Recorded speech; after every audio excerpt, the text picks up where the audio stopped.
Okay. So we're going to play Switzerland, which means Bern, technically. We're going to try to form Switzerland on very hard. Player difficulty very hard is not really that impactful. It just increases your army maintenance. Which I guess you could argue is like... I guess you could argue that very hard for the player would make it harder, but I feel like, I don't know, maybe it would be a good idea or not. I don't know. We're just not going to do it. It just feels weird to me. It also feels like a weird punishment that affects you more in the early game than the mid game. So we start as Bern. Notable for being... Oh, we are a town. Okay. We have a town of 24,000 people. Another location, a rural, with 13,000 people. We start... Oh, God. Not in a great spot. We have 49% market access, which is miserable.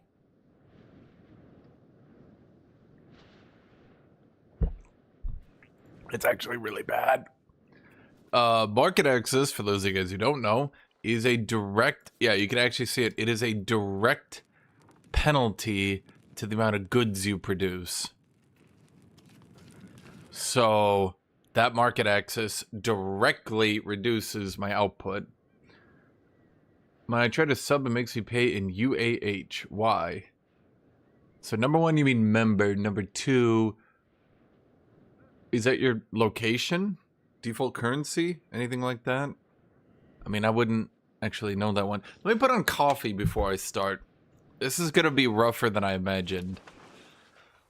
I hadn't considered the market. Oh, I see the problem. So we'd be a little bit closer. Okay, so hold on. If I go to Genoa and I ask Genoa and we move to Genoa, we actually do move up to 55% market access. Technically, that's 10% more output in my city, which is actually kind of crazy. Let me put on coffee.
You guys hear my coffee maker?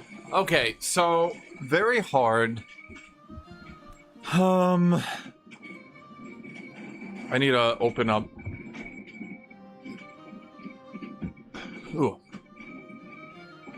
I wrote the bonuses here. So that's the bonuses are very hard. They're very big.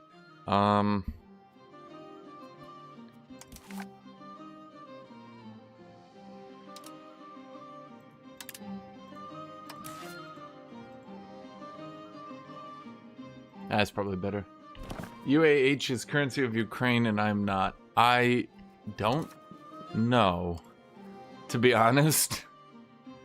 Oh my god, wait, we can go... No! We're a republic. Are all the Swiss republics? Oh my god, I think republics are so much weaker than monarchies. Is a canton a republic? We are a republic, right?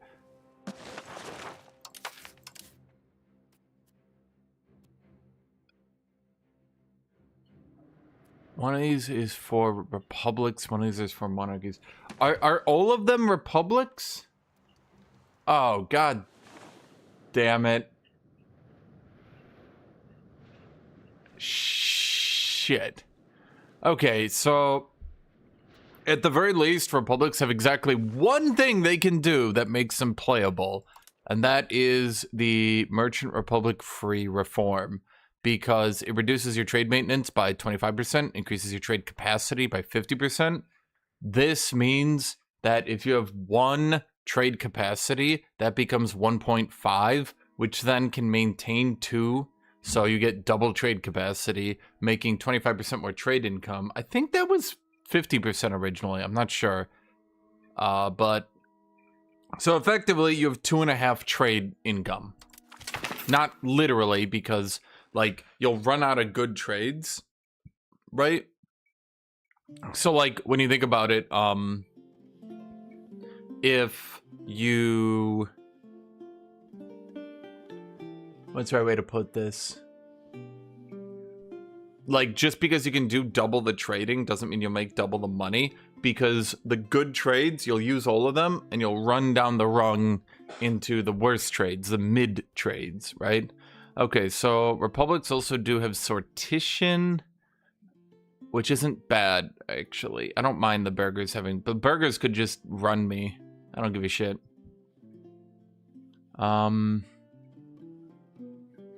I think I'm gonna do diplomatic traditions, though. For the singular reason that I think that shit's gonna be bugged as hell. There's currently a really bad bug that can hit you if your diplomatic capacity is not above 1. And I don't want to game over on the RNG that I just hit covert actions. It's just, yeah. I just can play as Republic, not like in CK3. So the problem with Republics, I'll just show you guys. It's really easy to explain. Number 1, we go into laws. We have no levy law. You might say, oh, but levy law is just choosing what kind of levies you have. That's actually not true. Noble levies is nothing but massive buffs. Number 2, if we look under monarchies,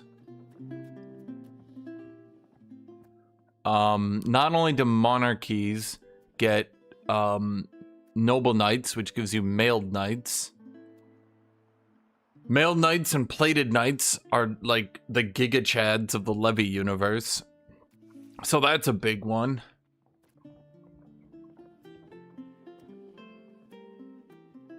Why is that under monarchy? Whatever, not a big deal. But monarchies can also do a lot of different things. Like, oh my god, so many different things. But the most important is auxilium et concilium. Auxilium et concilium gives you even more noble levy size and levy combat efficiency and levy army size. Which is like, okay. Holy shit. That's big. It's also that one. I don't think too highly of that one. Now, Swiss Mercs ended the Cav supremacy. Yeah, I've watched a lot of different stories on this. Basically, there is a historical tendency to look at Scotland as a poor nation, but they have like the Shires of Scotland is actually just fucking insane. One of the straight biggest buffs a nation can do, period. And because of this, it actually compensates for their low size. which is why England doesn't just run them down, despite them being like a mere 600,000 people with half tribes. They actually do perform decent. Not great, but decent due to the Shires of Scotland. But anyway, if we look at these, now let me actually, I'm going to painstakingly look through these. Okay, Ambrosian Republic. Now I do believe that's from Milan. That one's really good, obviously, but that one seems really niche. The Chancery, but the monarchies can do that. Republican Assembly, I think, is good, but I don't think it's as good as the monarchy version. The monarchy version of that is the... Where is it? I'm missing it. Royal Court. Royal Court gives 2 efficiency and crown power 10%. That crown power is really helpful early game. Then monarchies also get the Royal Garden, so you never need to raise your diplomatic maintenance, and you can still do diplomacy. Then they get the Sergeantry, which gives 5 manpower and 25% local crown power, which helps you a lot. Republics, unfortunately, on the other hand, merely get the City Guard, which that's not as strong at all. Now, they do get Republican Assembly. Now, this does give them monthly Republican tradition and efficiency. You can argue which is better. It's probably about as good as the one monarchy building, but monarchy gets 2 unique buildings, not just 1. So, what are our unique estates here? Okay. Well, that's just not worth negative 10% max tax. Dedicated merchant courts. This one's actually decent, but there's so many good burger estate privileges that like you can't settle for decent. It's not bad. The estate satisfaction decay actually means you can piss them off nonstop. They'll always 5% means they literally will just take to full instantly. Elite patronage. That one is, once again, it's like decent, but there's so many decent burger estates that I would never pick that one.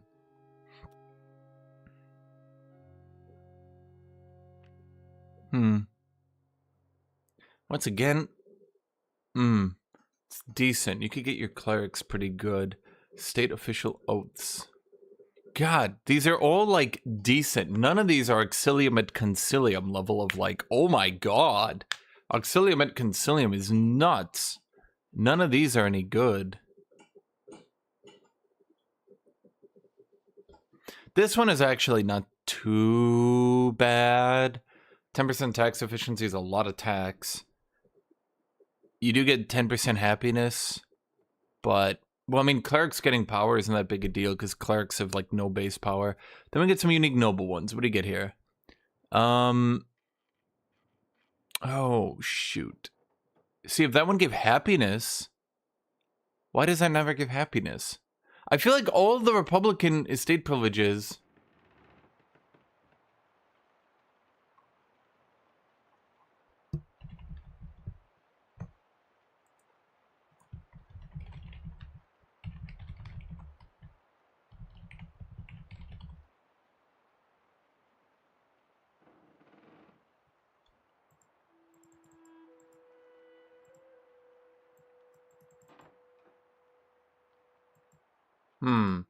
I feel like all these estate privileges are like right on the verge of being good, but not actually being good. Like, if this gave happiness to the nobles, okay, I'd take it. But, I'll show you the Cossacks in a second. Dimitro? No. Just no. No. That one's just bad. That one's not even close to good. Okay, this one is terrible. Okay, so in total, we have nothing even close to...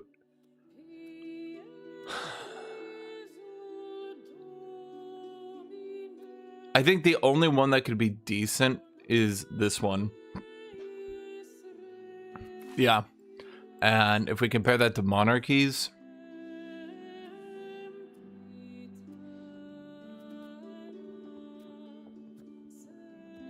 that one's good. That one's bad, but no one's going to take that one. That one's just, oh my god. Okay.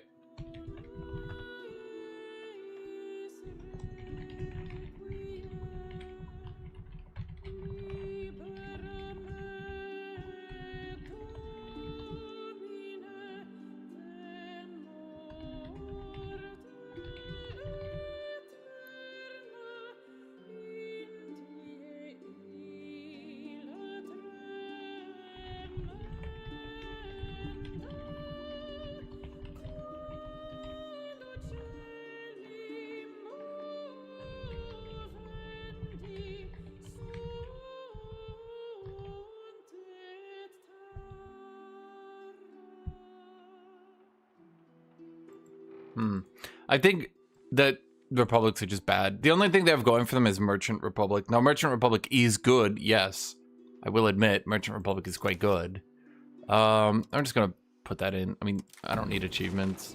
As for Kiev and Cossacks, so the main advantage of Cossacks isn't the Cossacks themselves so much. Let's see, we start with Cossack identity. Cossacks don't promote, but Cossacks don't rebel. I would literally just delete that right at game start. Although, debatably you could keep that on because there's only 400 of them now that I'm looking at it. So yeah, actually I think I would keep that on just so that you always keep like 400 of them around. That's actually not a bad idea. After that, because you're not going to have any Cossacks at all, like, you're literally just not going to have any, so they'll have 0 power. I would actually keep that on, so don't do what I just did there. I just kind of did that to do that. I would go Sanction Atamans. That's just efficiency of cabinet. That's free. To do Cossack identity, Sanction Atamans. I mean, all those, they're just free. You could also grab Protected Faith, but, like, nobody gives a shit. Now, the main advantage of Cossacks is you get exploration of the Cossacks. That is an estate privilege. That one's good. It's just free because Cossacks won't have any power. So, like, who gives a shit? But the important one... Is that for Cossacks? No, it's East Slavic. What is that?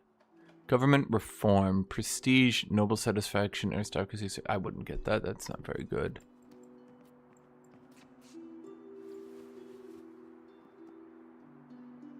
I thought it was in each. Here we go. The reason you always want Cossacks and the reason that Muscovy and Kiev are actually like weirdly really good at scaling into the late game is this shit right here. You get 10% manpower and 5 discipline, which is good. Then you get this, which is not good, but who gives a shit? Just having Cossacks in age 3 gives you discipline and manpower. That's pretty good. I forgot what all these do. That's a government reform. Oh, that's really good. I mean, screws up your manpower. Sure, that's not good. But proximity cost? Yeah, that's pretty good. That's the East Slavic. But we get manpower from Cossacks anyway, so then... Oh yeah, that one's super good. Population growth. I think this one's not great, but it's good. I mean, it's good. It's just raw materials output 33. I think that's good, actually. Now that I'm looking at it, I thought it was bad. Why did I think it was bad last time I looked at it? I do not know. But I believe I was wrong. Yeah. Step Riders. Is that Cossacks? Yeah, I mean, it's fine. Anyway, yeah, that's Cossacks. I think they're fine. Anyway, let's go try to play Bern. We'll feel the burn.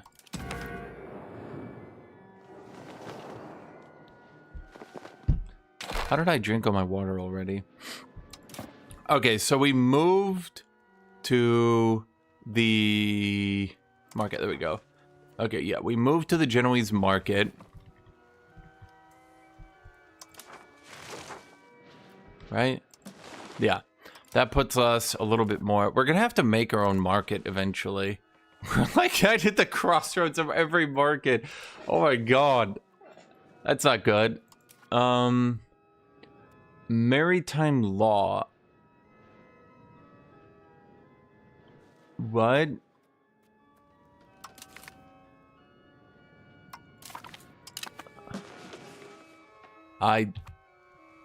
Did I bug it? By picking another nation? Definitely feels like I shouldn't have gotten that. But okay. Let's see. Let's automate you. Diplomatic spending. Fort maintenance. There's no way we're gonna get food.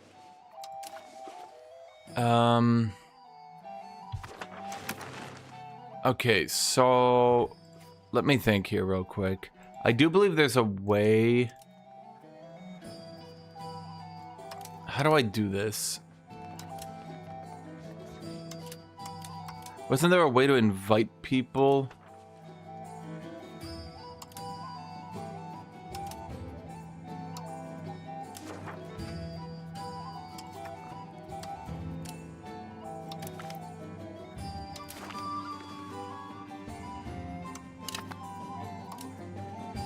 Oh, because we had no representation yet. Oh, shit. Okay, well, that's not good. Okay, so I'm realizing the problem is we didn't have any representation. So the issue is that no one can invite new Swiss members in. Well, it's not just Kiev itself. Like, Kiev also gets... So it's not shown here, but Kiev gets the Cossack estate, the Ruthenian estate, and the advancements. So they do get the Orthodox mechanics, the monarchy mechanics, the Christian mechanics. Then they get a little bit of events, and you might see 0 country bonuses here. There's no unique advances, law reforms, or units. You might look at that and then like scroll out, so you don't want to play Kiev. But it's because they gave Ruthenian 10 free advancements. Kiev is obviously not like a major player in this time period, so I didn't do too much. But, I mean, you have to research these, and these are debatably not too good. This one's okay. This one, That one's good in age 4, a little bit late, though. But East Slavic has a lot of stuff, so, like, even if you look at Muscovy, Muscovy itself only has 16 that are not tied to East Slavic and not tied to Orthodox and not tied to yada yada yada. You get my idea? So, they have more than you'd think otherwise.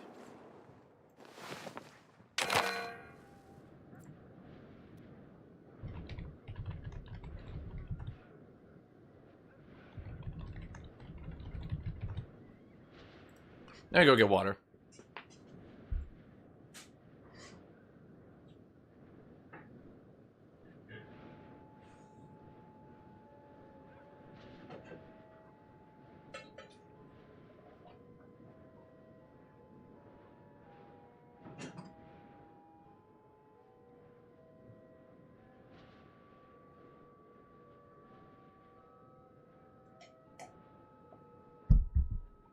Okay, so I haven't really started yet. How long has it been? It's only been 11 minutes, though. Well, I'm just doing a great job then.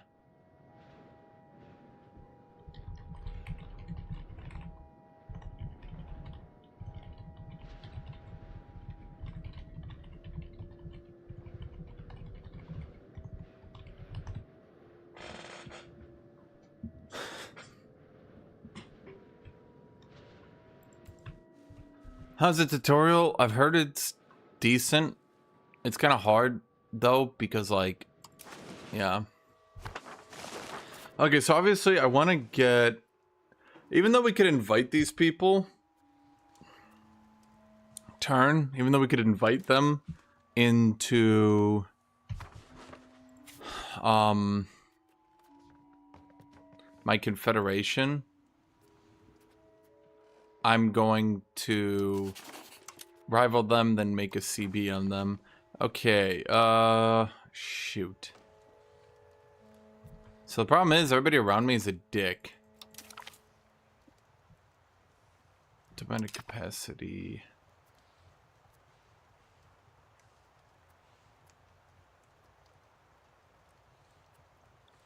I mean, I'm gonna assume you at least had some troops, right? You did not. Didn't you have like 3 territories? You have 56,000 people and 600 men. You jackass. Okay, Ferret. Well, I like Ferret. Ferret doesn't want me. But they'll want me if I improve a little bit. So let's just, well, improve a little bit. Now, what I wanted to check...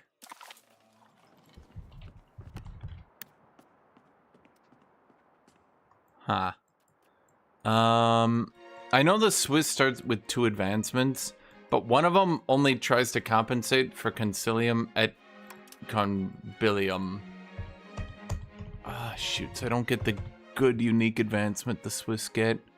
Damn. Yeah, we get these 2, peasant levy size, infantry power. Doesn't compensate for exilium, concilium, conbilium. Pops will join revolt threshold. Okay, so republics don't really get rebels. Do we have a Swiss guard? No, but we do have a unique Swiss unit. What do republics even get as advancements?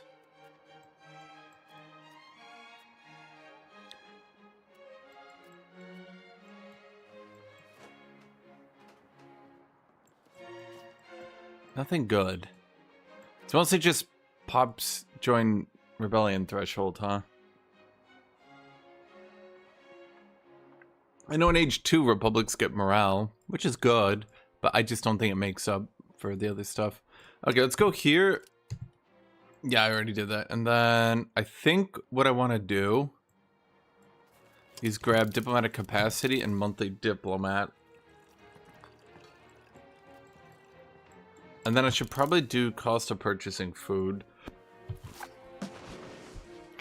If you are the Ottomans and you have the capability to take Constantinopolis, then yes, take it.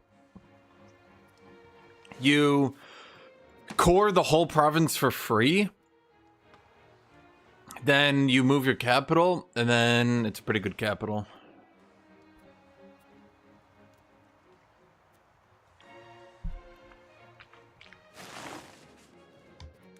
Okay, so we managed to get our income somewhere at least. Yeah, we don't have much trade, do we? We don't even have much starting money. Okay. So, the reason I did all this was we're rivaling turn because I'm going to use a rival CB on them, which I will then use to conquer them because I'm tricky like that. Let's see, we're gonna develop this province with you, because you're pretty good. Then we're gonna have you marry a lowborn. Then for our second option, what is... Okay, so republics instead of crown power get legislative efficiency. That is helpful, I guess, because it reduces our aggressive expansion. Not too great for other things. It does basically mean, ironically, that republics will literally never get a revolt if you're even being remotely intelligent. Because the negative 5% from that, then the negative % from that, they would basically have to be at 0% satisfaction to try to rebel. Like, I would have to beat people to death in the streets. And even then, they might look at me and go, eh. Wait, what are my starting trade goods? Stone and wheat. I'm buying food and I start on wheat? That's not good.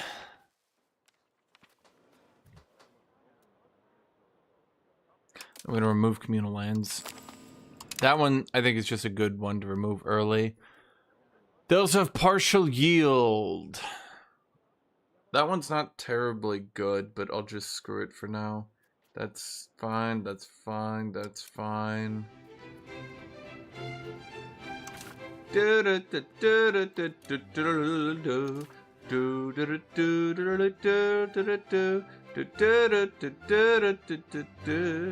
I could get rid of this one, though. Fortification licenses. Maybe not now, but at some point. Do do do do do do do do do do do do do do. I do need to get primacy and nobility. Our crown power is pretty good because we're only on one land. I think we go primacy and nobility right now because we kind of need to try to equalize the bonuses. Yeah, and these people probably have to be loyal. My nobility are a little pissed. Kitty. Kitty, come here. There you go.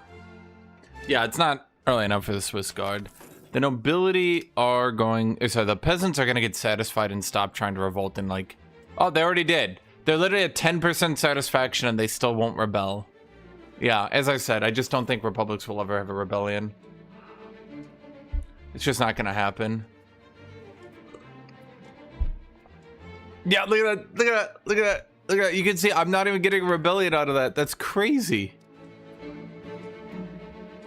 Let's see, it does say a rebel movement, but there's no way. Holy shit.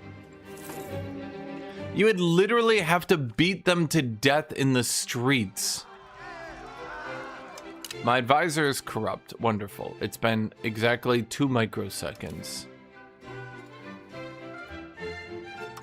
Okay, so getting Republican tradition up is hard. God, republics are bad. So I'm playing a small shitter on very hard. Pitchforks and torches on the streets of Bern. The discontent between them must be between the lower classes and rulers of Bern are brought us on the brink of civil war. Bürgermeister Lienhard Scheng von Munzingen is ill-prepared to face a full-fledged rebellion, and many members of upper classes are urging the town council to take the matter to Holy Roman Emperor Ludwig IV von Wittelsbach, His Holy Majesty. Okay. He claims the problem cannot be solved with blood and toil.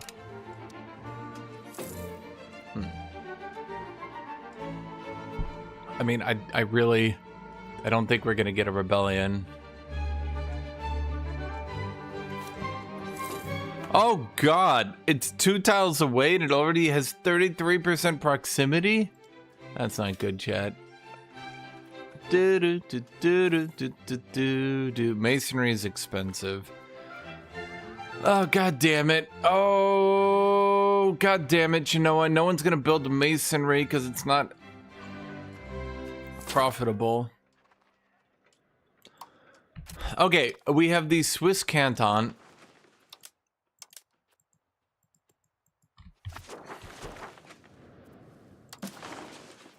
Am I the leader?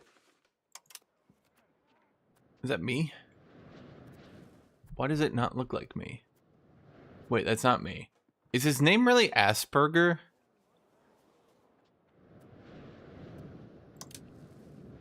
I'm Lienhard Sen von Musingen, and our leader is Lienhard Asperger. Awesome, thanks, buddy.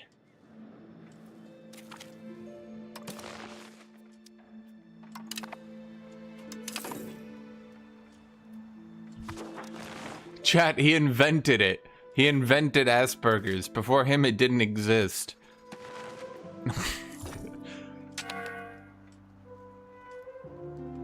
Before him, everything was good. After him, everyone had Asperger's. Wait, they don't want to ally me because they don't like me. Wonderful. That's just not going anywhere, is it? Okay, so we're gonna try to conquer this to connect our lands. Please don't have allied people. That would be such a dick move. You did. Well, we can just conquer both of them then.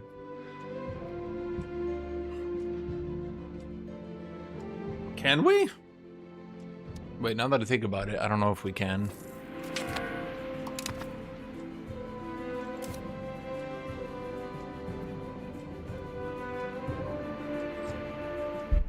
Okay, so our goal here is a nice, strong Swiss Confederation filled with Aspergers. Honestly, I want to become a monarchy and put them on the throne. I feel like they've represented me in a way that nobody else ever has. Does development give pop growth? Oh, it gives population capacity, which does, in a way, give pop growth. Okay, so now that we have Merchant Republic... You can see my trade income went up. Yep. We now have Merchant Republic, so that's a free reform once it's passed. We do integrate slower, but it's fine. After that... I think I'm gonna wait a little bit.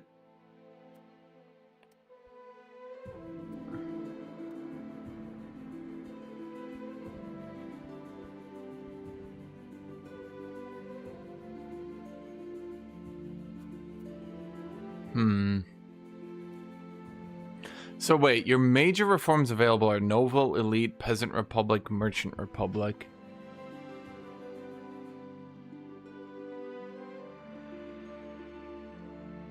This one is so good. It's nutty. The 10% production efficiency is like, oh my god.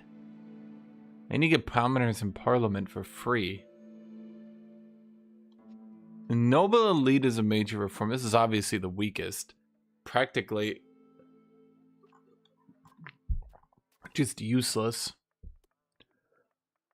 Patrimonialism.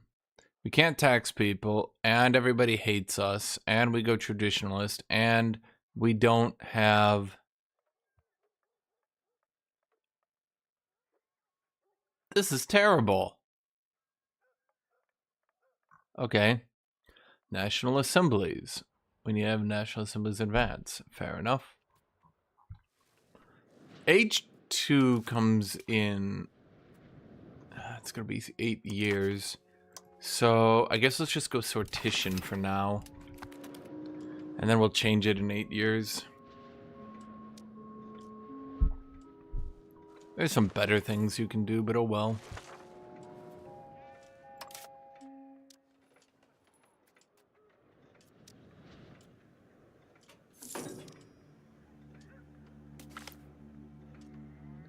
We have low Republican tradition? I don't think so. Let's see, that pisses off my nobles, but I get money. I'm gonna take it for the money. They're not gonna rebel anyway, chat. They're bitches. I heard them. They were like, we're bitches. I was like, yeah, you are. Fuck you. Okay, so this one from the clergy is good. Tolerance said true faith. That's 1% satisfaction. What, I mean, cool. Centralization push, though, which is always nice. Do we actually start centralized? No, but we are centralizing a lot, in fact, of centralizing. Capital economy, production efficiency. Well, if I do too much, I'm going to piss off the nobles too much. As for now, they're going to try to rebel, but I promise you they're not going to rebel, chat. They're not going to rebel. They're bitch-made.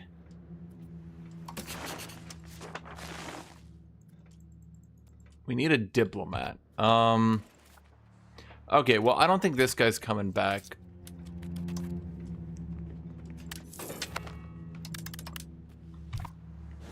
We need to pay to get a diplomat, chat. Okay, support urbanization.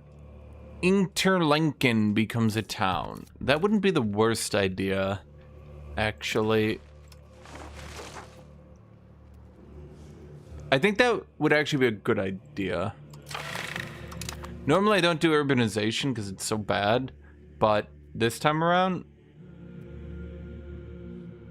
adaptation to humanist ideas. Okay.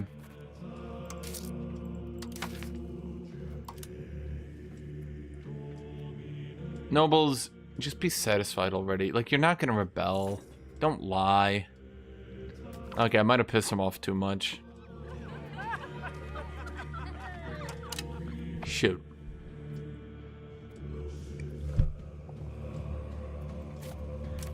We do need buildings, and the reason I keep looking at it is I'm hoping masonry prices come down.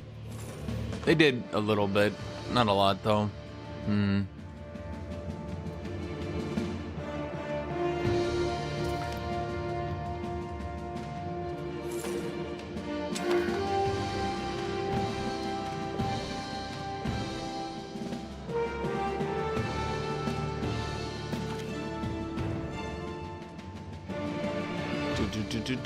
The treaty conference. If the treaty conference on Bern is over, our diplomats from both the victors in Elwangen and the diplomats signing.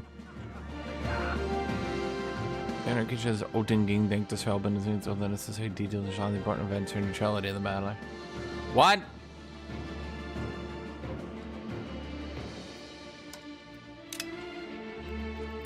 I didn't do shit. They think I did something, but I didn't. That's weird.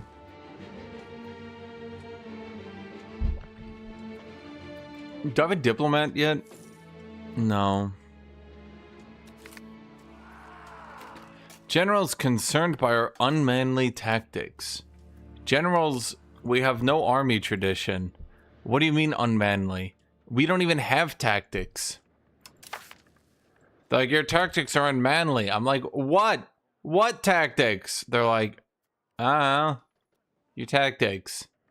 They're unmanly. I just stare at them. They're like, I don't like them. I just stare at them. Fuck you. Let's see. Do we not even have a capital law? Oh my god. Oh my god.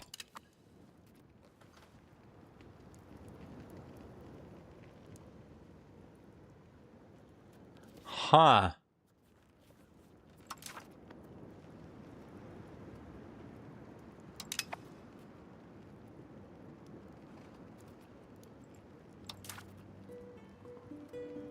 Wow, republics are bad. It's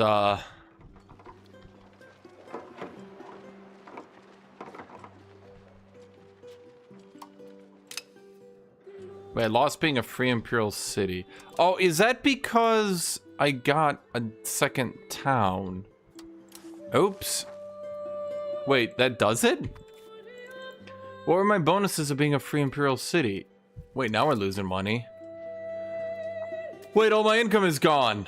Wait, how can that be? What am I even spending money on then? Buying food. Motherfucker.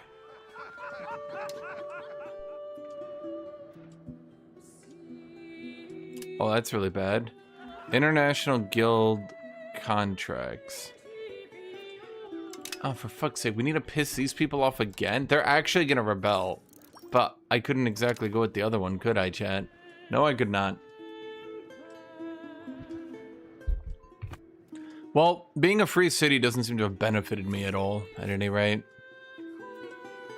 Well, they don't have wood in Genoa, that makes sense. That tracks.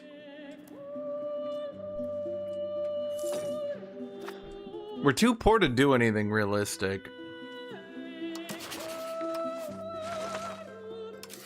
They have 400 troops to my 100.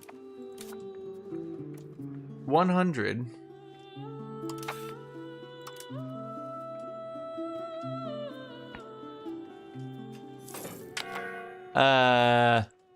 Okay, I think we might have pissed off our states a little bit too much, chat. Can't tell because you don't understand anything anyway. Okay, so you should know, this is me. The great city of Bern.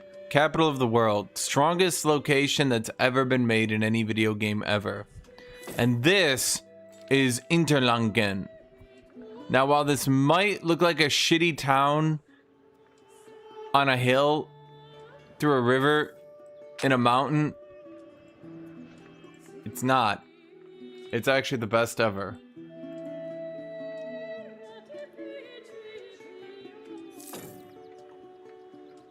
So shut up.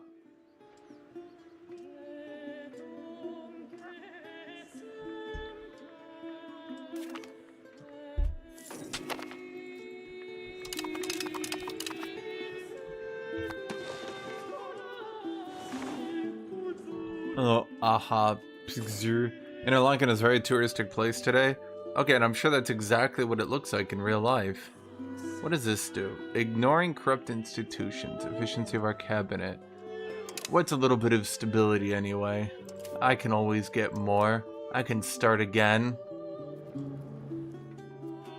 Shit. Okay, what can I give the shitbility? That's nobility. What can I give the shitbility?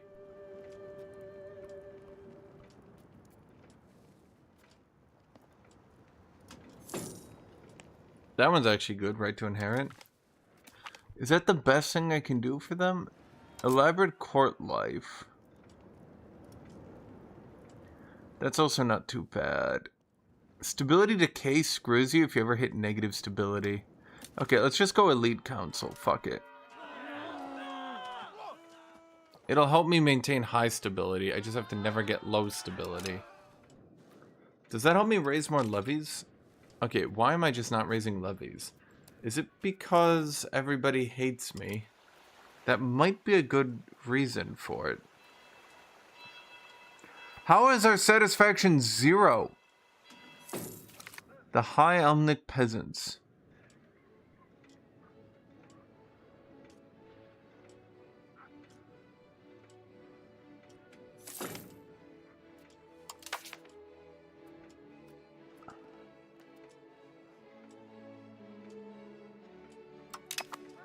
Well, that's not good.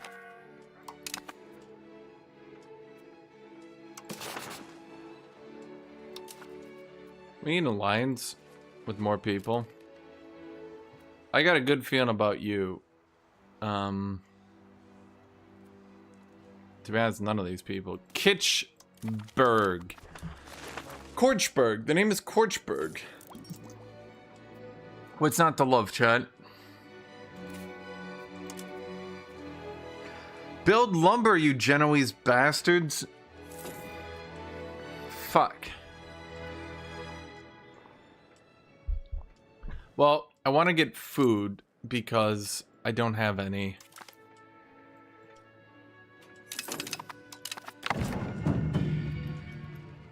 The Age of Renaissance. I guess we'll do administrative focus. What are we doing now? Monthly diplomat. Yeah, cost of purchasing food. Yeah, these are good things. Good thinking past me. Thank you, current me. Swiss mercenaries. Mercenary maintenance, mercenary size. Those aren't very good. Proximity cost, cost of court, literacy of nobility.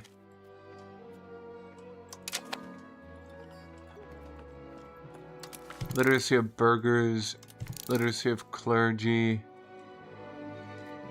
Burghers, state satisfaction, that's always good. Army morale is down there, huh?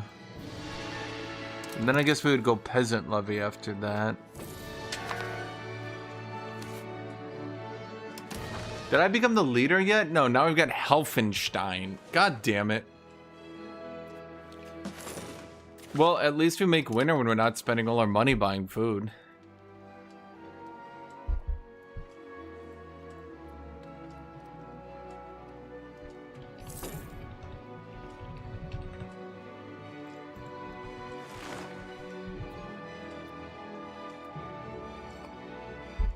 Chad, say something. I'm just sitting here talking to myself, waiting for enough money to buy a wheat.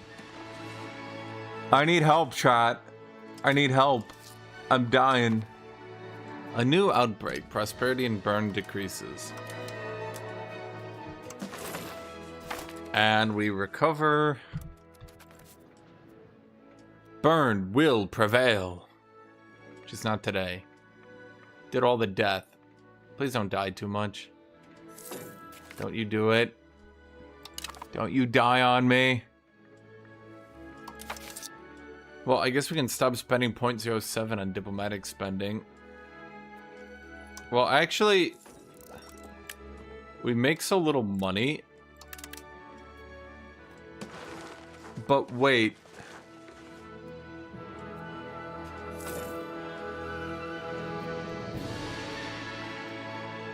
Why do republics have to pay so much for stability?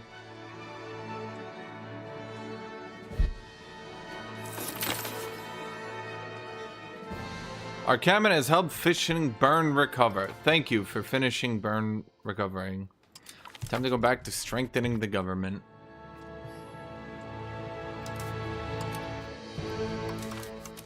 You know what we'll do it this time, chat?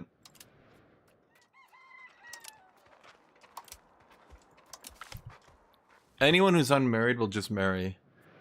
Okay. Well, that was all I had, chat. I didn't have anything else planned.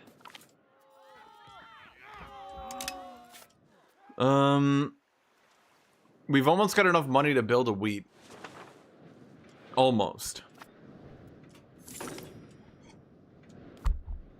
We were gonna be able to afford it next month, but then we ran out of food and we had to buy more.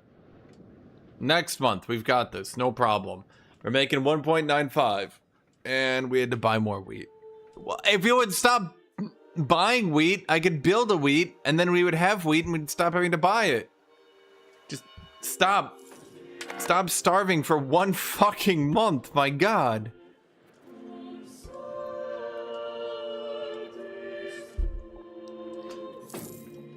No, we're not gonna get a loan, chat. We're gonna get wheat. That's about it. We also need to build our own market.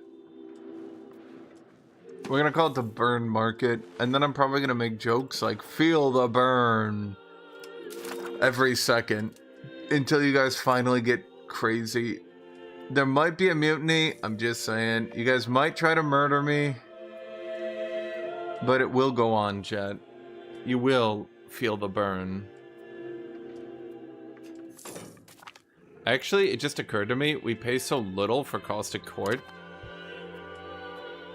that I could just try to raise my stability with all my spare money. Not my stability, my tradition. And then we could get a Republican tradition up, which doesn't actually help us now that I'm looking at it.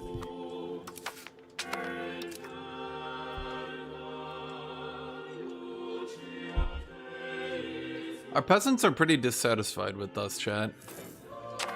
I think I'm more used to monarchies that can piss off the peasants non-stop. Republics can't really do that. Not really.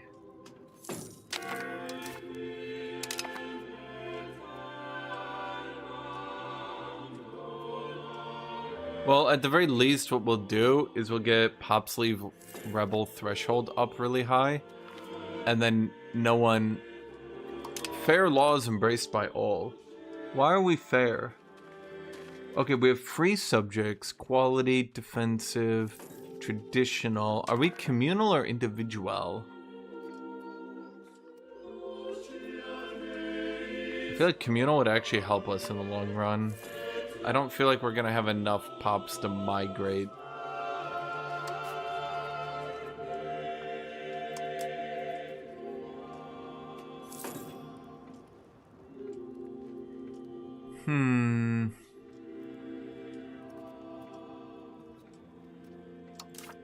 Well, the nobles are satisfied, so here's what we're gonna do.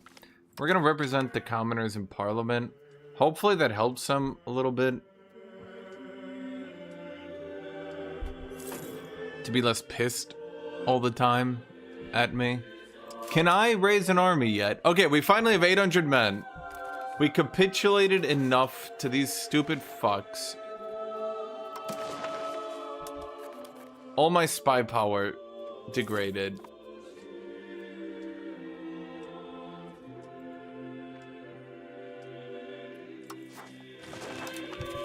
God damn it, chat. We're on our second parliament. We've made good progress. Are we centralizing? Yes, we are. Well, we really don't have anything else to do, so we could just expand the gravel road network.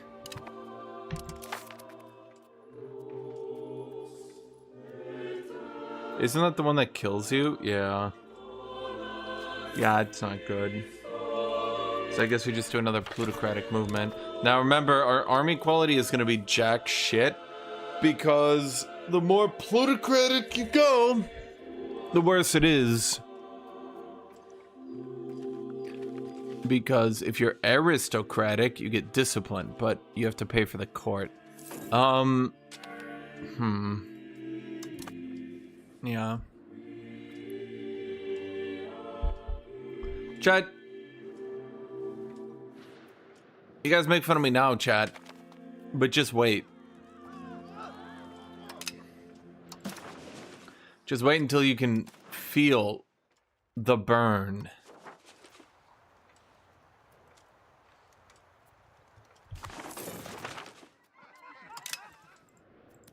What was my parliament called?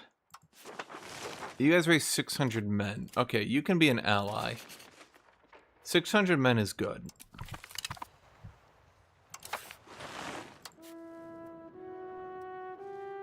What's our parliament called?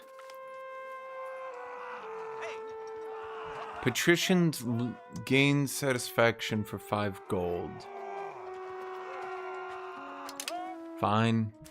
Well, if I do that, I could give my merchants another right.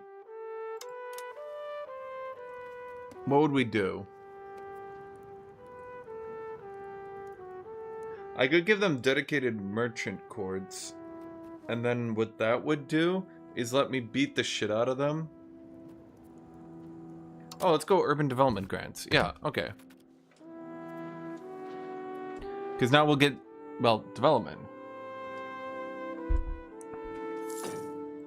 It might not look like I'm making a lot of money, but that's because my cost to court is going super duper high.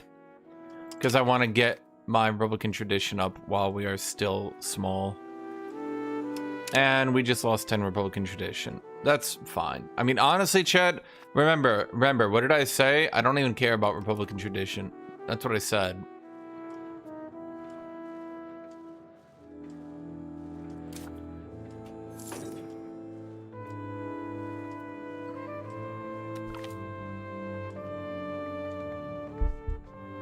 Veneration of the Virgin Mary.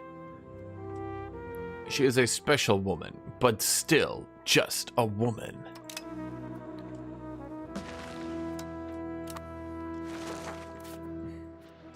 Well, we produce food, so we shouldn't... Oh, no, we still have to buy food over there. God damn it. Okay.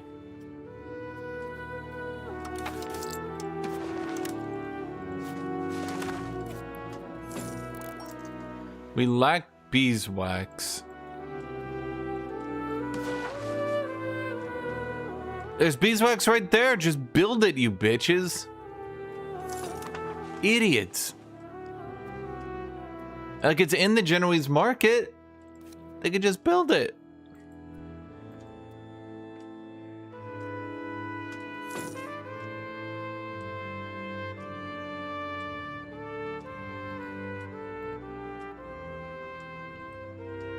Idiots.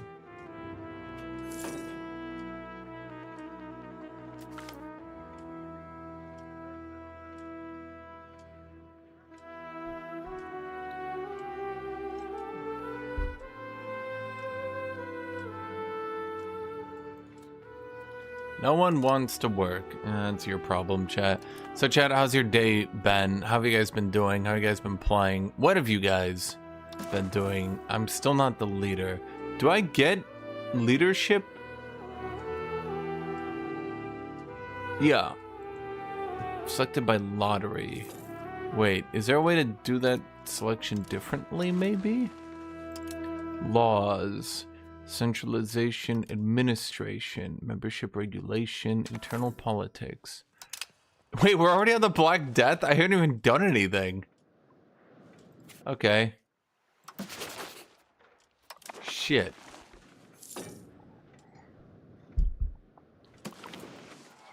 Relentless drill.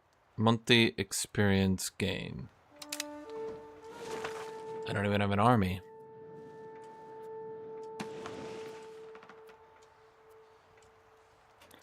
Byzantine Pretender Rebellion. Byzantine Empire. City of Turn. Yeah, you've never seen Turn? Turn. The city of Turn. They turn, chat. They turn.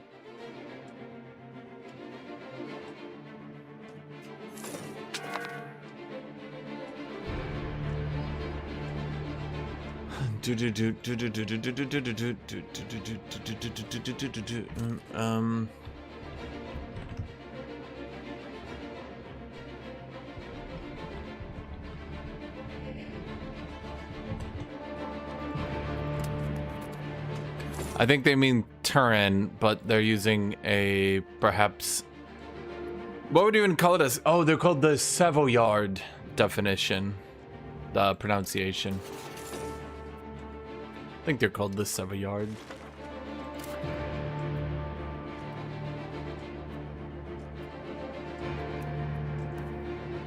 Huh. I thought having that many people working in wheat would help. But evidently, we're still buying food. Well, let's see. We can get irrigation here. What are we? We're a farmland on a hill. I would call that pretty good, honestly. Bern is not a bad capital. It's just not a particularly good one.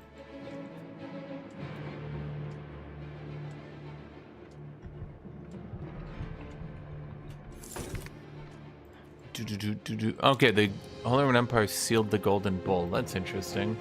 That's far quicker than I imagined it being. At any rate.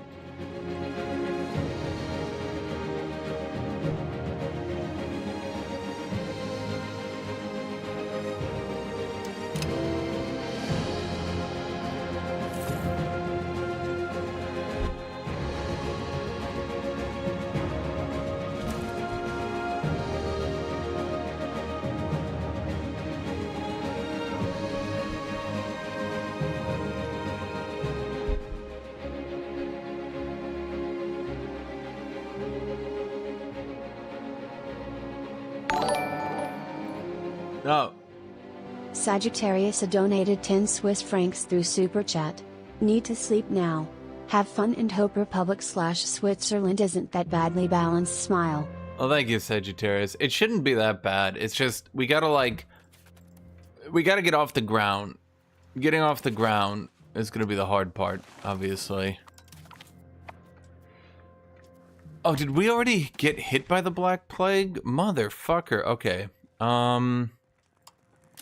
Segregate the infected. Blame minorities. Drink beer. Die. These are all good things, I think.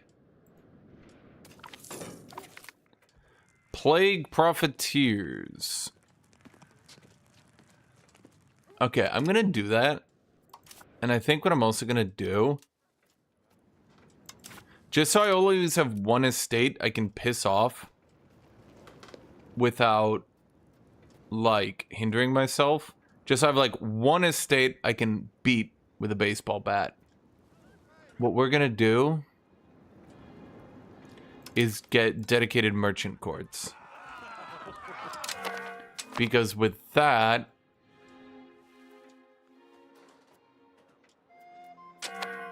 burger estate satisfaction decay. Oh my god, wait, no, that's the opposite modifier of what I thought it was. Wait, that fucking sucks. Shit. No, that's awful. Why did I do that, chat? Damn it. Well, at least my burgers are happy. The bastards. Well, we don't need the spy network, so let's turn that off so we can start generating more diplomats again. I'm not really sure what I do with it after that one.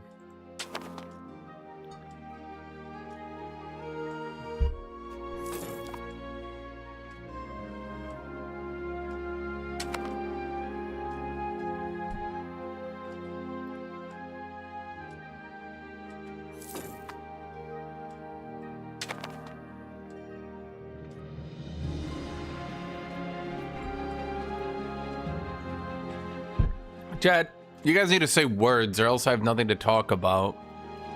I'm just zoomed in here looking at Bern for 19 hours. Do you guys want to know Swiss facts? Me too. I don't know any.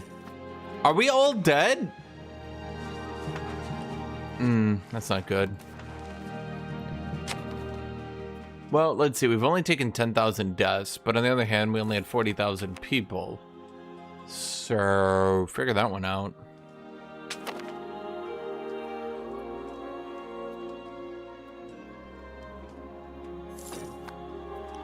Come on, just leave Bern alone. Leave him alone. That's not going well, chat. I'm looking at the reviews of the game. I think,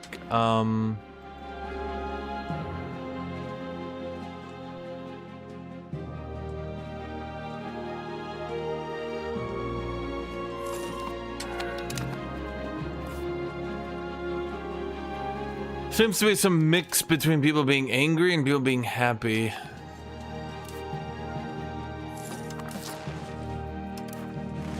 Buying food is probably our biggest expense here. So I think the best use of our money is to just get a third wheat for now. Did you know Switzerland is mandatory military service? I did not. Swiss alliance. Members will be automatically called to join offensive wars if the enemy is not a member of the Swiss Confederation, and if the enemy is not a member. Okay, so we join offense and defense. We are now in the Swiss alliance of 3 motherfuckers.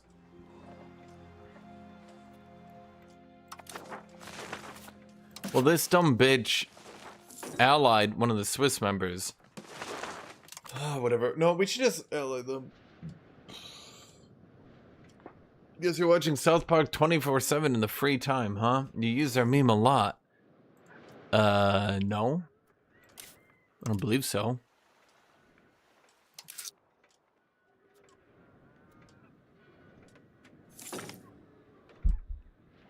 Oh. We got 100% Republican traditionalism. Neat! Loyalty as subjects. Yay. I think a lot of those smaller countries in Europe that were constantly invaded tend to still have mandatory military service. Because, hi kitty. Because, well, they tended to get invaded a lot of times throughout history. So it would make sense to have mandatory military service. For example,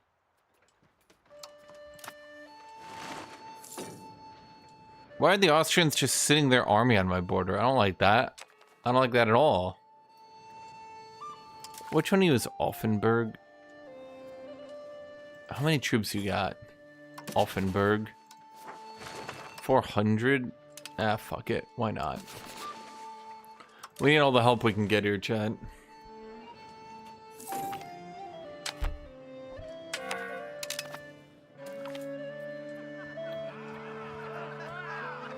We do not need a shakeup. Okay, so now we can declare war on Frutigen. And I believe that should call in the Swiss alliance now, right? Or this is going to be awkward.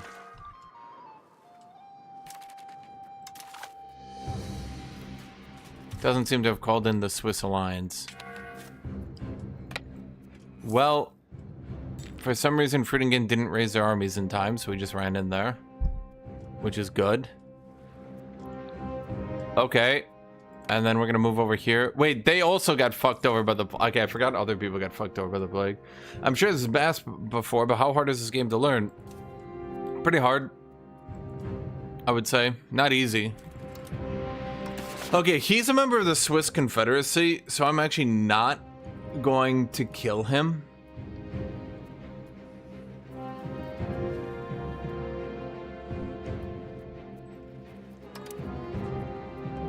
But I will humiliate him to generate prestige. He is a member... No, sorry, he is not a member of the Swiss Confederacy. So him, I murder.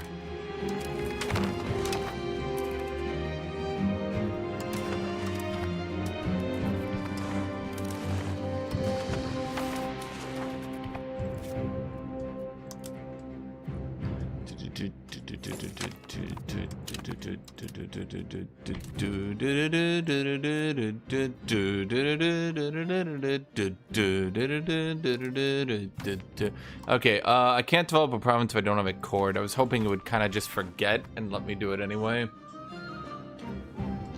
Chad, we literally have a law in the Confederation. Oh shit, wait, I'm the leader now. I vote... Have I been the leader this whole time? Fuck. I vote we do Swiss shit. I can't even vote during my term. That's some bullshit.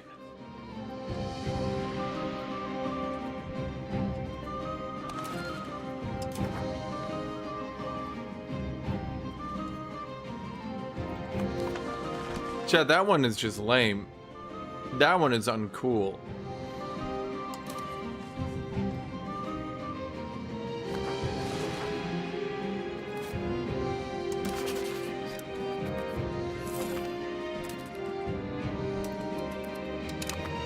Well, we can invite people to the Swiss here. Here's what we're gonna do. We're gonna go here, full diplomatic spending to get maximum diplomats. What we're gonna try to do is invite every person we can to the Swiss Confederation using that spare diplomat. Because now that it's an actual alliance, we might be able to get enough people in here to actually defend.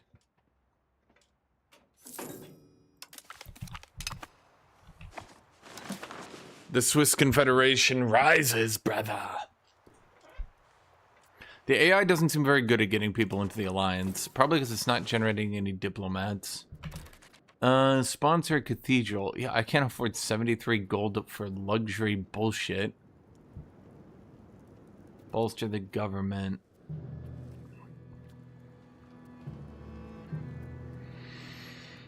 I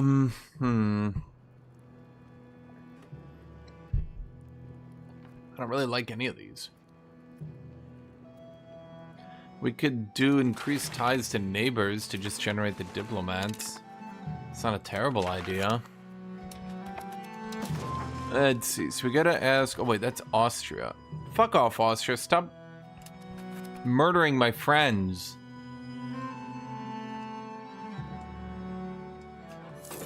Wait. It just occurred to me that...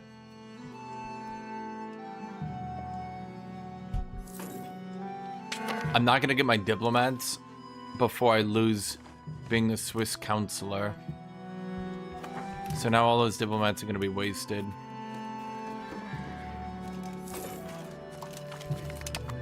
Shit, did no one else in this fucking confederation try to get people in? Okay, but that's fine. We got as many people into the Swiss Confederation as we needed. Wanted. We have a lot, is what I'm saying. And they should all join. It said they should all join offensive wars. Ah, damn. Okay. I lost my counselorship. The noble legacy of Bern. We get claims of Kyibergian Bern on Kyiberg.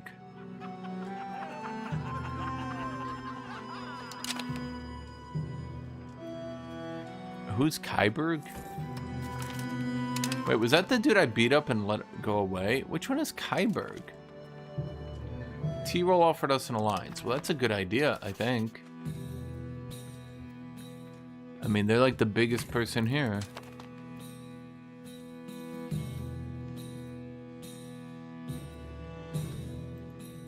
Offenburg I believe, is the weakest. So let's break alliance with them and keep... Oh, we're gonna have to break alliance with 2 of our friends. Well, shoot. That's fine, anyway. Well, they're a little bit... Kirchberg is a little bit far away, anyway. I mean, if we have the alliance with Tyrol, that's probably for the best, right? Who do we get the... Who the fuck is Kyberg?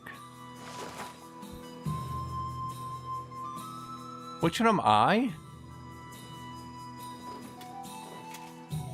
Oh wait, they're right there. Okay. But the problem is that they're not gonna call in the Swiss Confederation again, because the Swiss Confederation, he's got 1 ally in the Confederation, so it won't call them in. I think that's what's happening. I'm not too sure. We have the Swiss Alliance.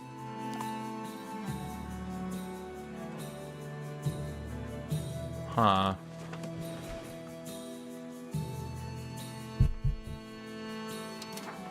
Well, at the very least... Okay, well, actually, let me check this. This should be easy to check if they...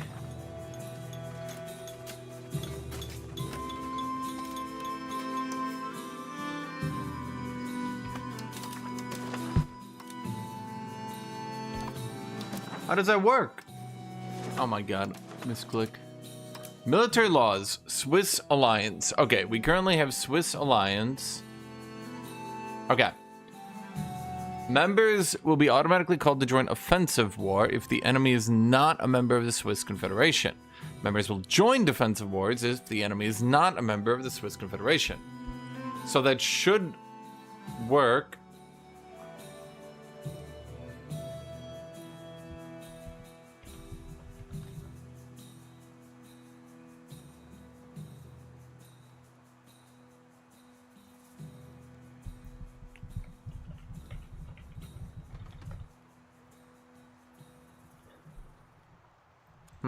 Let me go get water. I mean, the Swiss Confederation is big. If we could ever unite them.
Little known fact for all the chatters.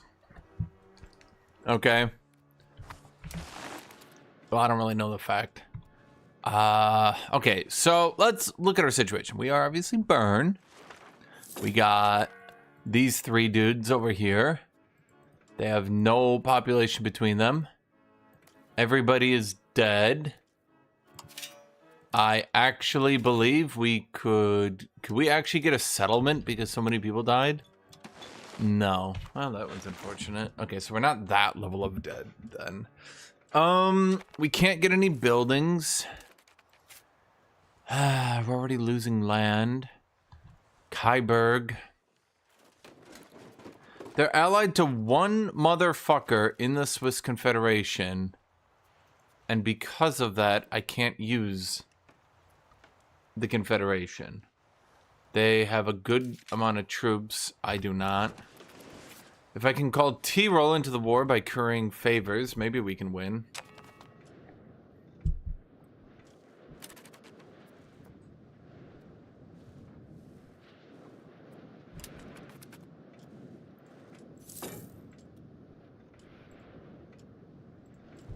Simon! Kitty, come here.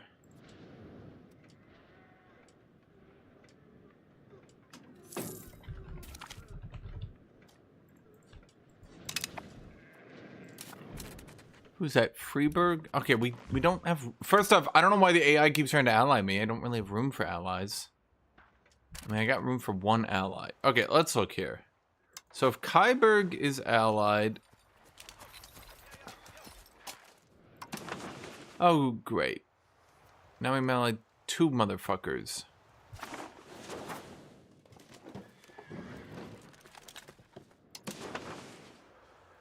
He allied 2 fucking idiots in the Swiss Confederation.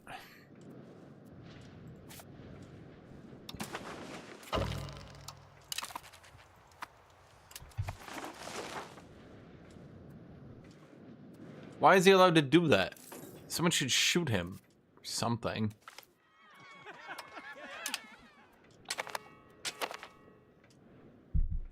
Fuck. Best way to increase control? Roads. That's about it. Breguez. Are they in the Swiss Confederation? No.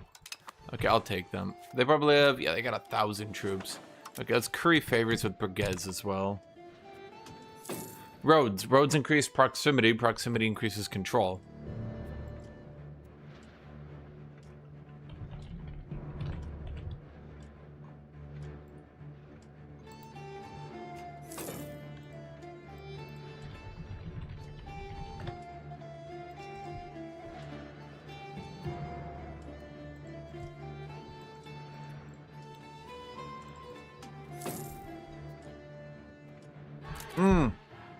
No, I don't automate buildings. Hold on, I just remembered something for someone asking a question.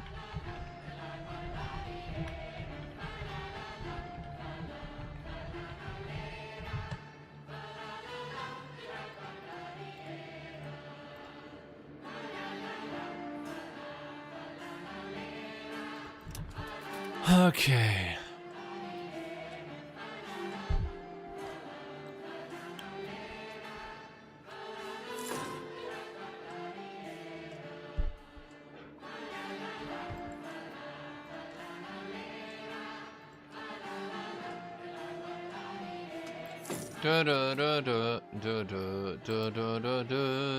Oh, okay, we cored it. That's good. Now I can go back to developing it. What's for dinner? Today, for me, I don't have any plans for dinner right now, actually. I don't really have anything.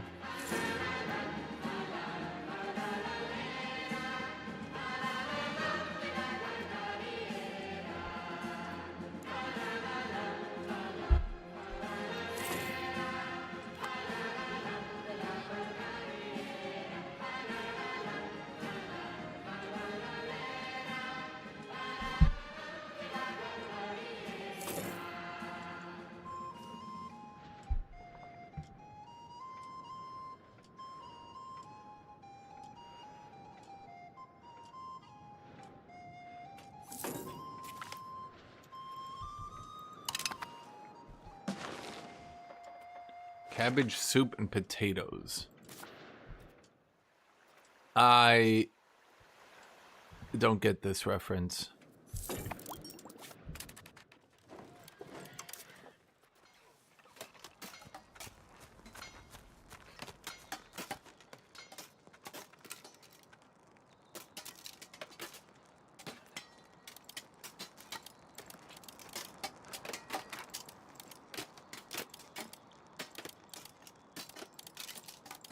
Wait, how do you cope with the war? No, wait. Positive opinion, target opinion, border distance, positive, negative. Target opinion. Oh, well, wait, of course Tyrol's gonna like him. You dumb asshole.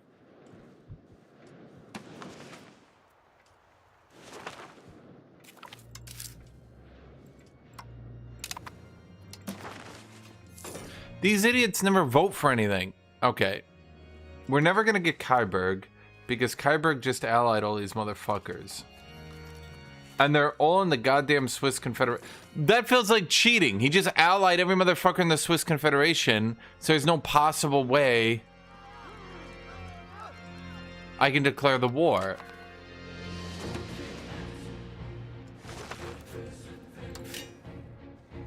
Rat bastard.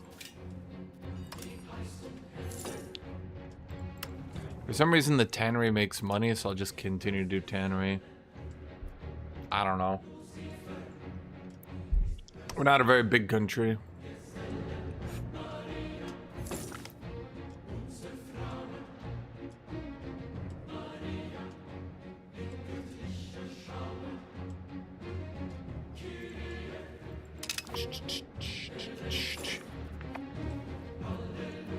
Now, if I could get a consistent gold, everything would be great. You know what? The market is always full, so why am I buying food ever? That's plus 13 food, -5, so why would I ever be buying food? I should just be making good, consistent income.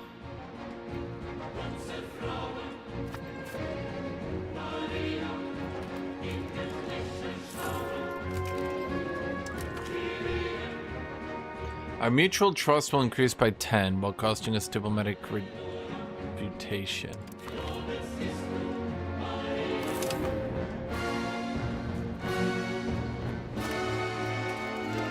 Oh wait, the trust goes down yearly. Huh.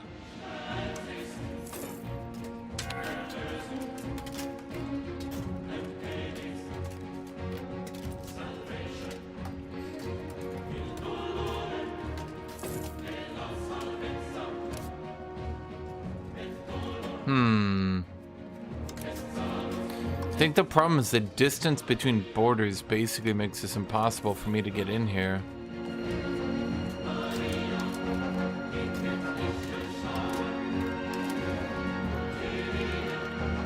I might have to cheese. I've avoided doing that cheese, but I might have to cheese the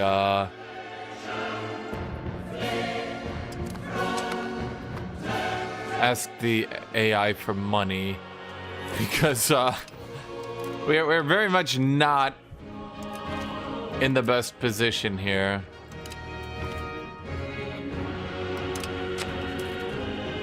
Wait a minute.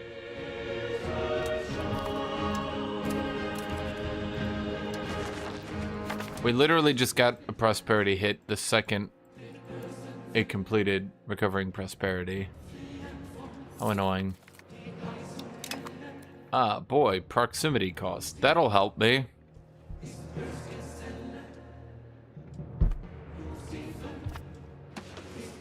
Okay, I don't really see a way. Like, I can't spend trust for war. He likes the dude too much. I don't really see a way to get into Kyberg.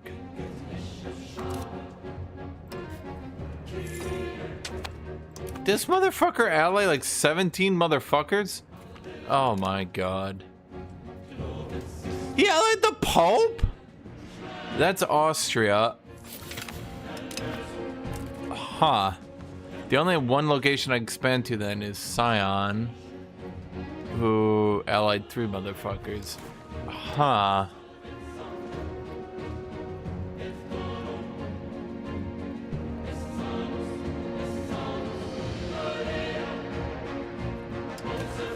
I guess we just increased province control then. Not much else to do, really. Shit.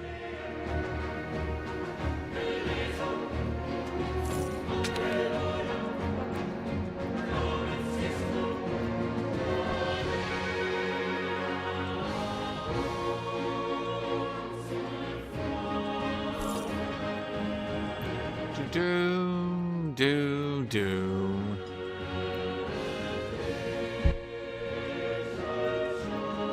Chat, give me ideas. Spitball ideas.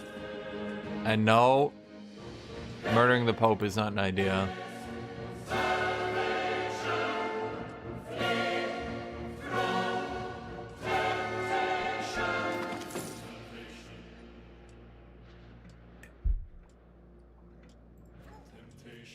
End of the Black Death. It killed 15,000 of my pops. Yeah, that's not good. Christian Werther loses territory. The burghers gain money and satisfaction. The burghers can fuck off.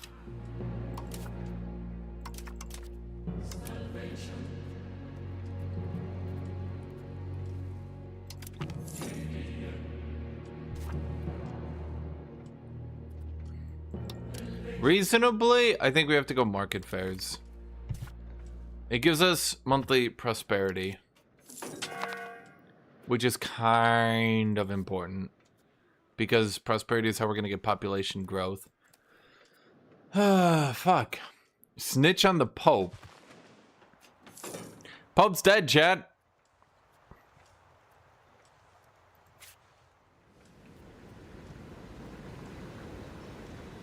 Urbino killed the Pope.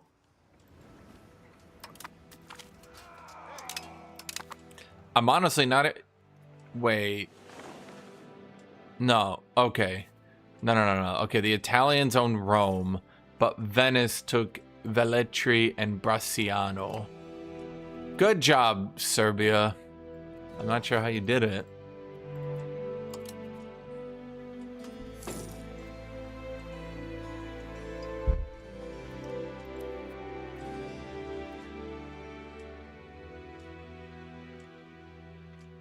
It's a slow game. Like slow. Okay, I think the problem is my automated trade keeps turning off, which in turn is firing people from the marketplace. I'm really not sure how to fix that.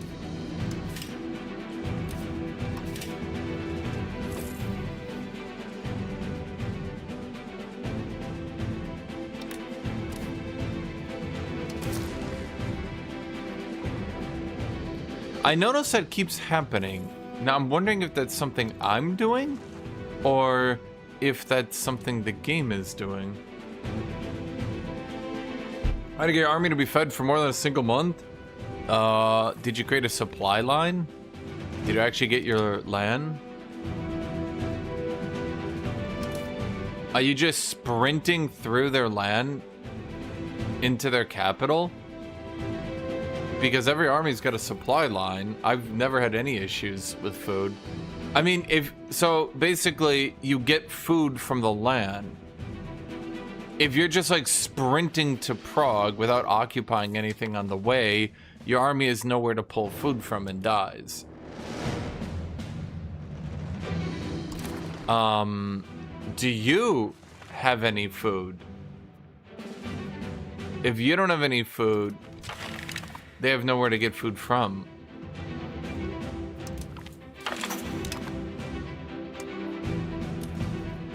I suspect, if I had a guess, I suspect you're probably doing something wrong here.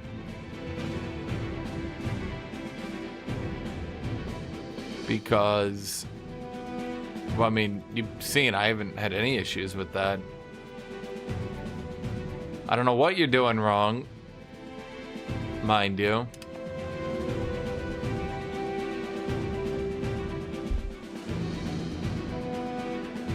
Knowing you, I just suspect you're skipping a step.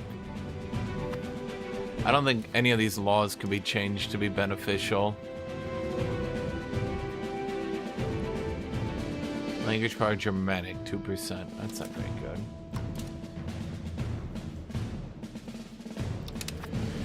I could do strict censorship to get...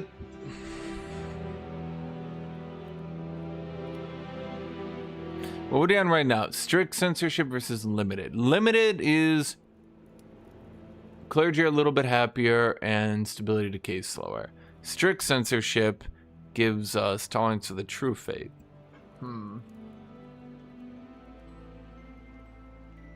It's 30k people with a food capacity of 3.7. So levies only carry food for a month. If you're trying to feed 30k people with like one camp follower, that won't work. If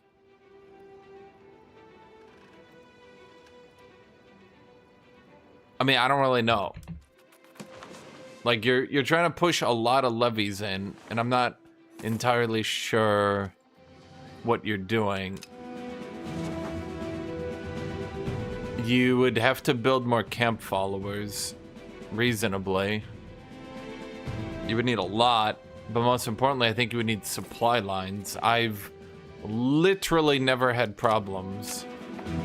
30k people, though, that's likely, like, double combat with. I mean, I don't know what age you're in, but you only need 10 people for combat with.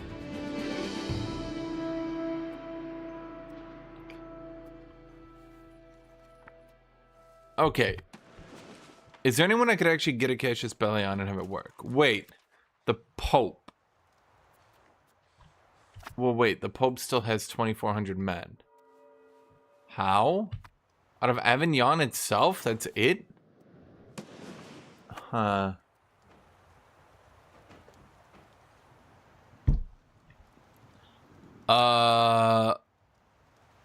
I suspect what's happening is Majapahit's capital province is so ungodly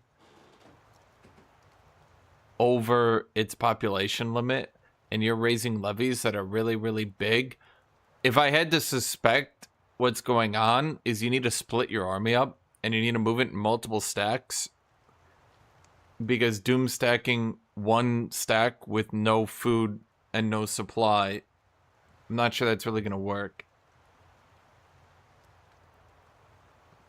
Do I prefer this or Crusader Kings? Well, I prefer this.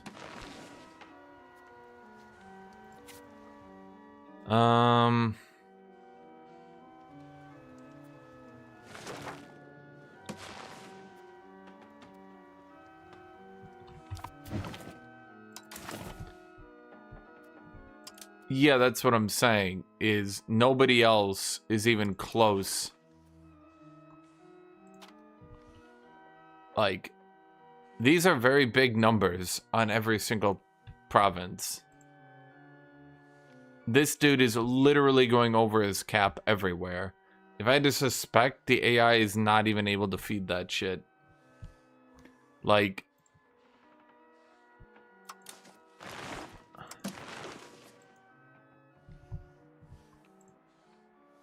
you're not quite Yemen territory, being on overpopulation cap on everything. But I remember when I looked, it was kind of getting there, so... Well, look at your army. It should have a supply line on it. I mean, again, 30,000 troops is a lot. I highly suspect you're going to have to split that into multiple stacks and not just doom stack that in Age 2. Because you only need 30 troops to man the front line. I'd suspect you might be over 30 troops. Join ally in war.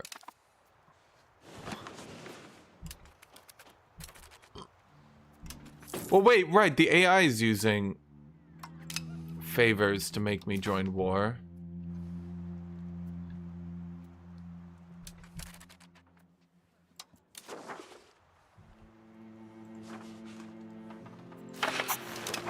So I suspect I can do it as well. I've just never actually done it because I've never needed to do it, which is the funny part.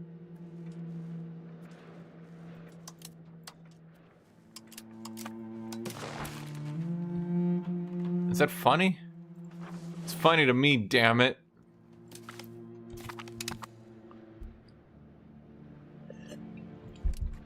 What do?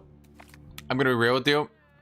You quit playing Majapahit and you go play someone else who is better constructed for game start. Because Majapahit is so absurdly wealthy and near its pop cap and has no threats and is just sitting there and can't... Like, basically, you can just upgrade to cities everywhere. But then you're just sitting there on cities. And then what do you do when you have cities? You go after that. Like, 90% of the game is just not going to be played for you. because you're just going to, like, you've already won. There's not much for you to do here.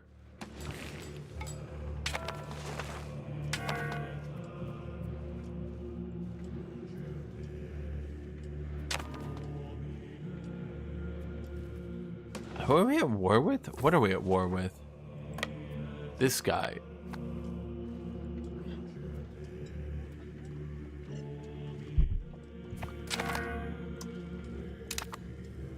I don't think there's any chance Majapahit gets slotted in a multiplayer game. Realistically speaking. I mean, you can shoot for it, but that is just the ultimate meme nation, to sit there and be bored because you've already won on day one, and then just slam into other players who are actually trying to play and enjoy the game repeatedly.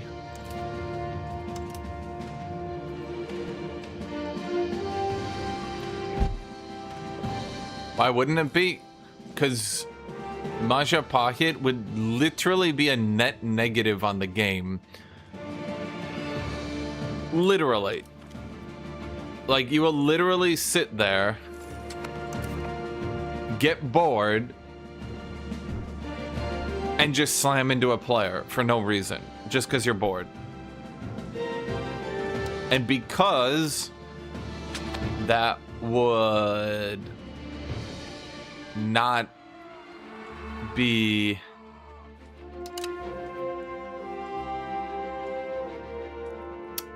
like, because that's just not really even, like, everyone knows you're gonna do that. Let's put it that way. It's not gonna be some secret. You're not gonna show up one day and be like, damn, guys, I'm bored. Everyone's like, oh, darn, how did that happen? Like, everyone knows exactly what's gonna happen if we slot Majapahit. You're gonna get bored because you already won the game on day one, and you're just gonna slam the fuck out of a player from across the world. Or, even worse, you're gonna get bored and you're gonna say, I'm protecting my interests, and just chuck like 50,000 gold into France because you have nothing to do. That's the same problem that Majapahit ran into in EU4. There's just some nations who weren't, like, historically, they just sat there and didn't really do anything. So they're not really given a threat, a challenge, anything to do. And then when you actually play them in game, it sucks because is there like a good map mode for building infrastructure? What do you mean infrastructure? Do you mean roads?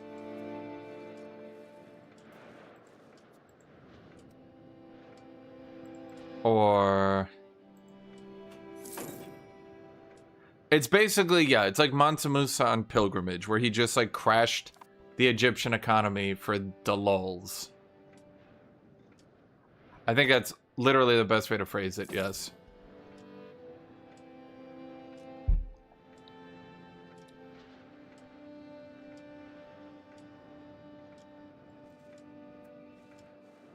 Roads and bridges. I mean, there's not like a map mode for it. It's more like, check the potential worth of areas, build roads to them. I mean, you can just look at, like, let's say the proximity map mode. Like, you can be like, well, maybe I should get better proximity. That's a good trick. Okay, I do not remember how to call people in for favors. How do you do that? Do I need to do it after the war? How did this motherfucker ally 3 motherfuckers? Well, that sucks. Wait, what? He broke all his alliances? Son of a bitch.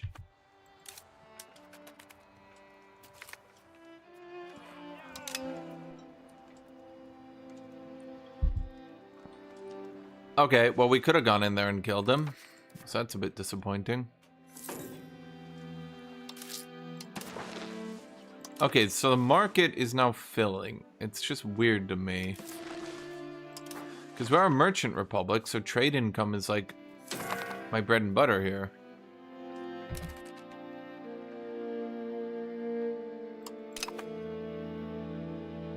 We just enacted Swiss alliance again. Huh.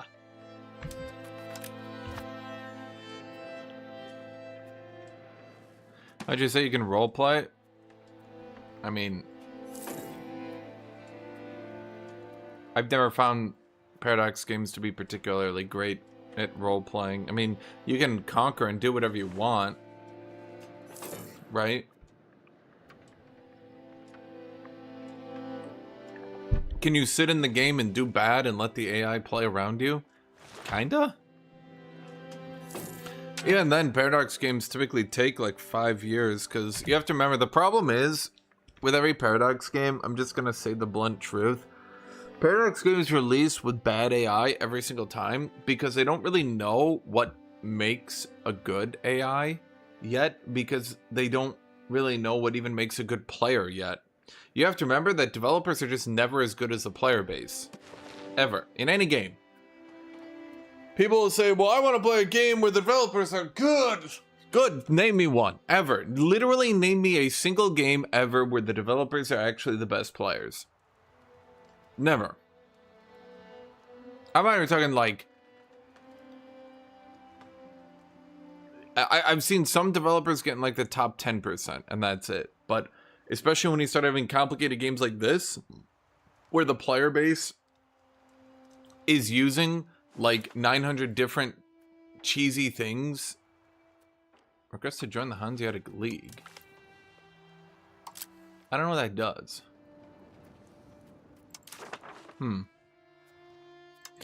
I mean, that's a good example, though, is the players could use jank shenanigans like that, and oh, wait, maybe if you join the Hansa, then do this and that, and boop, boop, boop, boop, boop, and oh, all of a sudden. Well, even in Magic the Gathering, I remember they wanted Magic the Gathering to have a developer. And what did he end up doing, chat? The Magic the Gathering developer ended up making a game for people that liked playing Magic the Gathering professional play. Now, I'll give you a secret. Nobody knows this. This is just between me and you, chat. It's our little secret. Magic the Gathering kind of sucks to play at the high end. Like, really badly. And by designing and developing the entire game just to be played for the high-end players, it was not and did not make a very good game.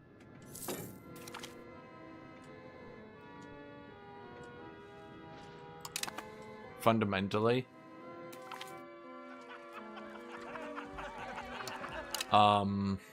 Yeah.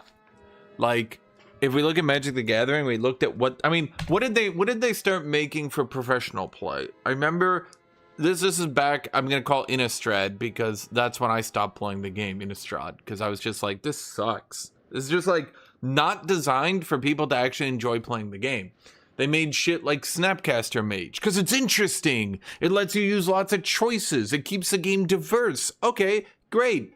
What are all their choices? I bring back my counterspell. I bring back my counterspell again. Haha, counterspell. Ha, counterspell. Ha, counterspell. Okay. Cool. Delver of Secrets. Ooh, it's a blue creature you can put down early, right? And then he slowly becomes a flying creature so you can hit enemies and win the game off that. Wait, that fucking sucks. Yeah, that's how blue plays, but why would you just print like a hyper power creeped version of that? Even simple stuff that Magic the Gathering did, like we need the 4-mana board wipe. Why? Because we made aggro overpowered. Why? Because we made the win conditions overpowered. Why? Because it made aggro overpowered. Why? Because there's a 4-mana board wipe.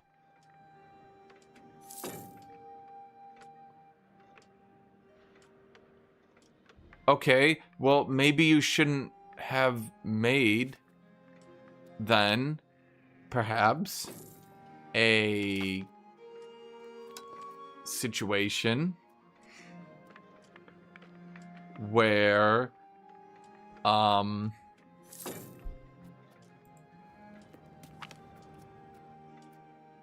you print 4-mana aggro win conditions. So the argument is 4-mana win conditions need to happen because there's a 4-mana board wipe. So if they board wipe on 4 mana, you can respond by playing a 4-mana win condition. Okay, but wait, this is just circular. Now it's not too fun to play anything other than their dedicated wins. A lot of people look at Magic the Gathering, and I would say at a glance, when you first start looking at the game and you first start thinking about it, I would argue that most people in that situation tend to think about the game as a game where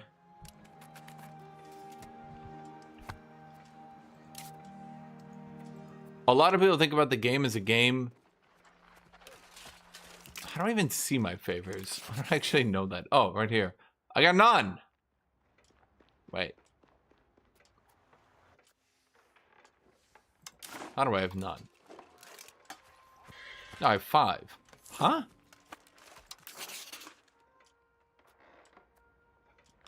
Oh no, but that's the amount of people currying favors. Okay, but how do I see how many favors I have? 21? Okay. I don't know. The problem with Magic the Gathering, I would say, is that when you design a game like that, and like when you look, okay, let me go back. When you go and you look at Magic the Gathering from the outside in, you think of a game where it's creatures and spells and combos and stuff like that, right? Everyone always thinks of card games like they're Yu-Gi-Oh! And then the problem is when you actually play card games, it becomes increasingly obvious that they're not. And worse than not being Yu-Gi-Oh!, they actually kind of suck to play. And they suck to play because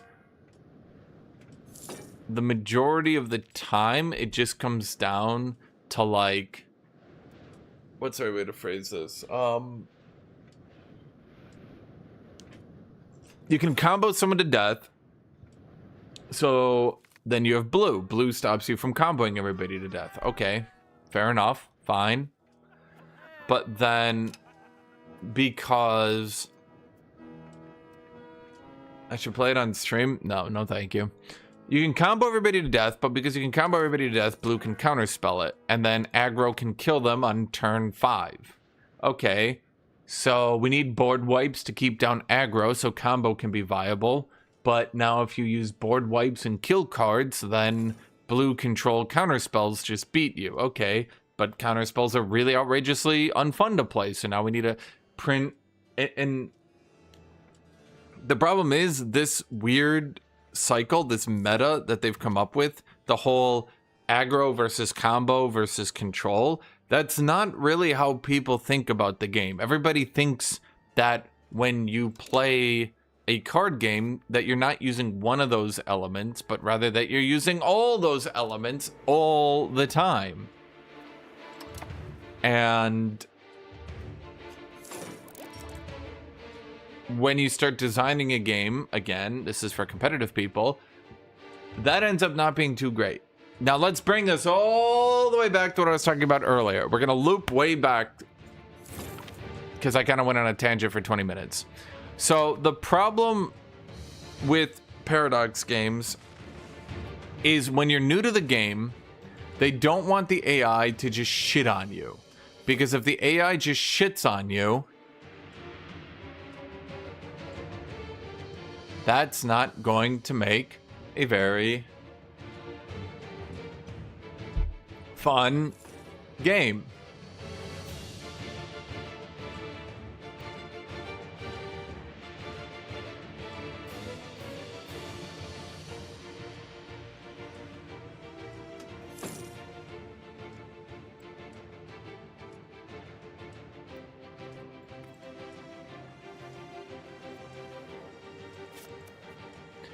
And, okay, hold on, I need to collect my thoughts here.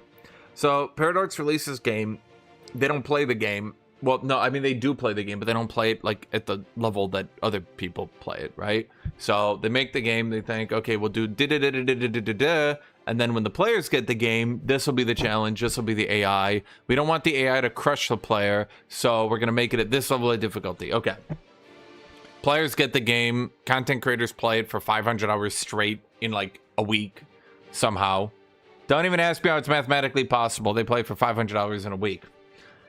They come in, they say, if you just do da-da-da-da-da-da-da-da, you can easily outscale the AI in 30 years.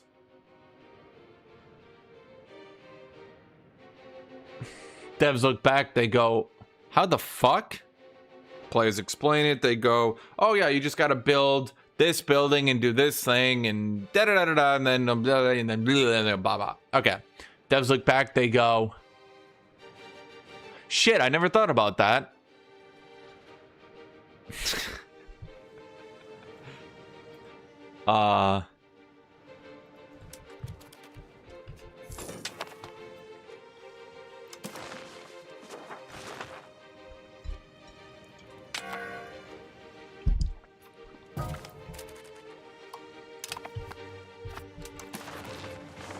This was actually how the development for EU5 went, by the way.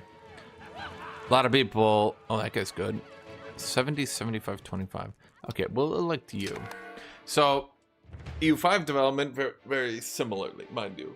Where the devs were like, here's the AI, it's pretty challenging. Players looked at it and they were like, no, actually it's really easy. If you just do this, use bailiff here, do this here, you win. Dev said, oh, fuck. Okay, well, let's nerf bailiff. Let's nerf development. Let's nerf proximity. Let's nerf all of this. Players said, okay, but if we do da-da-da-da-da-da-da-da, then I win. Dev said, shit. Okay. Let's make bailiffs not spawn nobles, because you guys are abusing that really too. Let's nerf development again. Let's nerf bailiffs again. Let's nerf... Where's the other stuff they nerfed? Let's nerf the control, improve control, edict. Let's nerf that. Let's nerf. Eventually, the problem is they got the players down to a point where they weren't just destroying the game. Can you imagine what the problem is then? Well, the problem is pretty clearly that now the AI can't play as well, because now the problem is that they've nerfed so much shit to stop the players that their AI can't really do much anymore. Now, of course, you're going to come up to me and you're going to say, well, that just proves that they should not have nerfed anything and blah, blah, blah. You ruined my fun. Well, no, because the issue is that,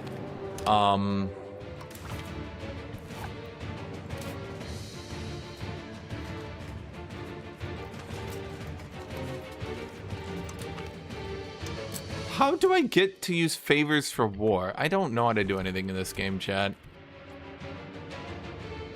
If they didn't nerf all this shit, expansion was going crazy.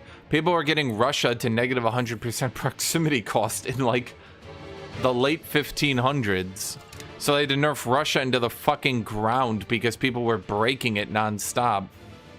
They had to nerf development.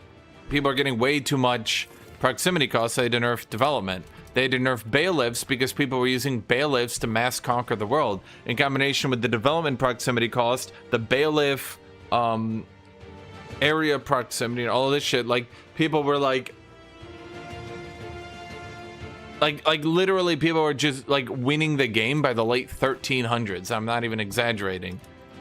We got Kyiv because he broke all his allies. Dumb asshole. Haha, idiot. So, yeah, you could say, now, of course, I'm going to hear the responses. I can already hear them in my skull because you guys say this every time. Oh, well, they shouldn't have nerfed my fun then. They nerfed my fun, and my fun got nerfed, and now my fun is nerfed. So, the issue is, once again, had they not done all these big nerfs, forest ordinance, oh, that's stupid. Had they not done all these big nerfs, it was going to be very clear very quickly that people's expectations of the game were going to be broken. They were giving people the expectations, they were giving the idea, the play pattern that expansion was going to be slow, you were going to have to use vassals, and you weren't just going to world conquer in 30 years. But that's not exactly how it went, obviously. The Holy Roman Empire is dead. A sad day for the Empire. Okay, so...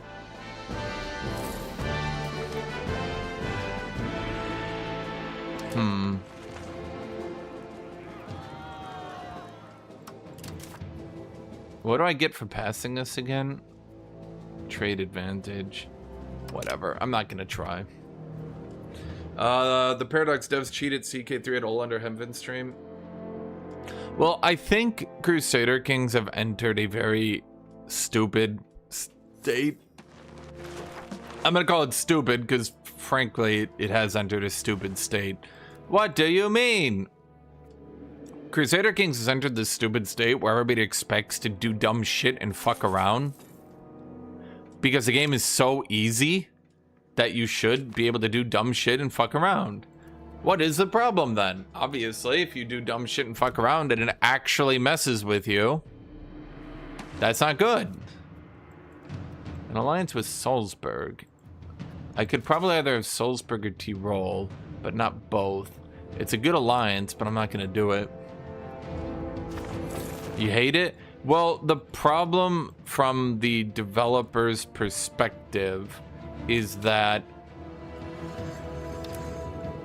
if you're truly so good at the game that you can easily crush the AI and do everything in your 900 hours in the game beating everybody, their perspective, their idea is that, okay, congratulations, you won the game. Like, what does that mean for us?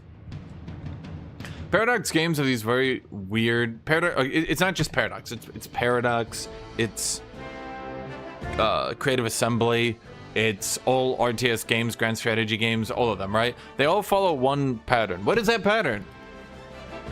What building produces lacquerware? I don't think you can do it. Maybe you can. Maybe Mashabahit can. I don't know. Shit, what was I gonna say?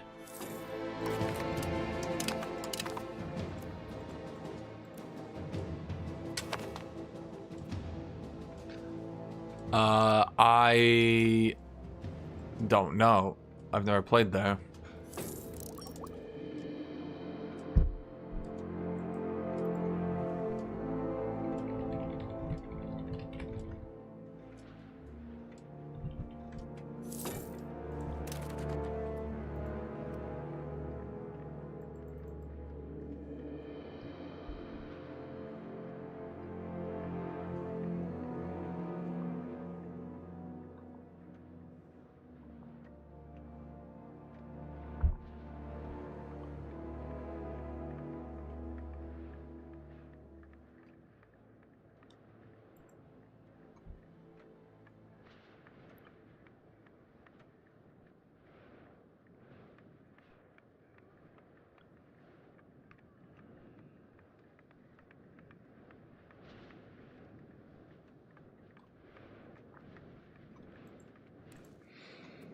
Is there tech lying? I don't know. I literally don't know. I've not played there. What was I gonna say? Sorry, I was replying to somebody. Okay.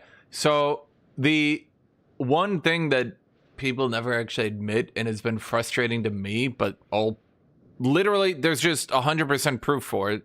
Like, I can't argue against it because the stats just don't agree with my opinion here. In my opinion, I think they make these games too easy, way too beatable, and often just make the AI to die. Sometimes they don't even give the illusion that they're even trying to beat you anymore. But the stats don't lie. What are the stats? let's bring up Crusader Kings 3, right? Now you can say, but it was China. China was the reason that the player base went so big. Okay, let's say hypothetically it was.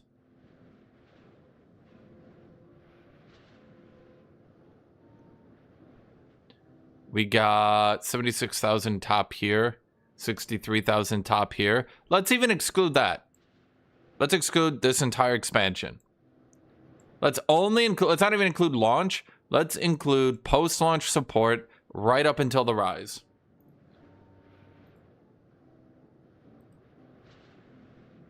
It was free. Was this a free weekend? I don't know. Free weekends are tracked here, here, here. Free weekends don't really raise the numbers on this game. Do you see how the numbers are slowly going up?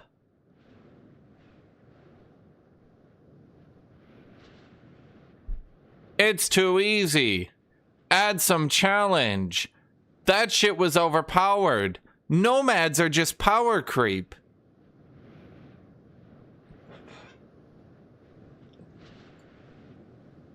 Now let's track through it. Off the top of my head, what were these expansions? Okay. This is right after game launch. And I think the Spanish shit, right? Spanish shit sucks. Okay, so player base didn't go up because the Spanish shit actually did just suck. What was this? I think, was this the castle? One of these was the castle. I should look this up. Hold on, I'm gonna look this up just so I know which one of these is a start. Oh god, there's so much DLC for this game already. Holy fuck. Tours and tournaments. It was 2013. Okay, here's tours and tournaments. Which one was the Castle-y Castle? Royal Court. That's Royal Court. By the way, on Steam, 45% reviews. Imagine you're John Paradox. Hey guys, I'm gonna make my grand strategy game. Reviews, your game sucks. Hands him unlimited money. John Paradox is like,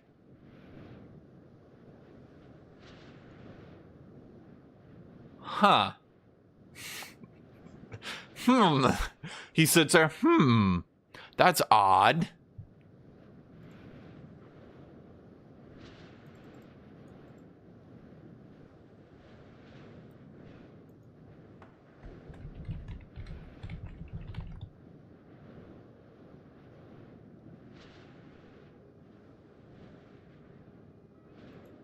So, let's look at it, chat. Let's look at it.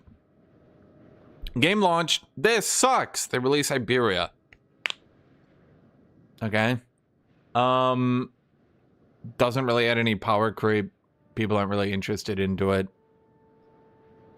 Doesn't even, it's not even strong, right? Here's your castle. Infinite money. Castle sucks. All it really does is add a shitload of power creep with like all the items and shit you can put on your character. This sucked. Player base rises. Hey guys, here's tours and tournaments. Really fun. I actually think this was like when Crusader Kings actually started to become fun.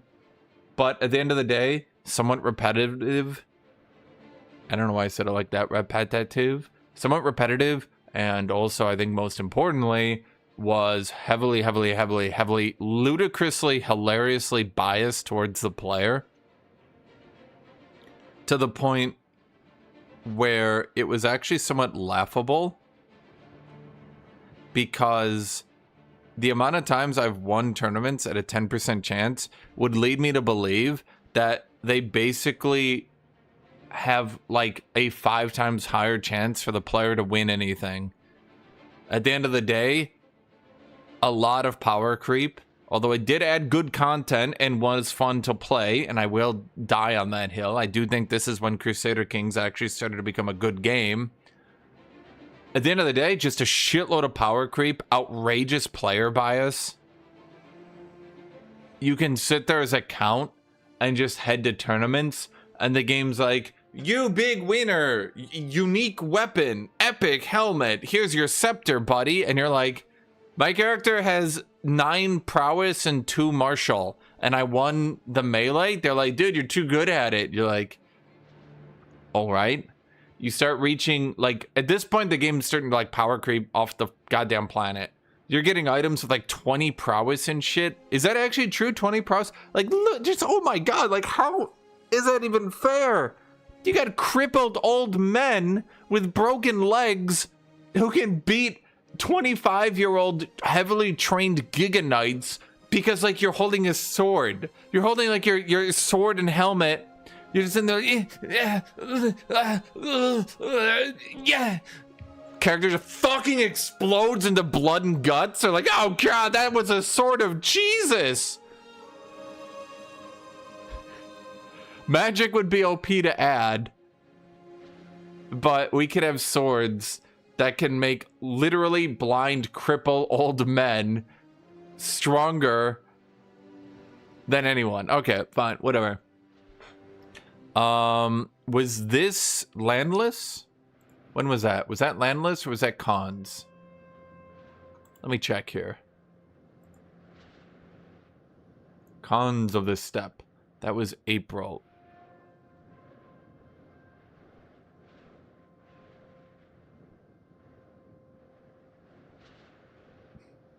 Wow, nobody showed up for cons of this step. Really? Huh. So here we go. Landless characters.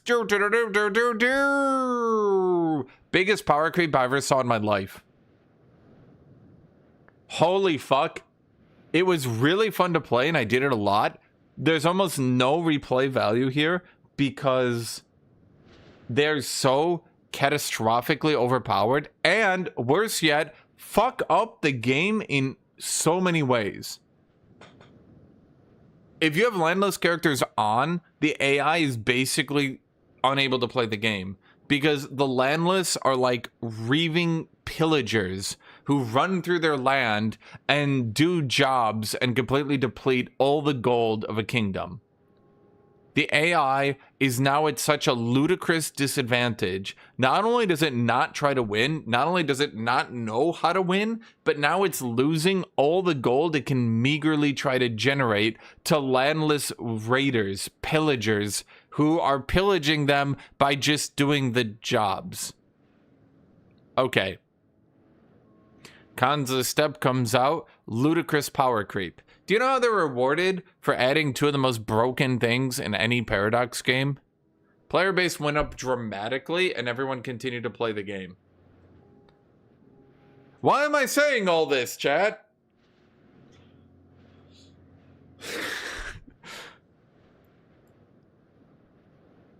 Shockingly, their reward for enormous power creep, their reward for China, which is fun for one playthrough,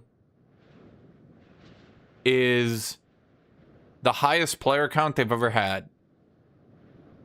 Massive sales. Infinite money.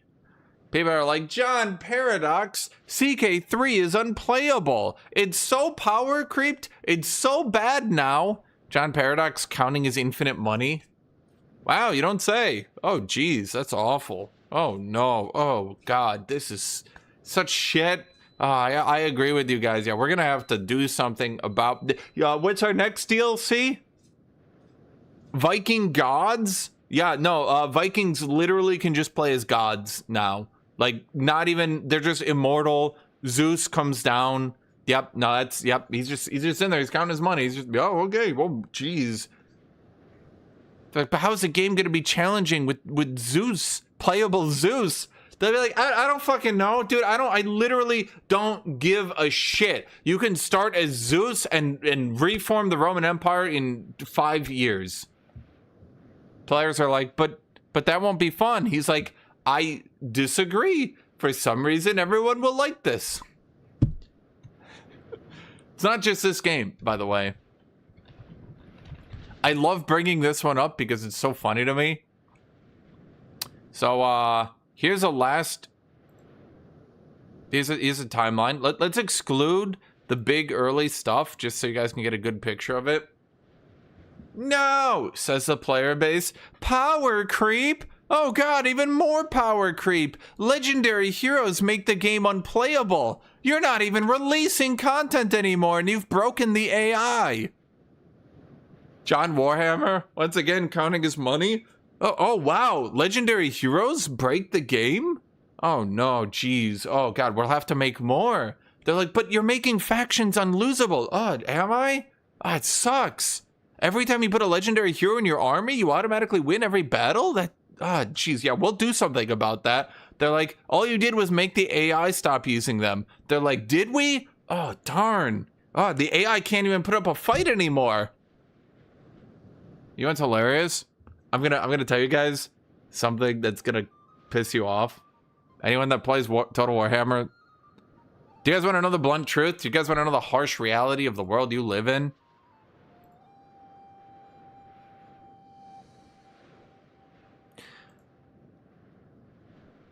Total Warhammer, while not selling DLC, had their best months for sales. They literally did not add any DLC to the game, and it outsold their other months.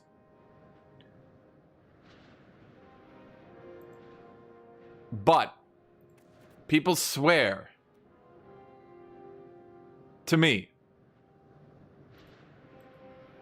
to everybody, that Total Warhammer is dying because their AI isn't able to play the game. How do you see migration? Population. What the fuck? But why? You bitch.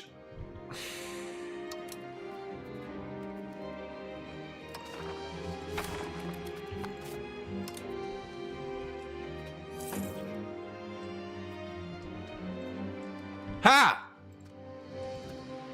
Now it is I who steals the people.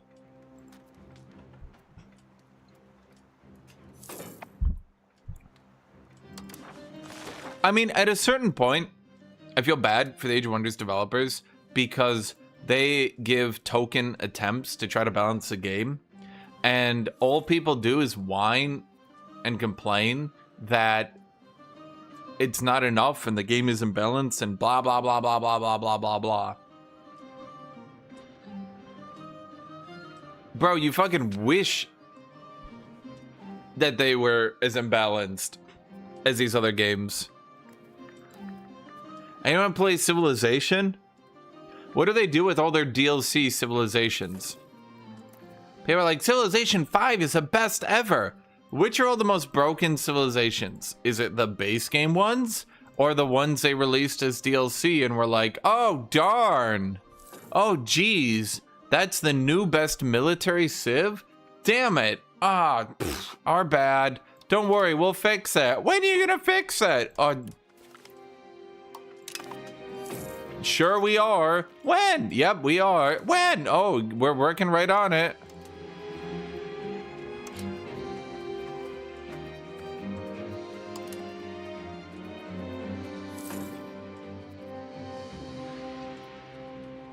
That's weird. I can't give them marriages, huh?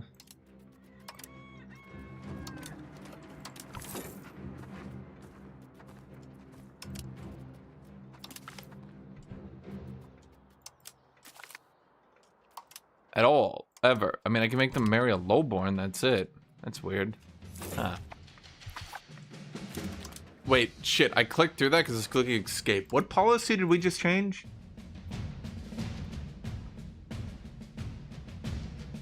Representative power.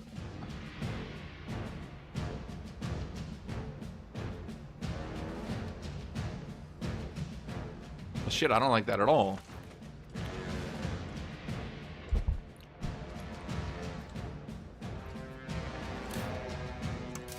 But yeah, I think a lot of people, and then let's wrap this all back, by the way, let's wrap this all back to EU5.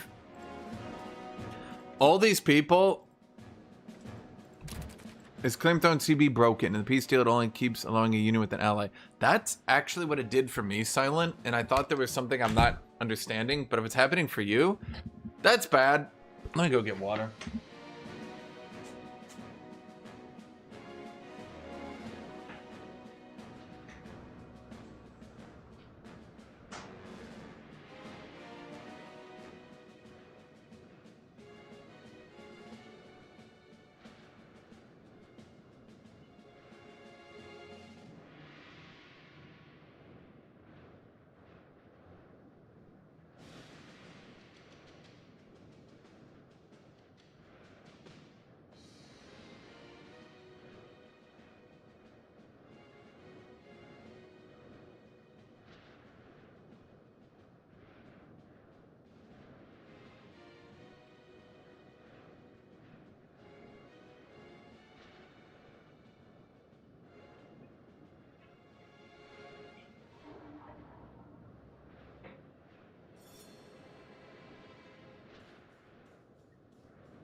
But yeah.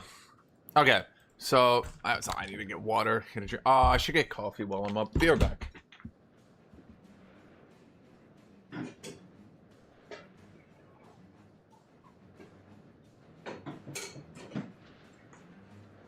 You know what? I refill my water because I drink half of it.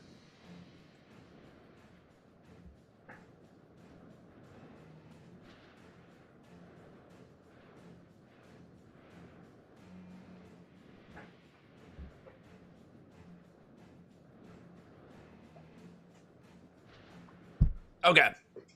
So, as I read through a lot of these complaints on EU5 saying the AI is bad, the AI does dumb stuff, the AI is an AI.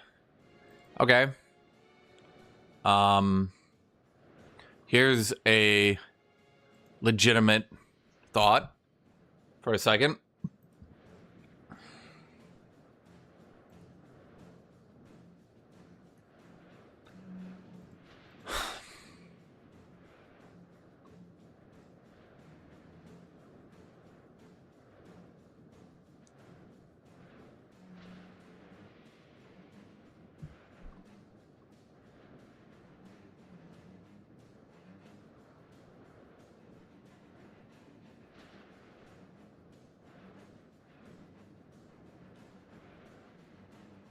So I'm reading these reviews, like, holy shit.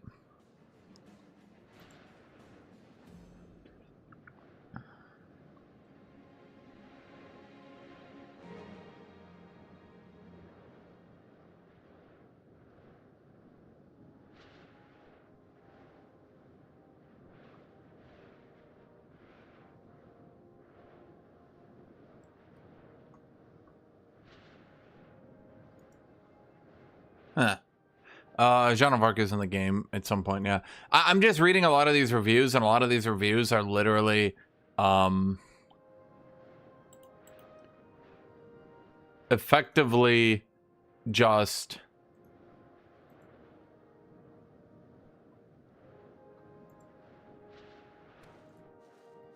this thing that was also in EU4 is bad. The AI barely attacks the player. Yeah, because you guys understand how to play video games. How many times did you legitimately get attacked in EU4? Seriously, actual question. How many times did you play EU4 and lose a war that wasn't early game, or you basically immediately quit after the war was declared because you're like, ah, fuck it? Were there any tough wars? Any wars that were close? Any wars where you're like, oh man, I could legitimately lose this one? No, of course not. The goddamn second a bad thing happened to you, you instantly ran the fuck out. You sprinted out that door. Get me out of here. The AI not being able to keep up with the player, the AI will not only keep up with the player, but beat the player. For the first 50 hours, I'd wager.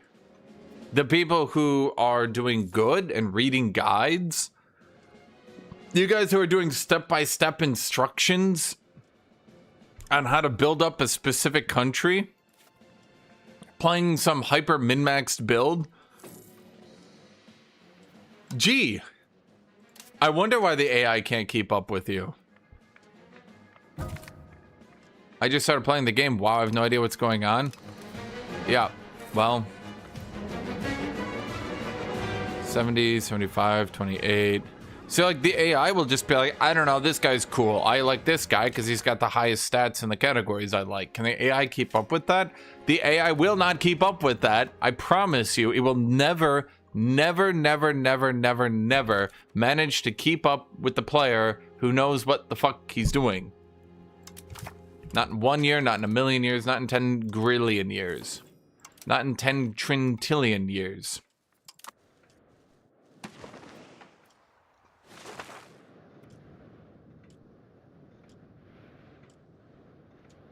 Yeah, I'm going to refund this. Not for me. New Fire, when posed with even the tiniest bit of the slightest challenge in his life. Ah, anxiety. Yeah. I have a lot of crown power, so I could give another privilege to the nobility to get more taxes out of them. But I feel like I'm okay right now. I have no idea what I'm looking at. What are you trying to look at? Not gonna lie, eco is easy in this game. No shit. Did you figure out that building buildings makes you money? It's not about being easy, my dude. Did you not notice that I'm playing on very hard? Have you seen the very hard bonuses? Newfire, did you do the tutorial? Did you skip through the tutorial, run into the game, then get anxiety because you were overwhelmed? Be honest.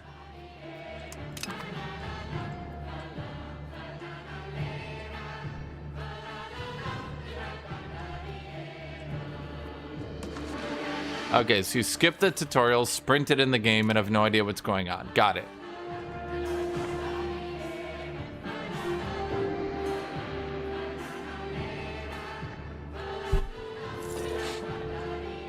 The problem is, there's just not a whole lot you can do to make the AI play as well as a player. A player is going to understand, I can get book. Oh, now even though paper doesn't make much money, paper makes book easier to produce, which makes money, and then I'm paying the upkeep on my libraries, which reduces the amount I'm spending, which makes money. Now me get lumber, even though I have surplus of lumber, getting more lumber reduces price of lumber, which reduces price of paper, which reduces price of book, which reduces the amount I'm paying in upkeep. Huh.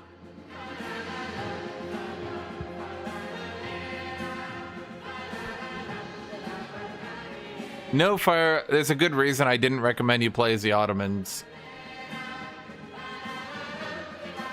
The Ottomans are like an extra layer on top of the game because they have all that unique shit and events and stuff going on. And I imagine you're getting spammed by pop-ups, but you also have to be aggressive because you're gonna get the Balkans fuckers. Venice! Don't play Venice!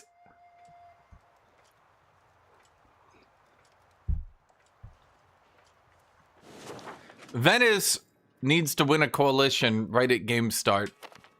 And it's not good. It's not good. Dude, I'm just sucking pops in. I'm like a vacuum. Yeah, Venice is easy. Well, I shouldn't say easy. Venice is better and more playable after you get out of the early game. The problem is you have to play through the early game, chat. Okay? It doesn't matter if you win the war. Did you get any land off it?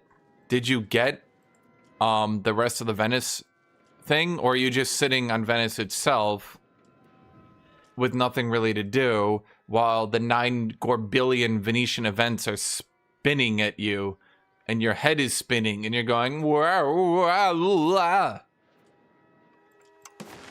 Okay, so what the fuck is your complaint, New Fire? You're playing Venice, you got the Venetian land, you got Merchant Republic, you're rich, presumably.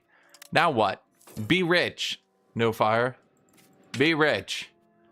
Be like me, except I have no market, so I'm literally producing at half goods. This is bad, by the way. Don't do this. This sucks. More like Suckerland. I don't know what to do. The market page confuses me. Okay, don't look at the market page. Don't even pay attention to the market. You're all in one market because you're Venice. You don't need to pay attention to that. Get all your starting shit into one market. And once you do that, just start going from there. Okay.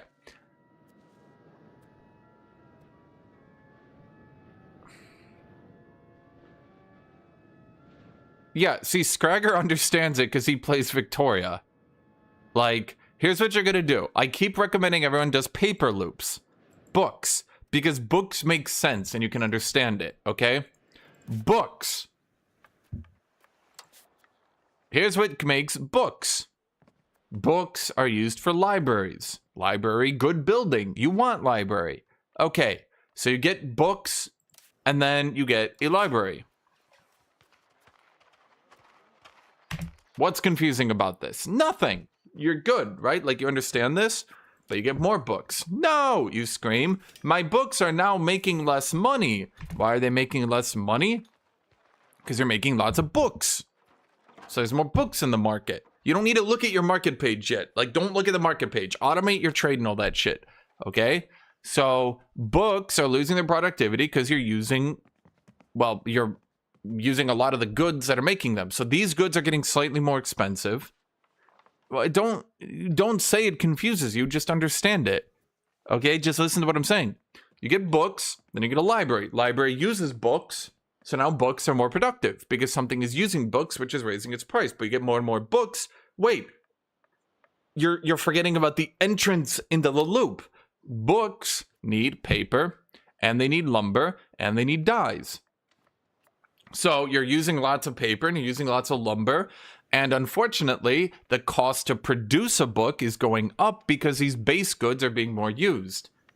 Okay. So then you need to get paper, but you look at paper and you're going to notice something really quick. Oh no! Paper generally is either going to use leather and wood, but I think that one's shitty. Yeah, you don't want to do that one. It's going to use fiber crops and it's going to use lumber. Construction loop is also helpful if you have clay.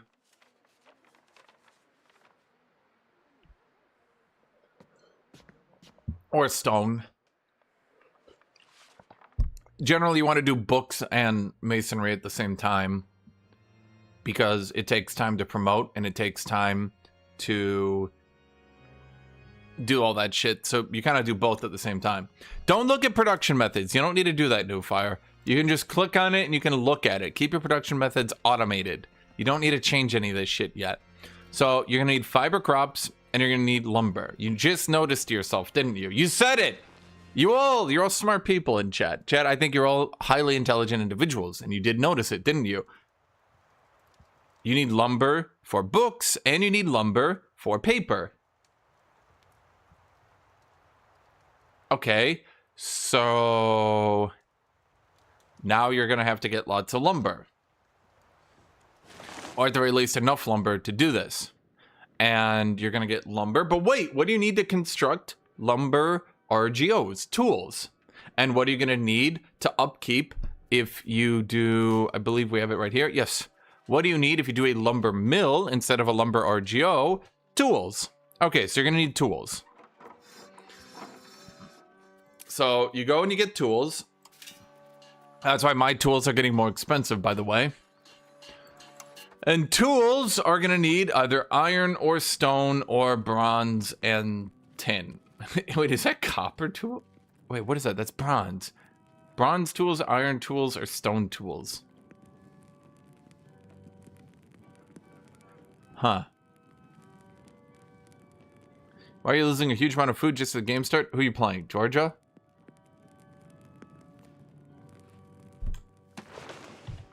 The game makes sense. I don't... like, it makes sense.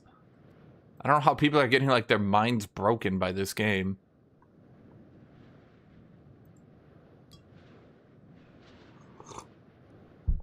Is Victoria 3 with the worst HUD? Technically, in a way, I suppose. Because... wait, the Byzantines are actually keeping it together.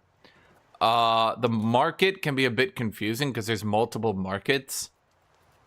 After you start getting to the multiple market period, that's also when you're starting to get to age 3, which generally you're going to want like 2, 3 more. You're going to want lots of markets. At that point, you want to start specializing your cities. So then you're going to want to start changing the way you look at cities instead of towns and cities in age 1 being I'm going to do everything.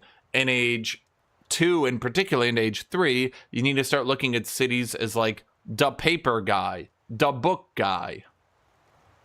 Wait, the market losing food isn't my main market. Does that matter? No. It'll still give you the pop-up, but I imagine it's Trebizond. You don't give a shit. Don't worry about it.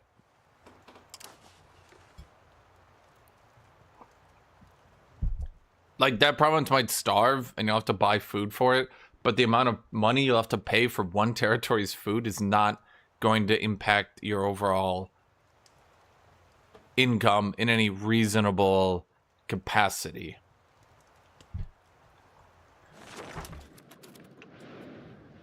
All right, you get tools. Tools make out of iron. You can either build or import iron. Tools give you wood. Wood produces the price of your stuff. But now you need more iron, so you got to dig out iron. But wait, you got to get food. You all remembered food, didn't you, Chad? You're all smart people and need food.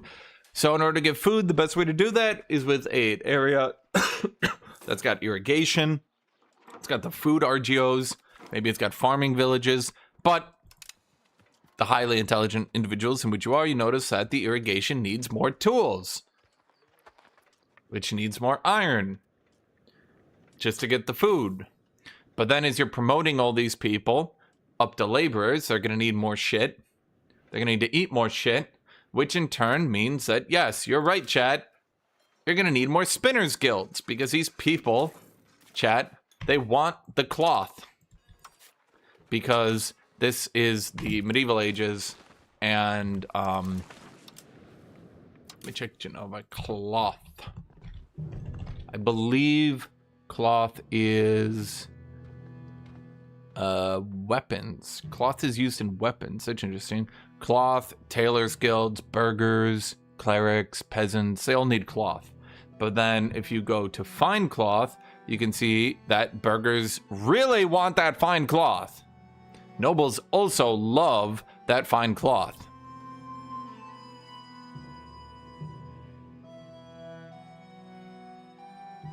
Clay is used, so there's 2 ways to make masonry, and as far as I can tell, they're both... Okay, stone masonry is slightly more efficient. Yeah. So, clay is used in masonry, which is super cheap, and pottery. I've never found potteries to be very efficient. Peasants want them, but I almost never build them, ever. It's so weird. I feel like pottery just spawns out of thin air. It's just like I end up like deleting my pottery in the mid game because I'm just not even using it. I look at my pottery on cities and towns and it's actually making like 0.2 productivity when everything else at that point's at like 0.8 to 1. I'm like, what the fuck? I get more tools. Now weaponsmith. Actually click on weaponsmith. Pop needs. Nobles and soldiers need weaponry. Shortages in Bern.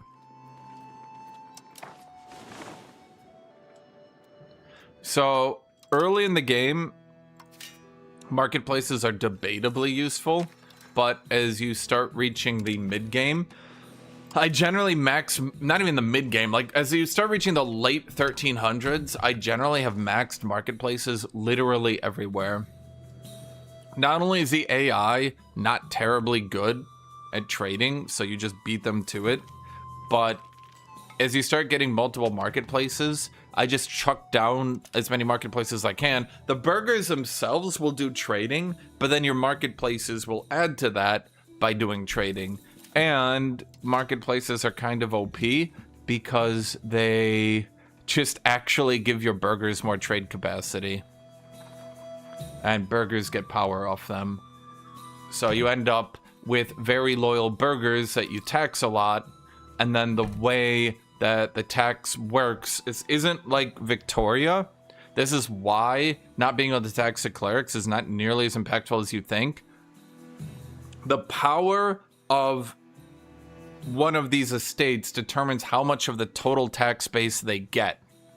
So even though, let's say, for example, I had a bunch of books or some shit, the clerics aren't getting the money from the books, the burghers are. And then you tax the burghers, so even though the clergy are working the jobs, you're taxing the burghers who are getting the money from the jobs. So yeah, that's why the burger loop is kind of really impactful. The burger train. The Burger King. How much would it be to get my new market? Do I just save up for that at this point? I think I might. Is there anything we can do to, like, skimp some more gold out of here? No. You have no idea what I just said. No, Fire, I promise you, if you can understand Hearts of Iron, you can understand basic economics. I assure you.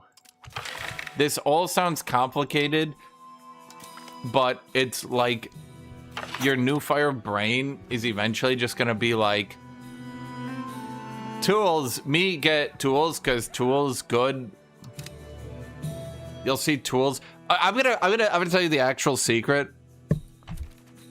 Other than the early game and just understanding what goods will build into other goods and you need now, for the most part, you just go to a city and you're like, oh, cloth is predictive because we don't have enough cloth.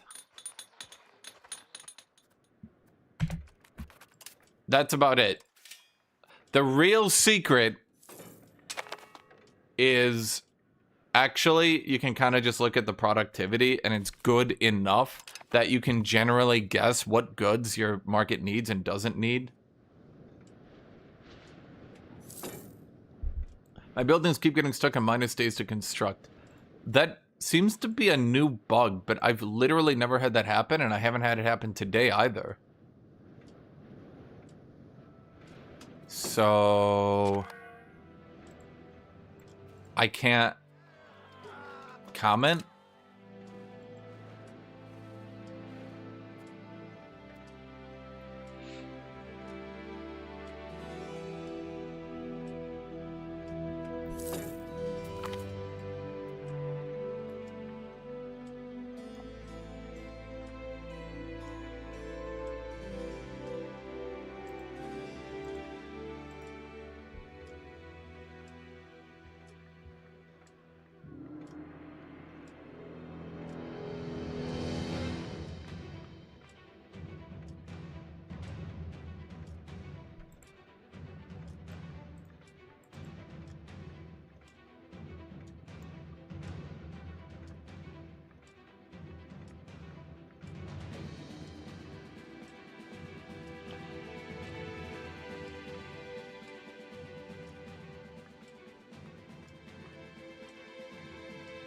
Huh.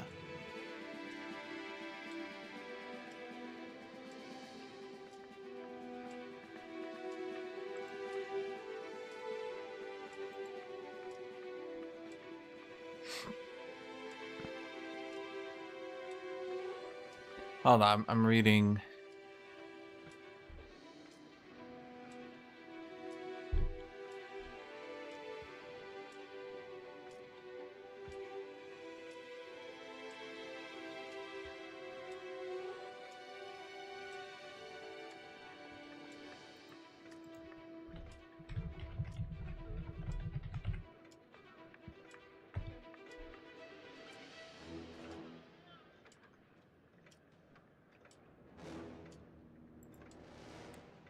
Sorry, it's just some of the...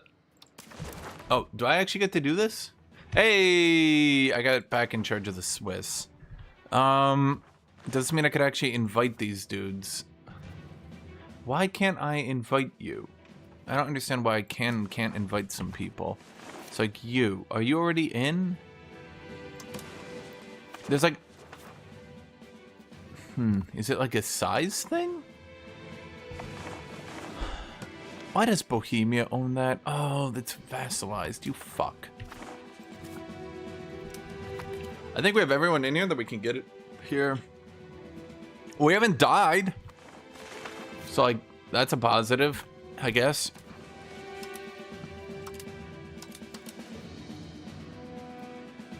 Internal politics.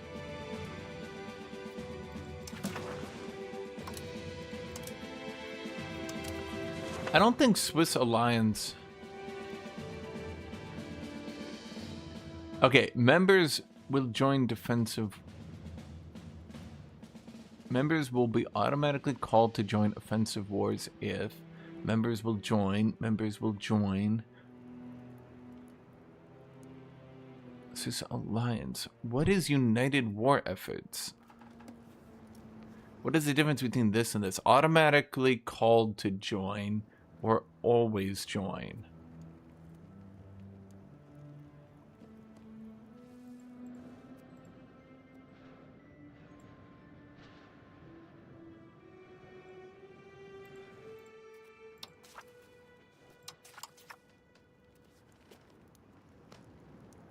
We don't want elections. I don't think... Sovereign power, representative power. Absolute power.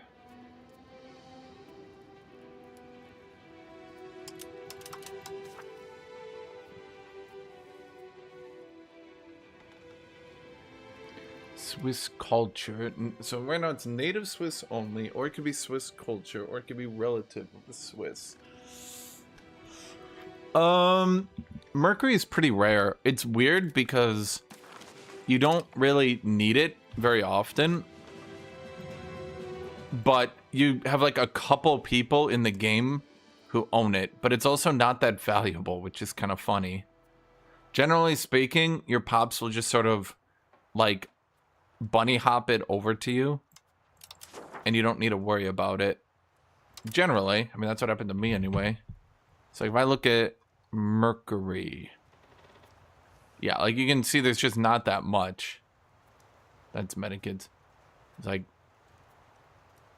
one in Germany, Croatia, one in Italy, one in Spain, one in Tunis, one in Morocco, one in Hungary, one in Anatolia. I gave restarting after 50 years. Bro, welcome to my life. I did that for over 100 hours. That's how eventually I got to the point. Yeah.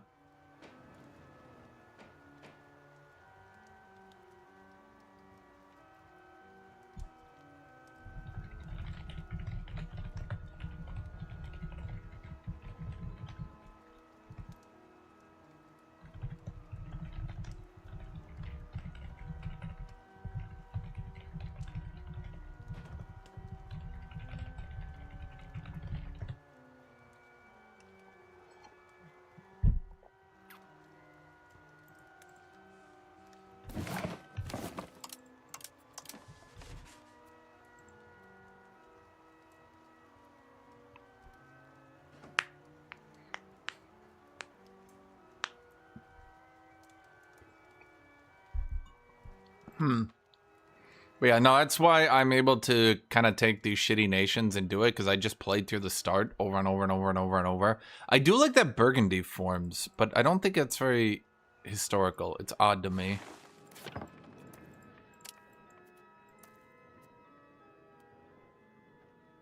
But I guess it's kind of weird to simulate why it wouldn't.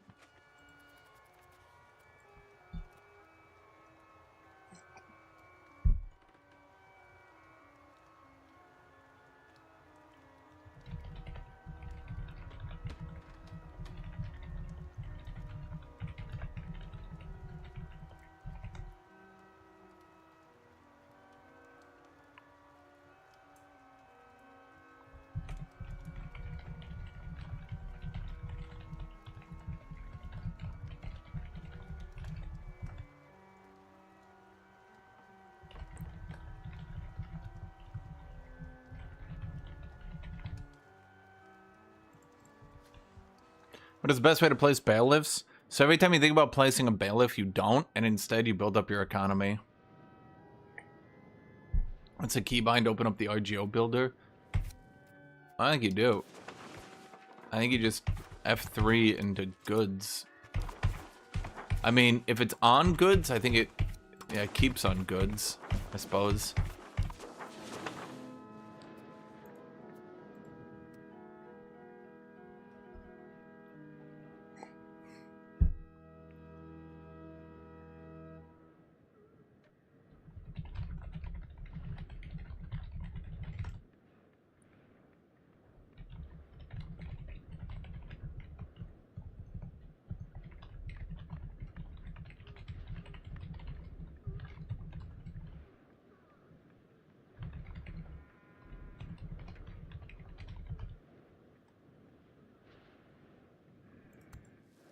What's the best way to control? What's the best way to get control early game, or do you just death stack the capital with everything? I mean, obviously roads are the best way to get control. Roads, bridges. Try to get centralization. Try to get land or naval as quickly as you can. Yeah.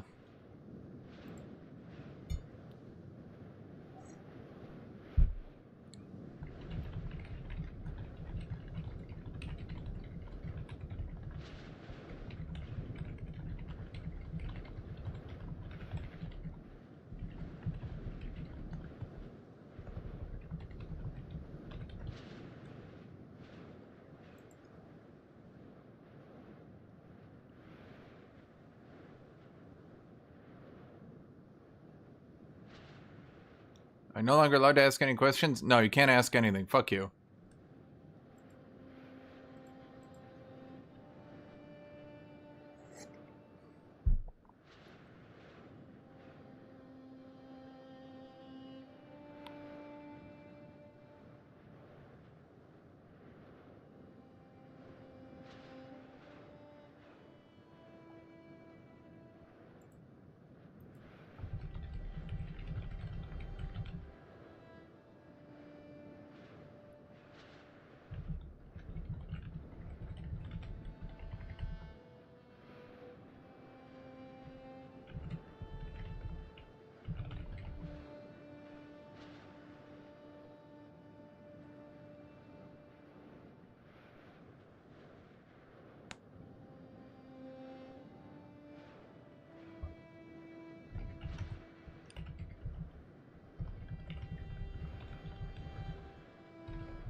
Hold on.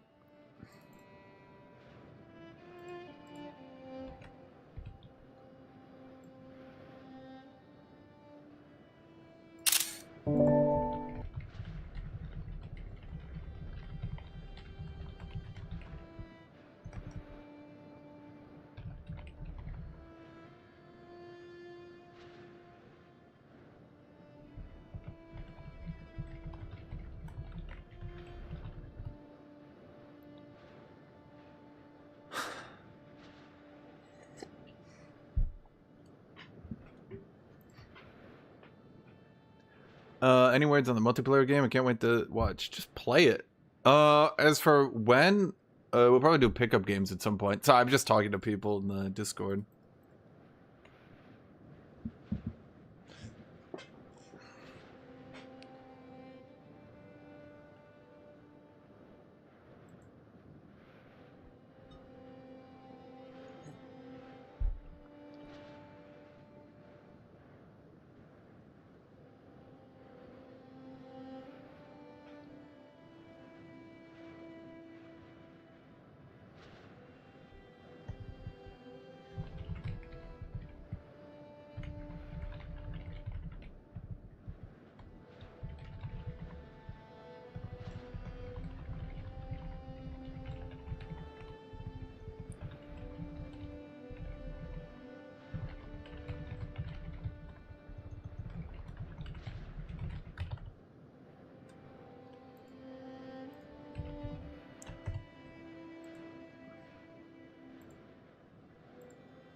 Sorry, I'm just discussing things in the Discord. I can't show you guys because, well, frankly, you know, it's all under NDA.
I was gonna ask questions. So I'm just typing here. Yeah, New Fire. Just play the game. You're gonna be as good as everyone else. You just have so much anxiety. Have you thought about getting anxiety medications?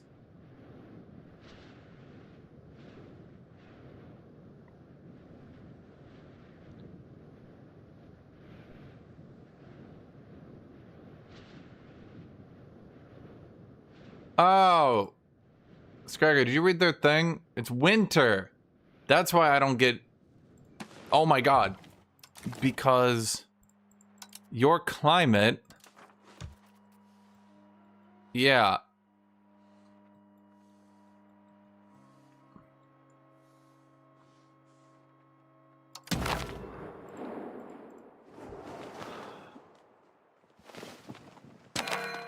So, like, continental gets normal winter. Subtropical gets no winter. I can't see Giga Bad Tropical. How do I see that, chat? How do I see Giga Tropic? Well, I mean, I guess I could just click here.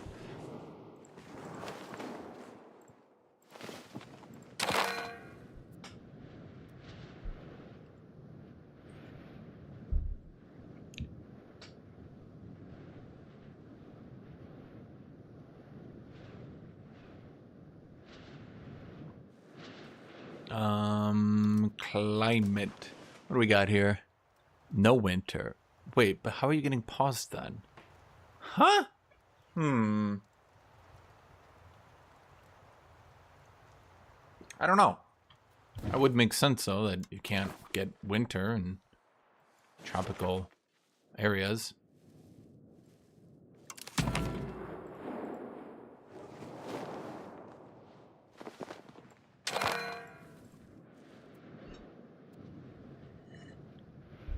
Because Majapahit starts strong, just gets stronger, and everything goes well.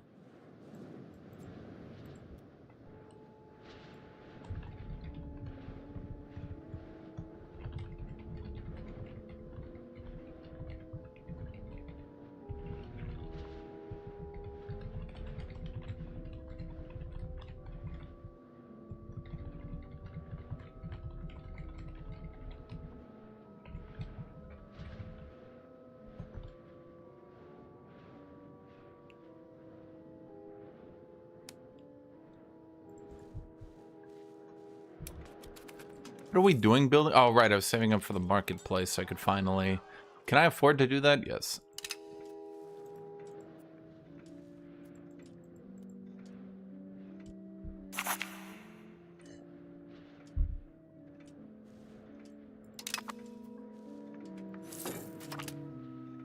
Whoop. Okay, so it integrated properly.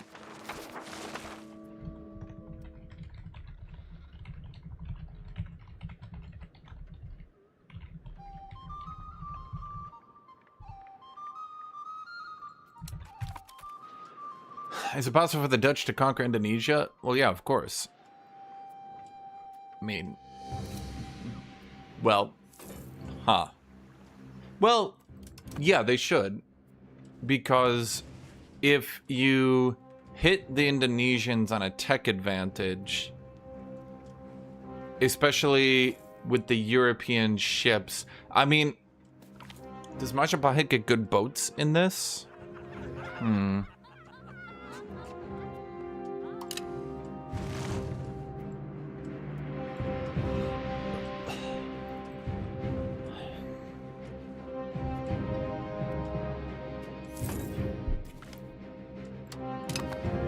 Hey, the burgers like me more.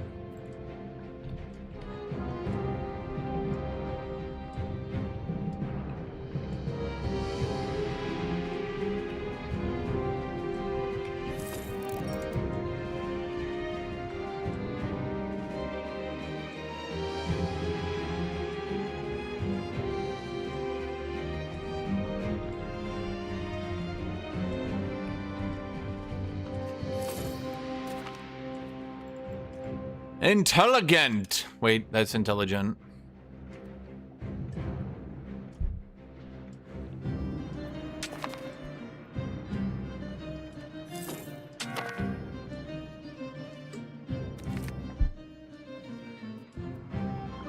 Smart for distance abroad.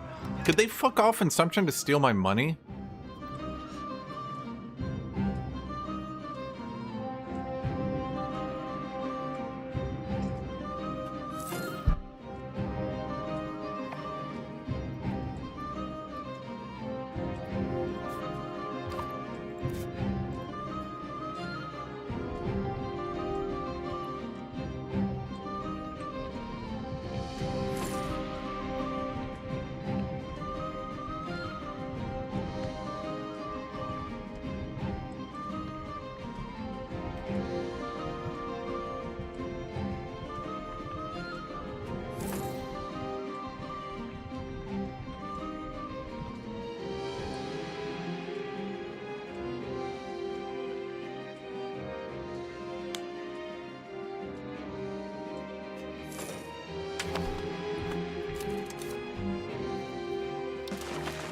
Banking. Do do do.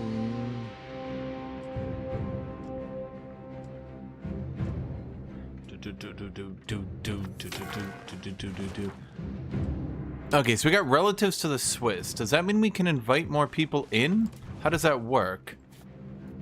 Oh, yeah. Awesome. How much longer am I in control? Oh, I'll be in control for a while. I don't need to waste money then.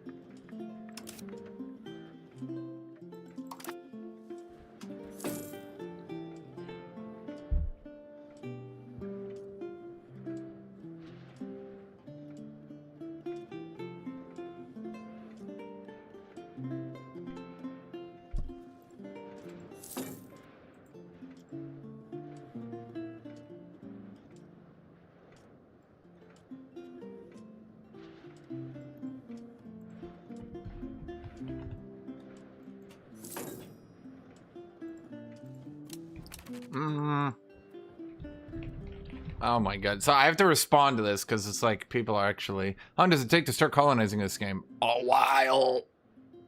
That's probably one of the bigger negative criticisms I have. How am I enjoying it? No, I enjoy it.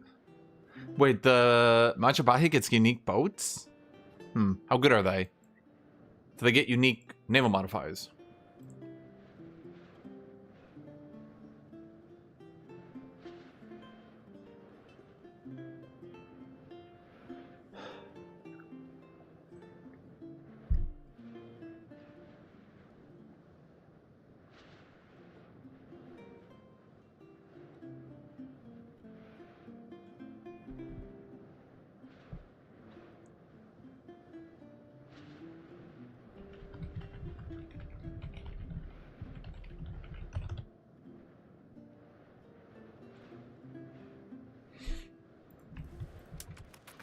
I mean, are they good?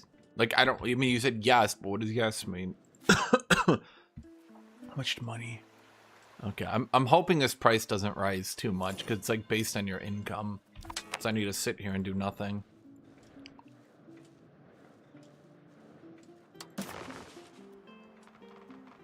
Pops are missing goods from the following markets. Fair enough.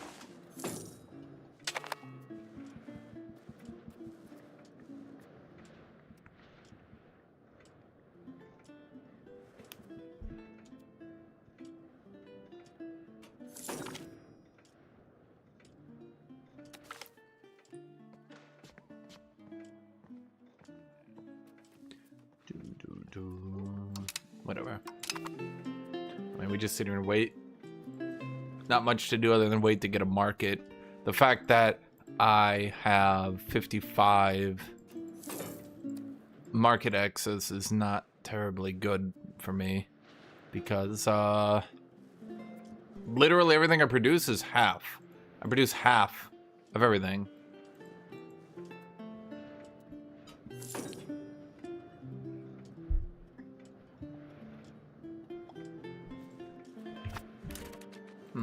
Hold on.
They get 5% naval damage and a unique galley, which is more guns plus hull size. When? What age? Because I think European... Well, I can check. I don't need to think. Apparently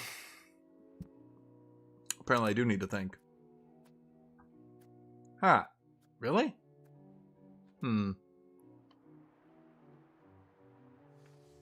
it. European doesn't show up in that list, so I do need to check.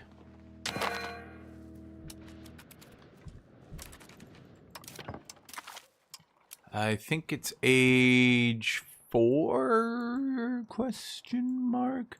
Because do remember, galleys get outscaled. It's kind of how this game and its naval shenanigans work. As in, it doesn't work. Okay.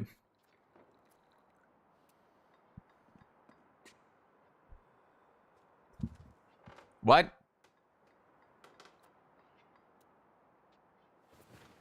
We don't... Okay, so I guess all Italians get the Galleass and the Italians get a special one. I thought the Europeans...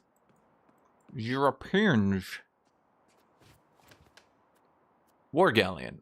Okay, there we go. Yeah, it's a heavy ship with 10 more cannons and 10 more hull size. Age 4. That's going to be a hard ship to beat. Because if it comes at you age 4, that's going to be...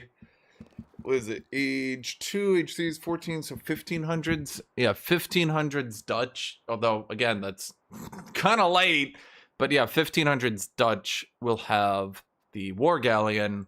And I'm not... Like, that's a lot to beat. Because if you have combat with more hull, more cannons, and that's base, all your modifiers play into the base.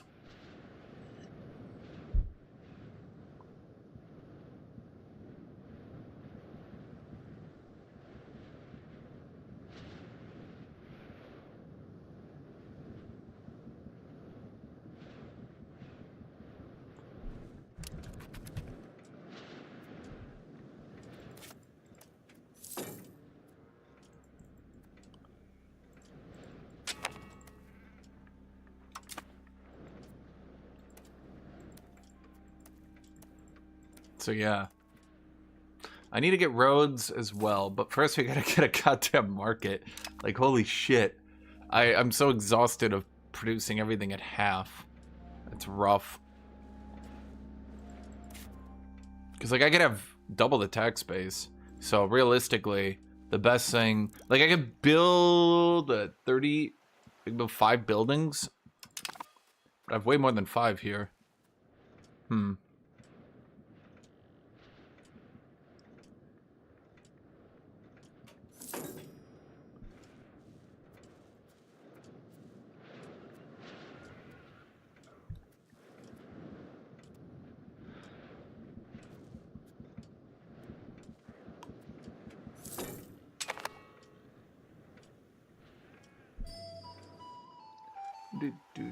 Ah, it keeps going up. Why is it going up?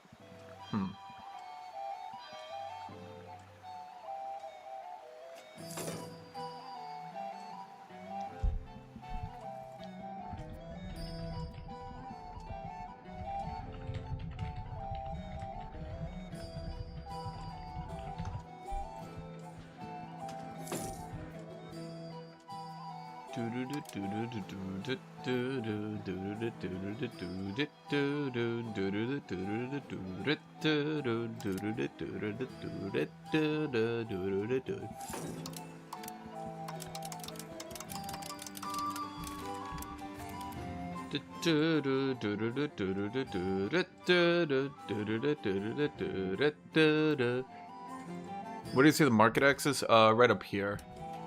And the market axis is pretty important. I am building that in Bern, am I?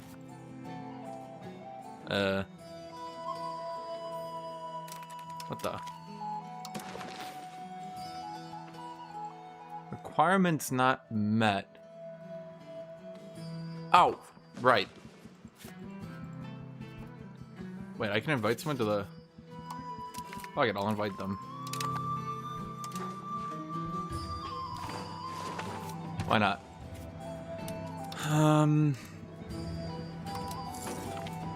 Oh, I need to... Hold on, I need to go to the bathroom. I need to get a diplomat so I can break my agreement with that dude, so then I can make my own market.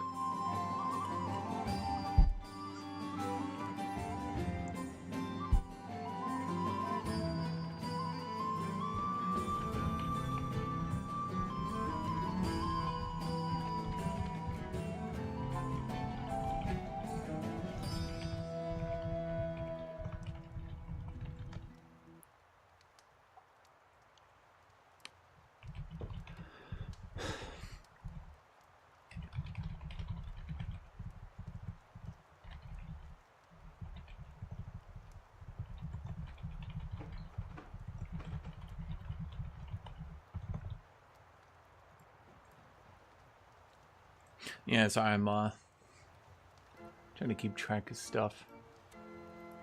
Be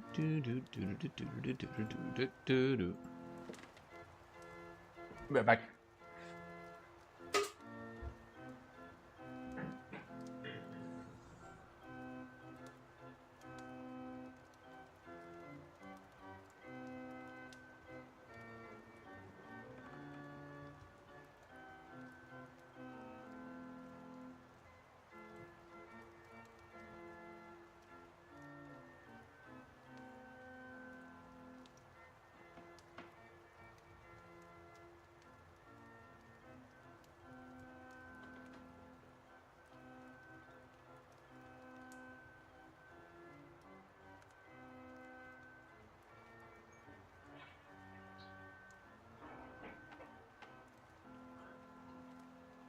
Jack, give me something to talk about. I'm holding conversations, multiple. I reached out to other creators for collabs or get them interested in playing MP with us. Everyone, I mean, I have to do that because I need to get my market, but it kind of sucks because now I have to sit here and wait. Maybe I should have just paid them gold. I don't know. I lost all my gold, and now my people are gonna have to, you know.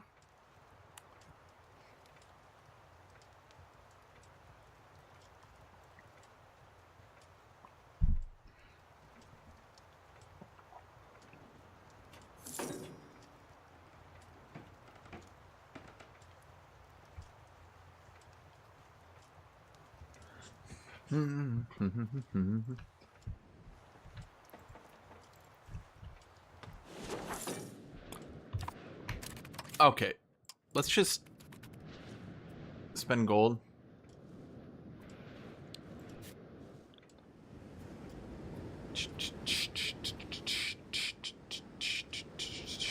I just need to break this. Does that use a diplomat? Yeah, of course it does. Okay, then let's stop spending gold again. Okay, then we run over here. Then we make the market. There we go. Now with the market made, we should actually make money. Or we'll collapse and die due to some food issue or something. We'll see.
Okay, so there's a market, and now we see, do we make money, or did I make a mistake? Yeah, okay, that makes me a bit more money. That should also mean that, yes, my productivity, like, doubled. Oh, who knew making trade goods was good? Okay, so we're a bit late in the 1300s, but at least we're making money now. And that should punch me above because all these little expenditures I've been having should, yeah, they should no longer be dragging me down really hard. What did I accept? I literally didn't check what institutions I accepted. It's always banking and armies, always banking and armies. Why do I never get the Renaissance?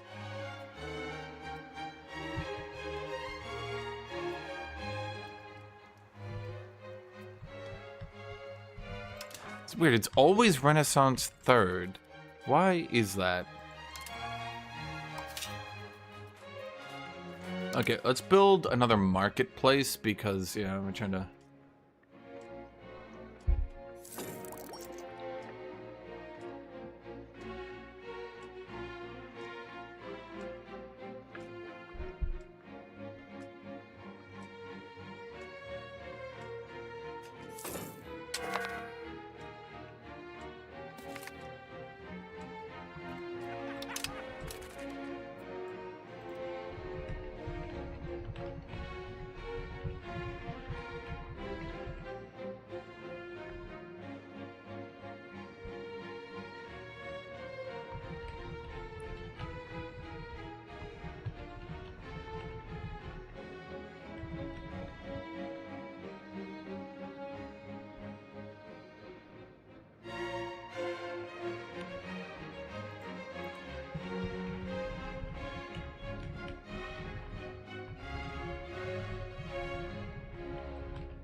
You guys are not giving me anything to talk about. I'm sorry, I'm trying to hold like a conversation that I can't obviously show you guys. Which maybe I shouldn't while streaming, but well. Maybe I shouldn't a lot of things. Stability investment cost reduction. Okay. Which one are you? Okay, so that's still in banking.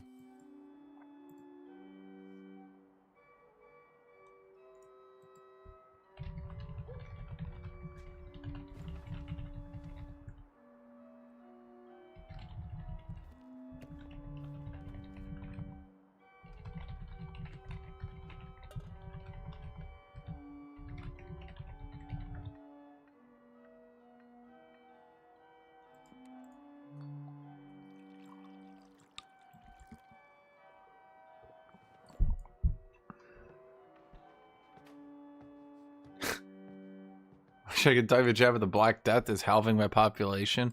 Yeah, you get used to it. I'm trying to think. I don't have Renaissance or else I'd go Renaissance. What's the best way to boost my economy? I mean... probably Entrepot? Entrepot? Entrepot? I think that's how you pronounce it. Counting house, rag paper, bureaucracy. These are all good things.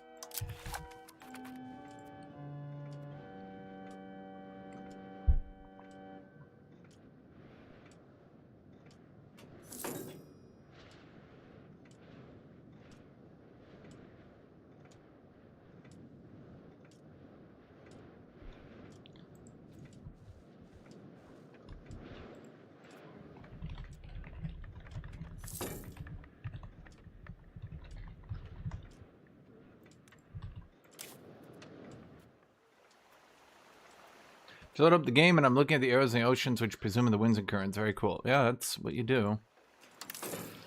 Because navies move faster in one direction than the other direction.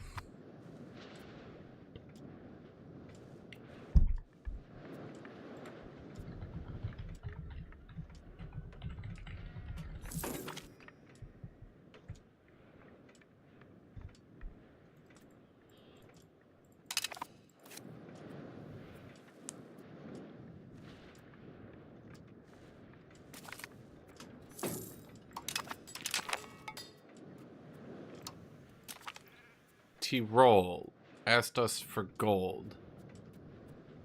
No?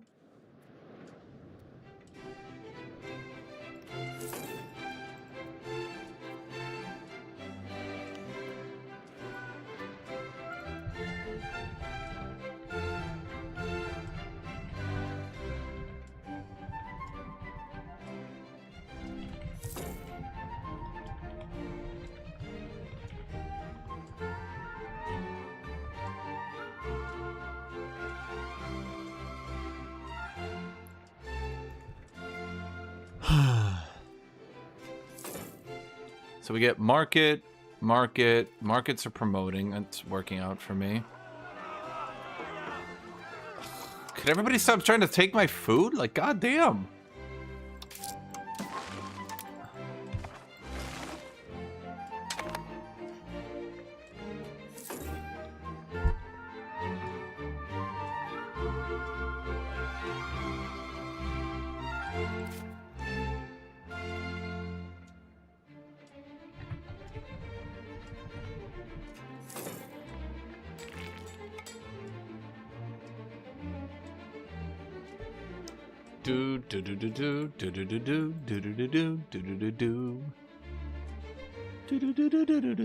Wait, books. Wait, are books good now? Yes, books are good because we finally made our own market. Wait, I should look around. Who's in the Swiss Confederation?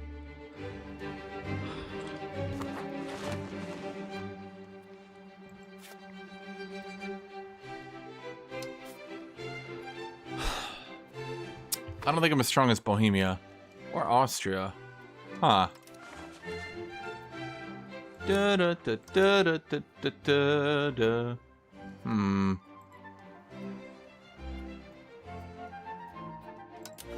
Shit, I'm actually locked in. I maybe shouldn't have done that.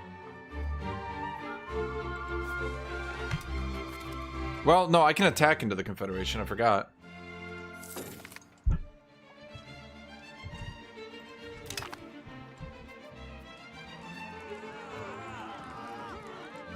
Okay, these people are already pissed off. I can't really piss them off anymore.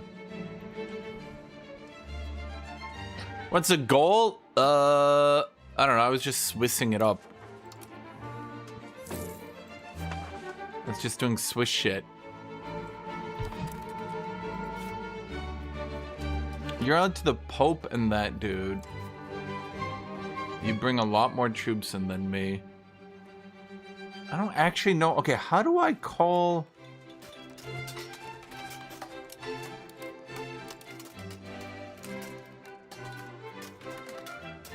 Oh, they want Bergen's land.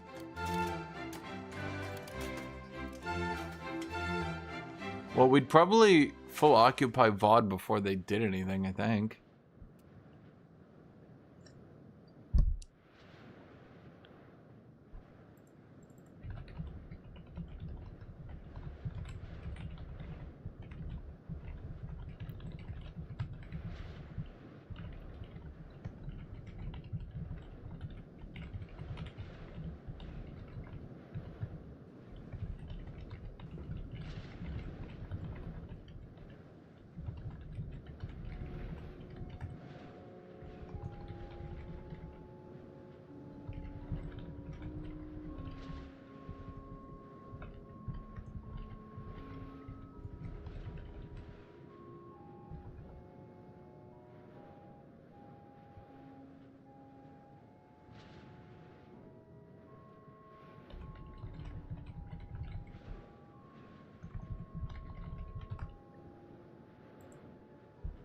As being the HR8, not very great.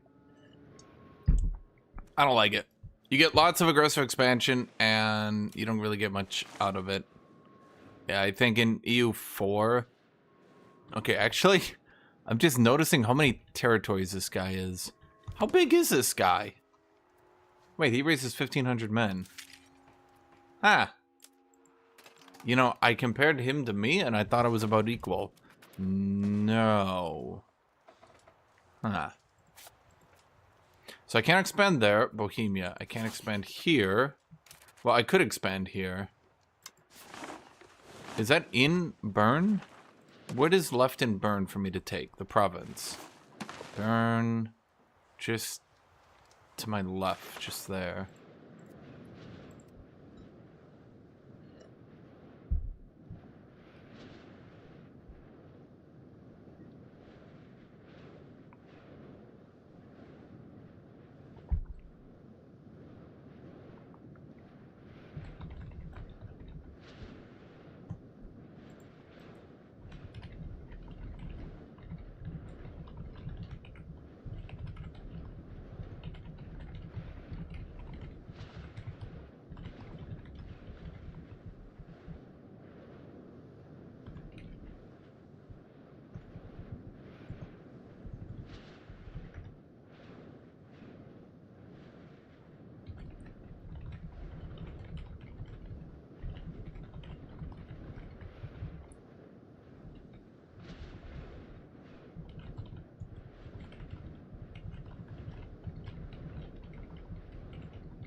Trying to think what I can do here.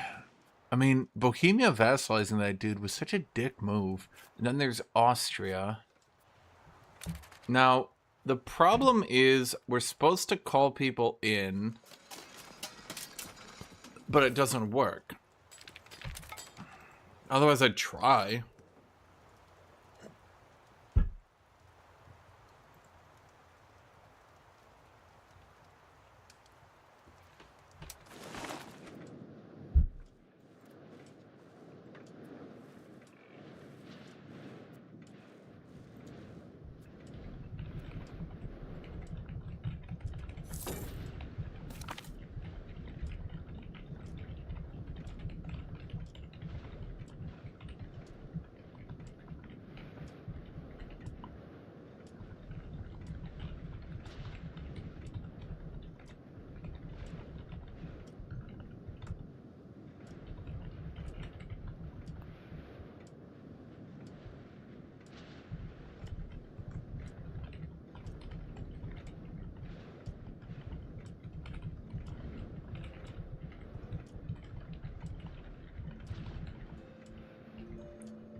I have Minecraft horror mods to play. Do you, No Fire? Do you want to play Minecraft horror mods? Wait, is Encourage Migration admin? Oh, it is.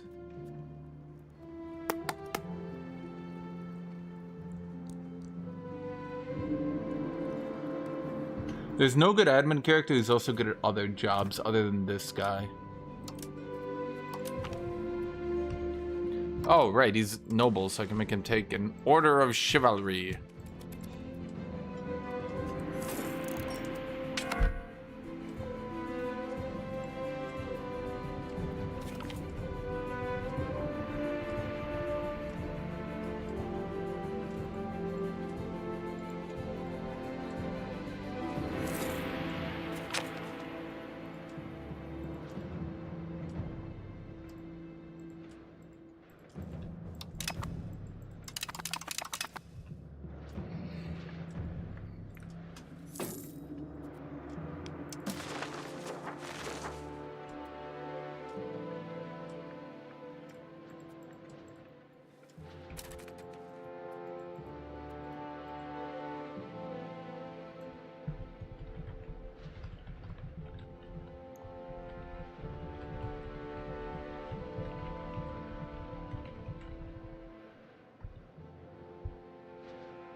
Majapahit, California. You know, okay. Yeah, actually, that's a good question, Buddhist. What are you gonna do on live stream? Why am I just stacking buildings in queue here instead of, and this is a good idea, building here? Oh, you know what I'm doing wrong? I'm not getting masonry.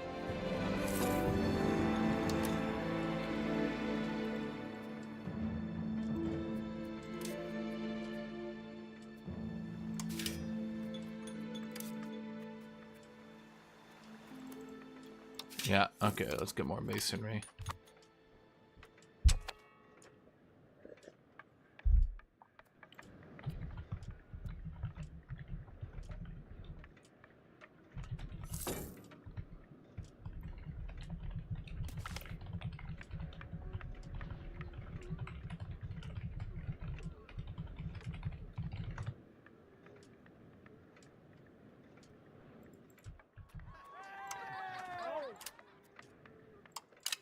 Hmm.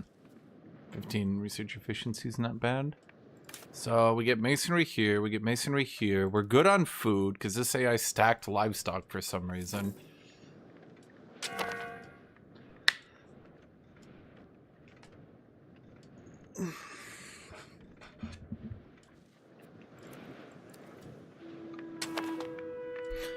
Let's see, so far as immigration.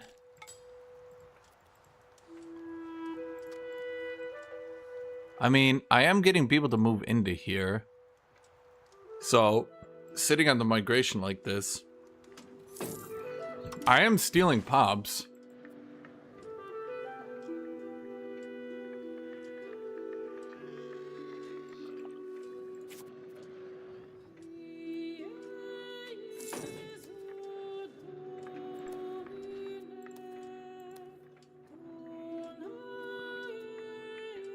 We need amber, okay.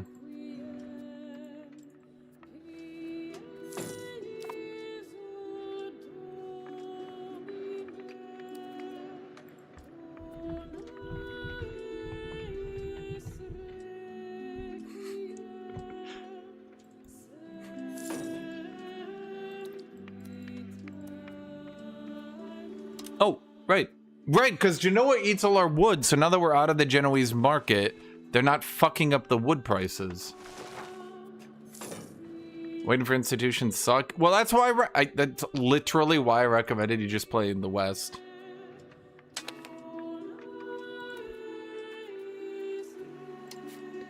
Okay, we make masonry out of stone, so...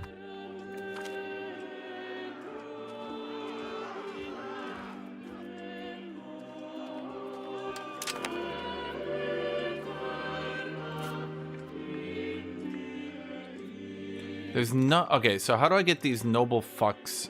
Do I just give them money? That actually won't help enough. Shit.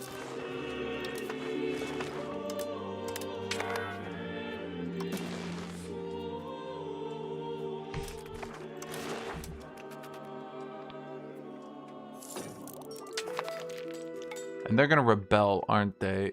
Yeah. I could bribe them, but then am I just losing my money for no reason?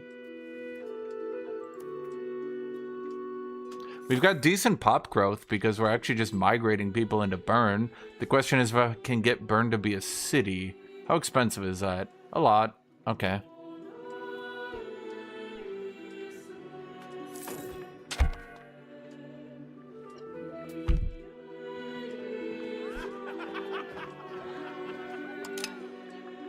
Wait. Oh, for fuck's sake. Why is Republican tradition so bad? Food. We're selling food, but not enough. I should get granaries.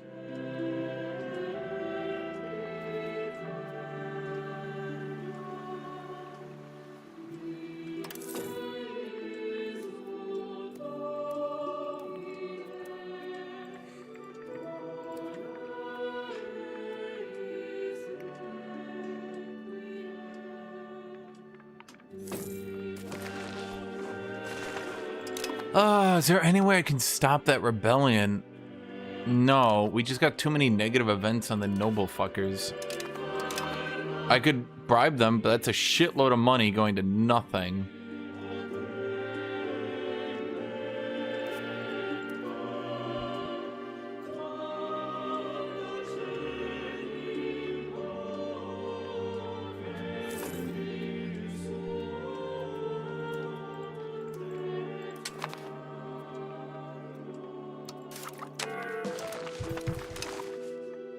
Well, we have all institutions. Whether because it's migration or something, we're actually getting... Yeah.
Wait, was Putus actually going to live stream? Putus, all you need to do is be yourself. Be yourself. Be a busy bee. Like yourself. Wait, there's a road here. Wait, why does that matter? Fuck it, let's just piss off the clergy too, why not? Okay, so there's a road from here to here. Okay, let's actually just get a road and spend my money on that. Because I have so many buildings queued up. Because I'm making so much money. I'm very productive. Now, this one... Okay, you know what I should have done instead of getting a road? But it's a little bit late now, I'm a little bit dumb. I should have gotten more wood.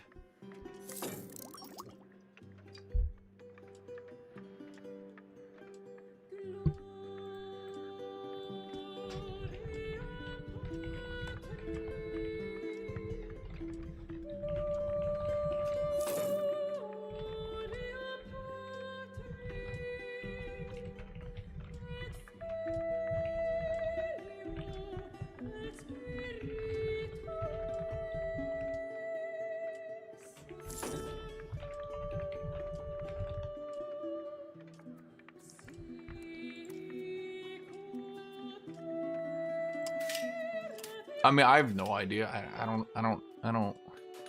know if Putis is gonna do anything good or anything bad. Who knows, chat? Who can say? I'm just optimistic for him. Or not. Maybe I'm lying. Putis, maybe I'm trying to lull you into a false sense of security.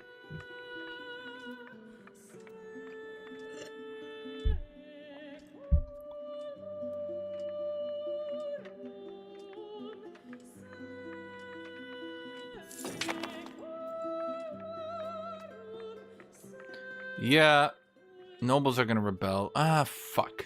The problem is when they do rebel, they take my constructions away. And that would suck if they cancel my road. Because I'm not a very rich nation. Despite expectations.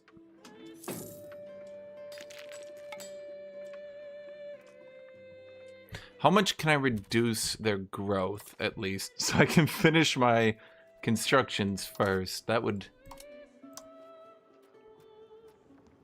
Not a lot. How much does that buy?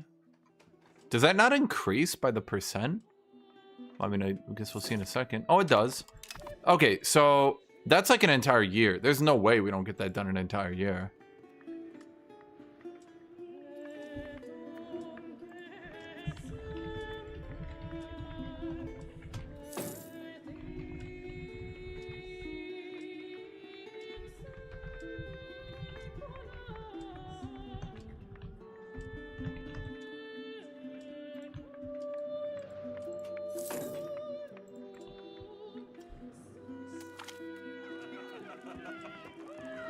We get stronger relation with China. Oh, that's not good.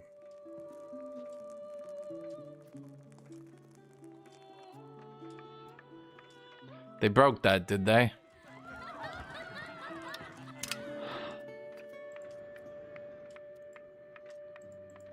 Claude, don't you remember when the Chinese sent their Han people to Bern to help synthesize the location?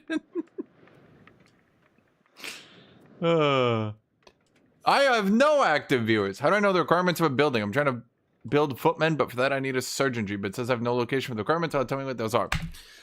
Experience, basically just figuring it out. Sergeantries can only be built in your capital. I'm a republic, so I don't get sergeantries. I get city guard, but you put them in your capital. Sergeantries are really good because they, in addition to giving you the 5 manpower, more importantly, they give you 25 crown power in your capital for super cheap.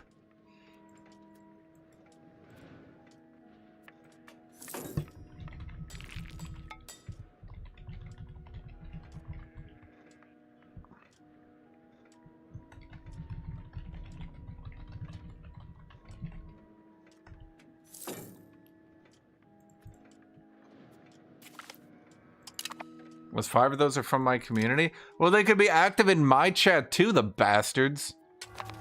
Okay, I probably could have built another building before the rebellion. How long would this take to build? A year. I don't have a year. Shit. Well, I guess we just sit here then. Well, oh, well, here's what we could do then, is we can take off this and migrate. Now, actually, I'm wondering...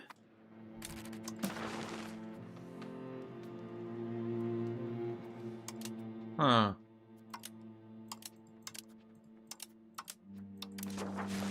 We want united war efforts. Very fast player? Yeah, he never shows up. Where is that dude?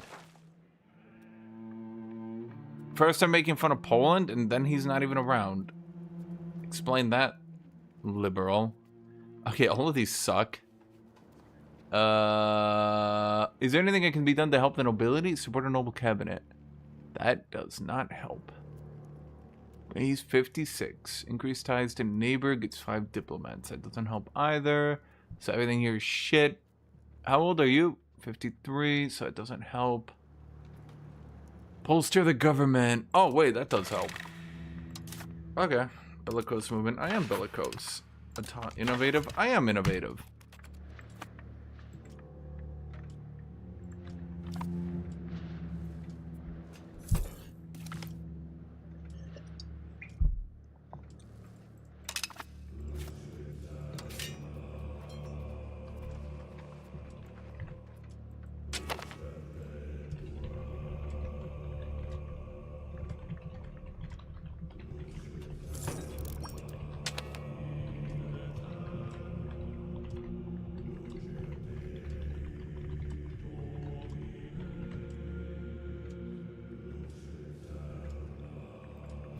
Who wants to ally me? Aquilia. Aquilia? Wait, am I allied? I am allied to T-Wall. Okay, let's ally Aquilia. Holy shit. Wait, I can just call him in when I get the rebellion then. Okay. Now, very fast player shows up every so often. He does. How about you, chat? Chatters who've never said hello? Or anything? Anything at all? I'm just sitting here doing nothing because I'm literally just waiting for this stupid rebellion so it doesn't break my buildings. Okay.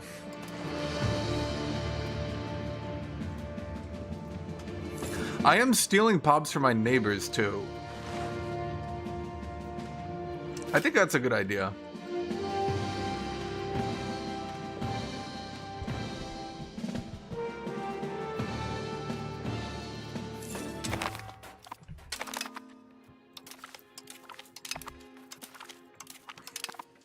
Are you fucking serious? Oh, because it's winter. I can't move into it during winter. Awesome. God damn it.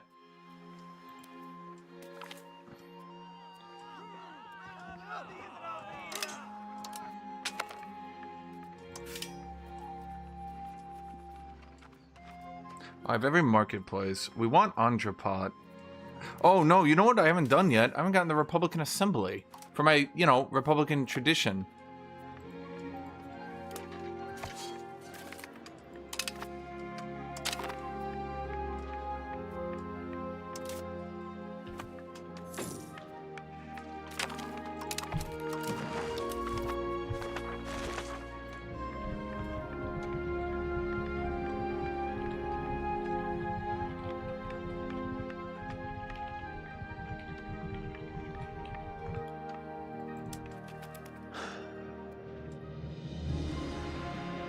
Black Plague kill 80% of your pops. How the fuck did you do that?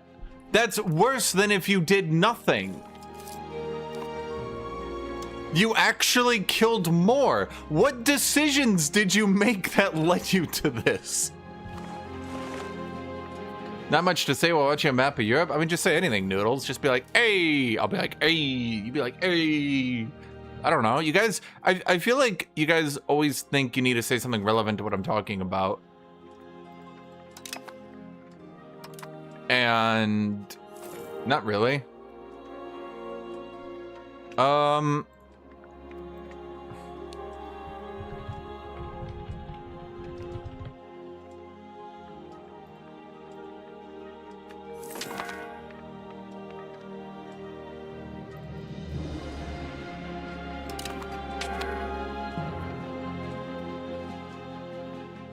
I'm not very good at King, honestly.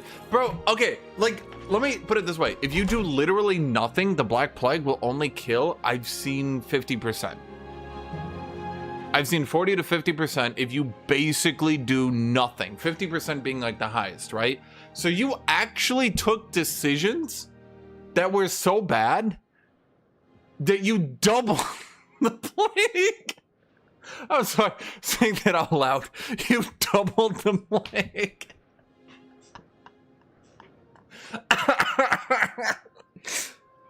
Bro, okay, let me put it this way. You literally handled the plague worse than Trump handled COVID. You out-Trumped Trump.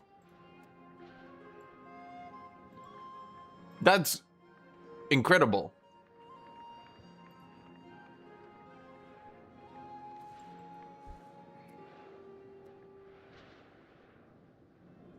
Well, I think you'll get the general idea of the game, Scragger, because you understand Victoria 3, but I think as you've seen, like literally just watching chat, a lot of these people literally do not understand throughput.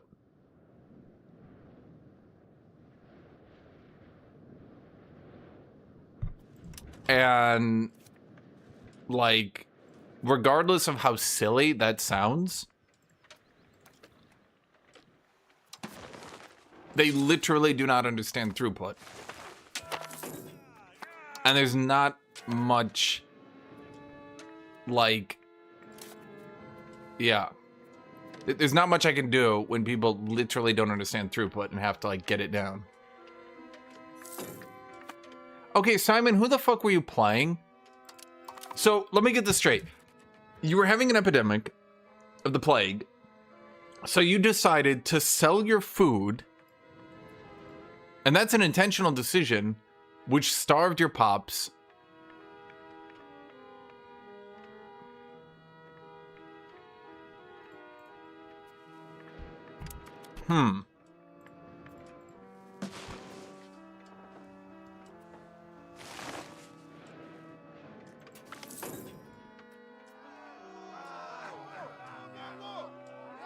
How would explain throughput?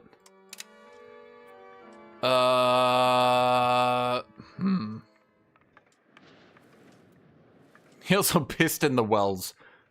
He personally walked around and killed every single pregnant woman just so his economy could never recover. People said, "Holy shit, what the fuck is wrong with you?"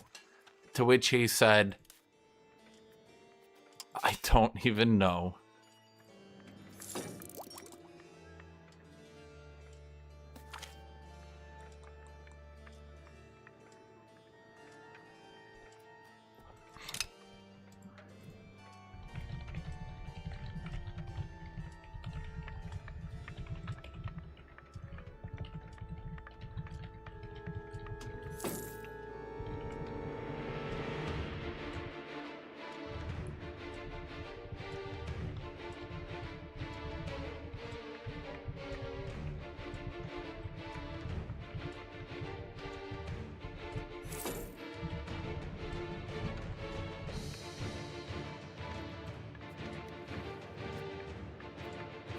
You've learned from my viewers. Most of them are the worst PCs known to man. Bro, of course they do. Of course they do. That's why I'm like so concerned that when we try to play EU5, I was going to say 4, 5, that we're going to get all these people that like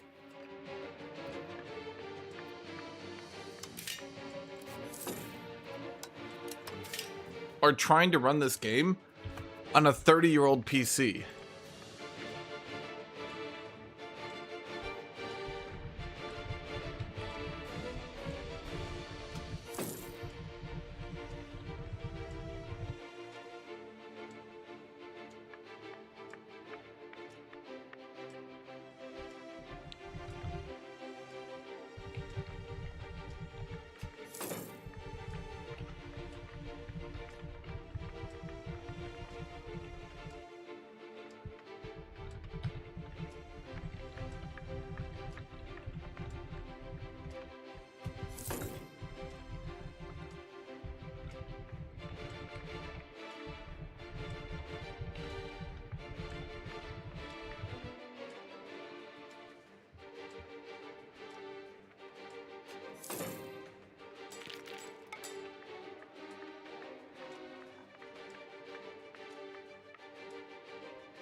Okay, but is Scragger still here? I don't think he's still here. You can see in front of you, right? You can see how even these small nations can start reaching, like, ludicrous levels of income.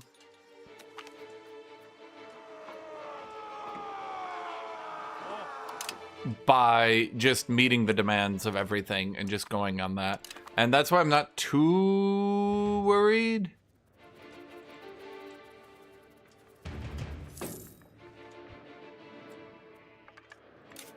Newfar, my PC was a mid to high range PC from 3 years ago for Total Warhammer. Total Warhammer still has higher requirements in this game. And at a certain point, all I can say is it's a bit ridiculous that, like, okay, fine, the economy's bad. Okay, I agree. Okay, a lot of people are in bad situations. I'm not trying to make fun of you. I'm just saying, like, at what point do you have to kind of value everyone else's time playing multiplayer?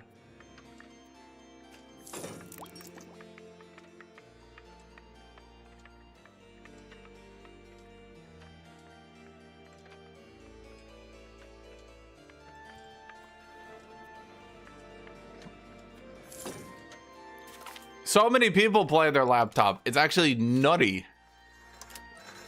Okay, we got a bridge here. Now that should increase proximity. I mean, my tech space is only 24. Holy shit, I'm making 16 gold out of 24 tech space.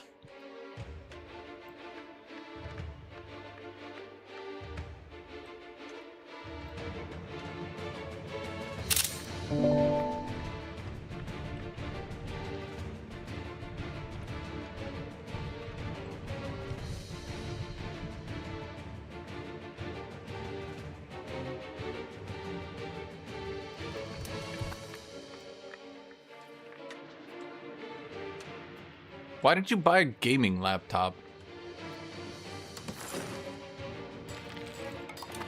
Here is one thing you just won't understand. How I can just make fun of you for having a gaming laptop. Are we making these buildings cheap? I never actually checked. No! Damn it! Where's my masons? Shit, we're building these at full price? Because none of the people are in the masonry. What?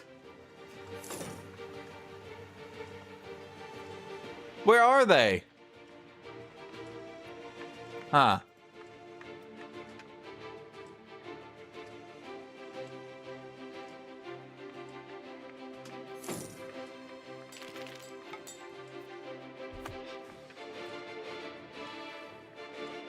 You needed a new laptop, you wanted something decent. I mean, do you mean like you needed a new laptop for work, or... Okay, why is this masonry... Do I have it like... Okay, let's subsidize it. I don't know. Like, we need to get more masonry in the damn market. I'm not paying full price for goods. Get in the damn mason. It's not employing at all. Why is that? But I can see that my negative workers... Okay, new idea. Let's get them a library for now, and then they can promote quicker.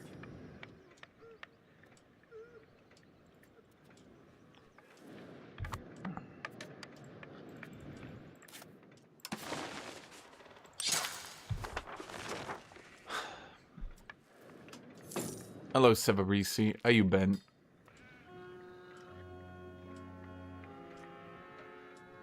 You think it's a trackpad kind of game? I'm not sure I entirely agree. Is it? Okay, let's get another Mason then. Even though I'm literally just sitting here trying to promote this motherfucker. But if this area is actually going to promote... There's something screwy going on here. I don't really know.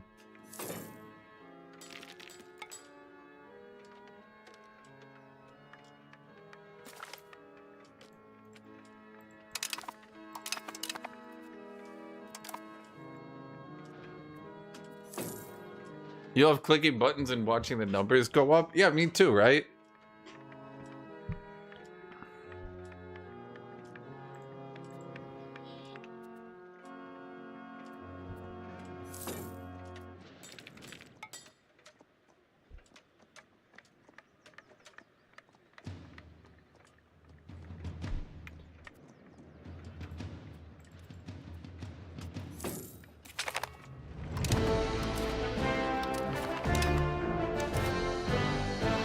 I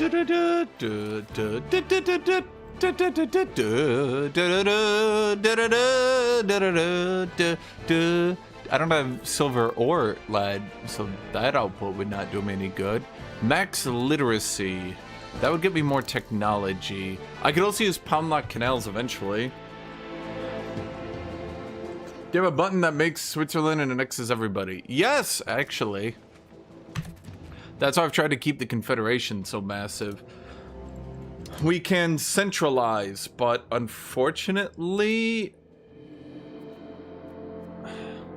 I need to wait for my turn back in the lottery, and then I need to change the election method.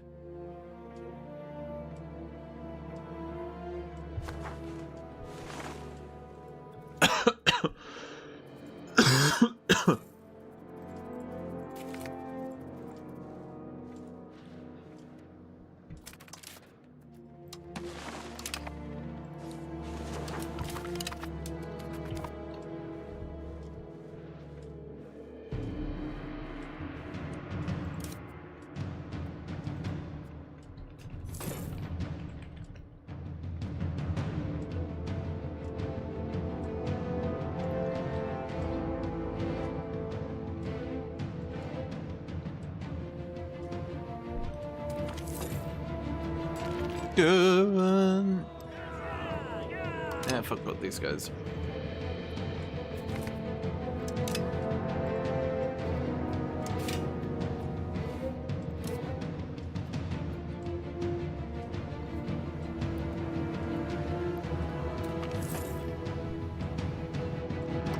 God damn it.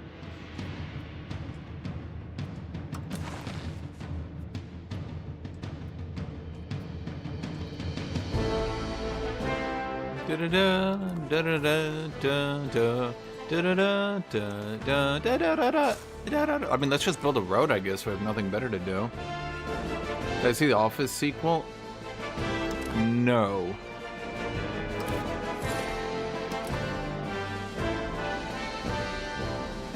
Are they doing that?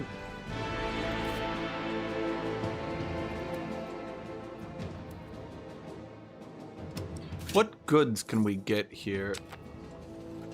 Oh, of course, everybody wants cloth. Oh, it's because nobody here can build cloth. Yeah, that makes sense to me. Okay, let's just start building then. I'm not going to get this masonry up to date. I don't know what's going on. We have... Okay, let's actually look deliberately.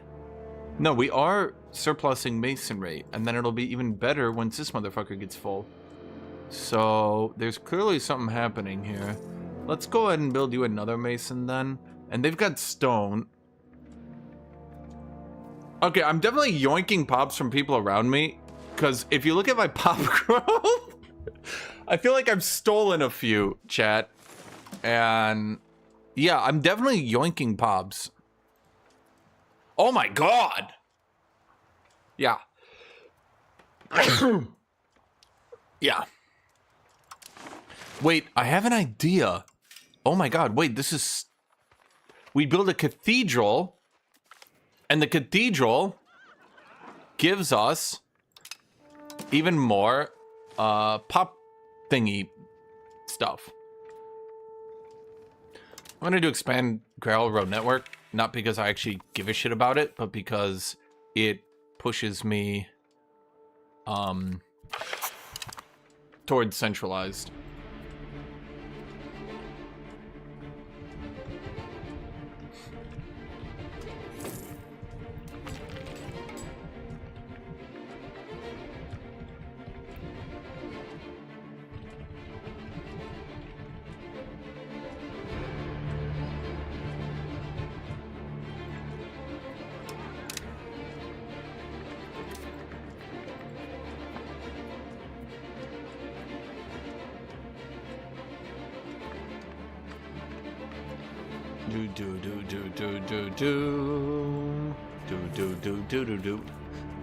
Why did Scragger just play a little bit and leave, the bastard?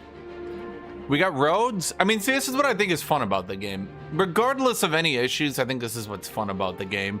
Is just sitting here and being a dumb motherfucker. And just building the shit out of your land. Bern is 35,000 people now. You know what I should do? Nothing, because I just realized. Okay, what do I have in the queue? Well, okay, max literacy. Yeah, that'll just give me tech speed. So, yeah, that's pretty important to maintain.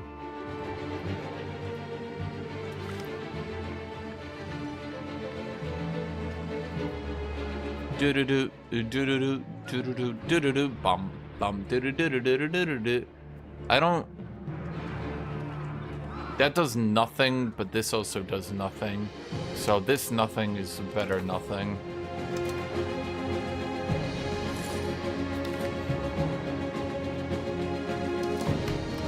Hold on, are there any law changes or anything I can do?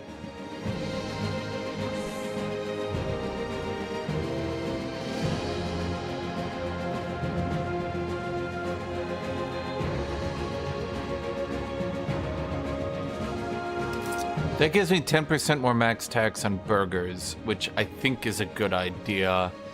I'm not sure. I mean, I could try to expand.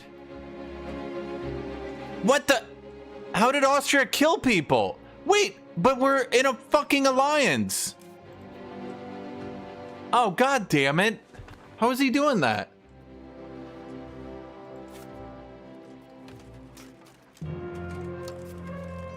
Shit.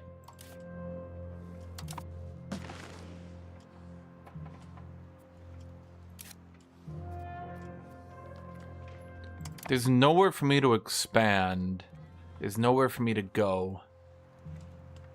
Shit. How is Austria bopping off electors, but we're in we should have an alliance? Swiss alliance. Is that broken? Maybe it's actually broken. Well, okay, let's request additional taxes then. Because we have so much happiness.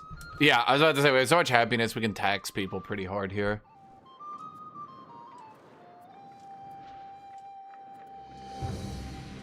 And then we centralize more, which helps us. You warned me about the Habsburgs? Yeah, I wasn't expecting them to cheat. Okay, so we get a cathedral here.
Which game? Did you play a Simpsons hit and run when you were younger? Okay, I'm gonna say a hot take them. The game got worse after time, especially the last chapter. No Fire, are you shit talking the Simpsons hit and run? Follow-up question. Why? Why?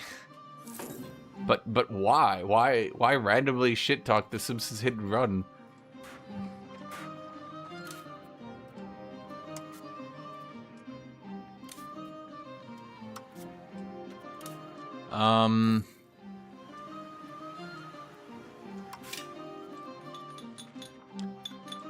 So we could do Marketplace, but let's do Taylor's Guild.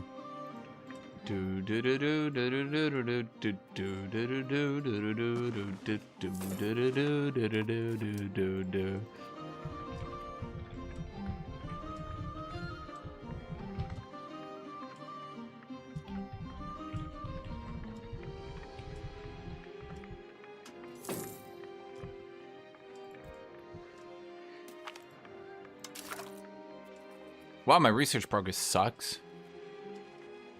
Huh. We gain brilliant diplomat. He can serve God. No, I can't. Nobody serves God here, chat. Too many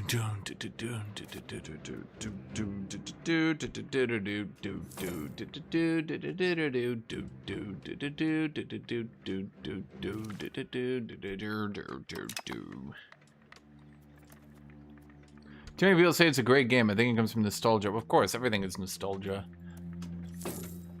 Literally, the whole universe is nostalgia. If you ever thought anything wasn't nostalgia, it's because you weren't nostalgic. Let's see, we could do a charcoal kiln up here.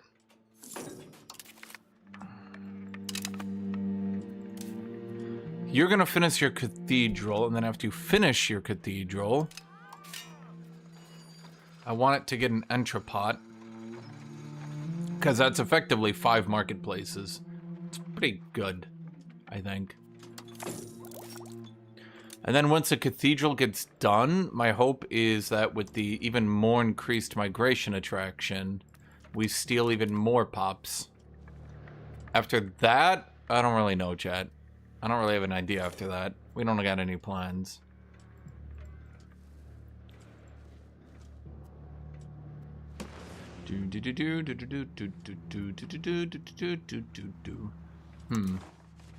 Can I please get the kingship? The problem is everyone's gonna die because the damn jackasses. They're Czech. They're Czech? They check themselves.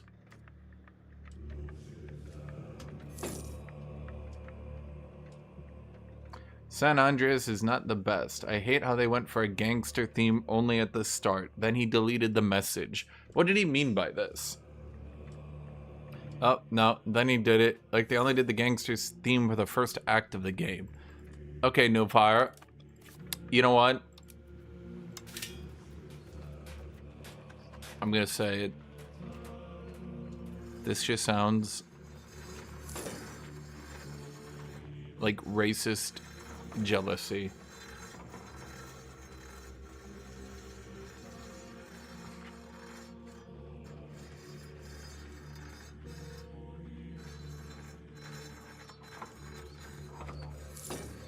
There's Entrepot.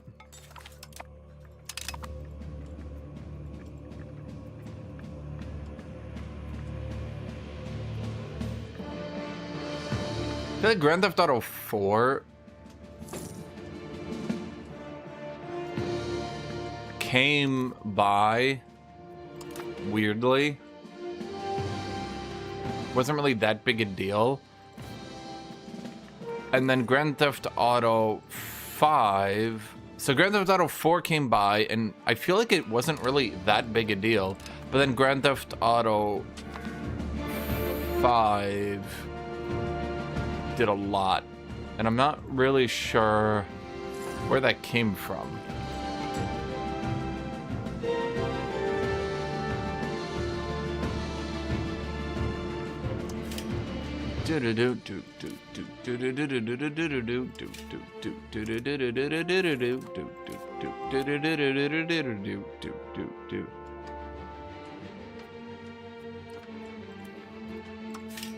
Note to self.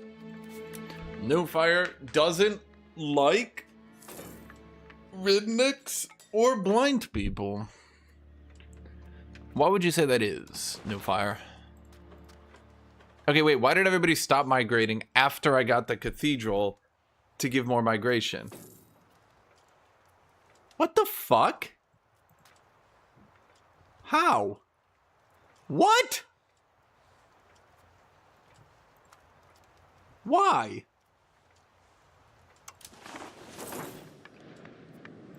Well, I mean, it's good to know I can expand in the HRE in, like, a weird way by not actually... Okay, wait, now nobody's migrating to me. I built a cathedral, and now I'm barely getting any migration. I mean, I'm getting some for sure. At least my pop growth is decent, I guess. You can explain Grand Theft Auto 5. Okay, No Fire. Explain Grand Theft Auto 5, but do it without your usual racism. Actually, I can get wool here. Like, if we are talking about it actual open world, it was 5 years ahead of everyone else. It was probably the most polished open world game of that generation. Yeah, but you just described Grand Theft Auto 3 and 4.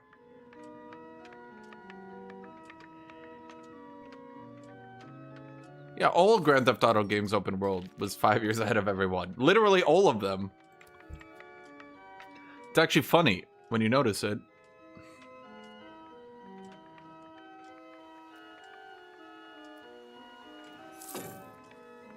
Do I save up for a city? I could make Bern into a city, and then we'd have double construction speed.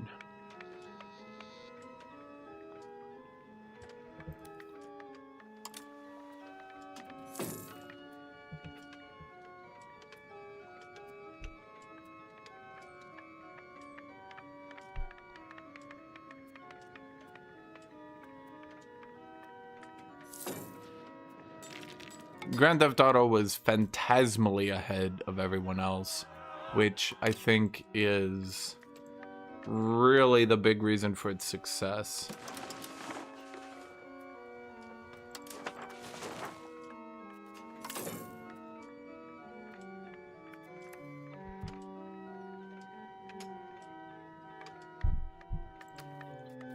Because if you look back at the Xbox PlayStation era, Grand Theft Auto.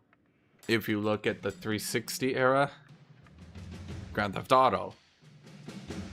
If you look at the 360 era a second time somehow, still Grand Theft Auto, but this time 5. Because 360 lasted for a decade.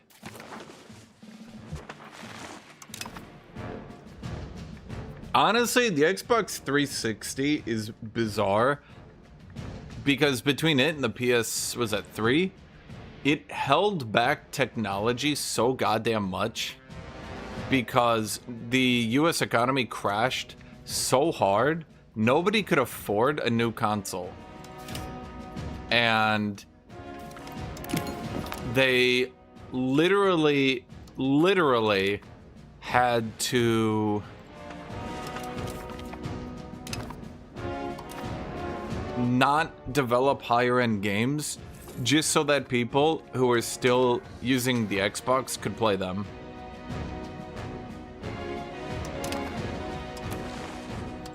Oh, we're doing election method. Direct vote.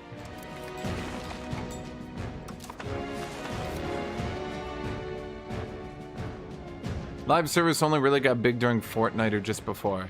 Disagree!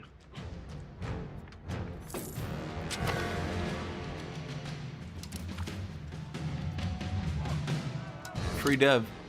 Live service got really big during it was first League of Legends, and then live service started kicking off. I would say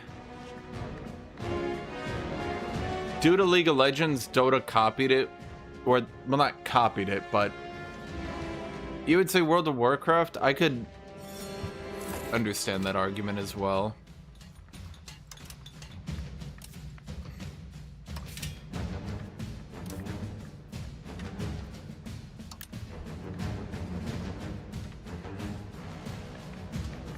I would say League of Legends method got copied a lot. Live service is a concept I would say was popularized with World of Warcraft, but not that method. Then I would say Dota 2 is what popularized the... So League of Legends popularized the entire concept of live service actually working, okay? But I would say, okay, I would say Dota 2 popularized the method of getting people into the game first and foremost, and then finding a way to monetize them.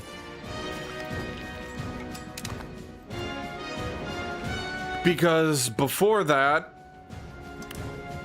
a lot of people thought you'd have to either sell people, like League of Legends popularized free to play, but I think Dota 2 really pushed the idea of, because like League of Legends had free to play, but you buy chunks of the game, and that didn't work for other people because getting people into the game first and foremost is the most important thing. But Dota 2 then pioneered the idea of like, bro, just give them the whole ass game and then nickel them, dime them from there.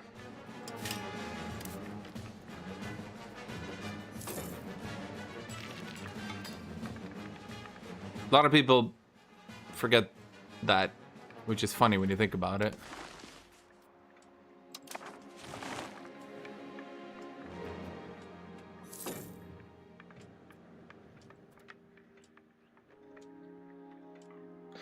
Dota 2 did the microtransactions. I would say Dota 2 like hyper giga mega ultra popularized that.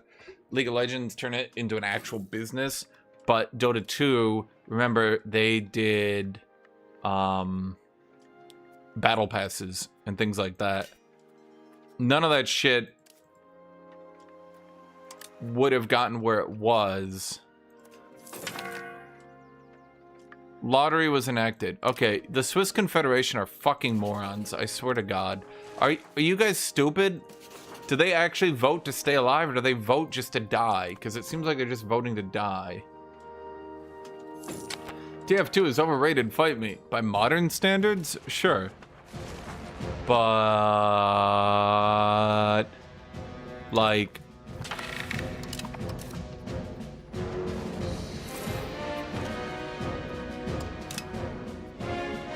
I feel like...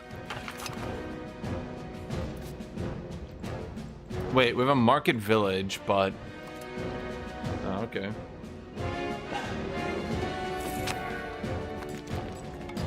It doesn't hold up. People think it still holds up. It doesn't. Okay. Dumbfire. You, in my opinion, I'm gonna say it. God, I drink in the haterade. You're on your 90,000th outbreak of typhus. Me too, buddy. Well, I mean, I'm not.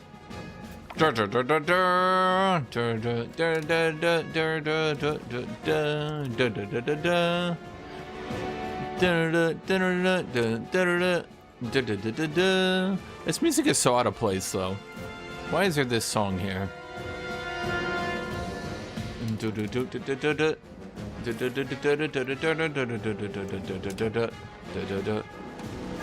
Okay, honestly, maybe I should just start conquering the little AI.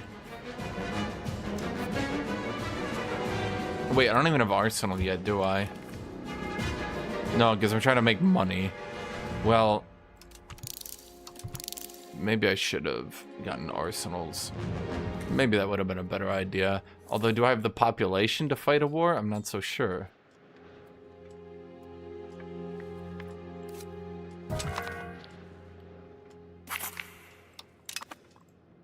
Here's my question, Alex, if that is your real name. What happened to your second X? Oh, that's right. It died.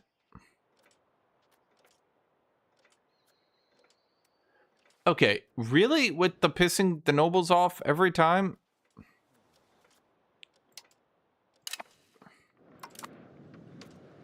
Why would I get negative 20 noble happiness in return for just gold?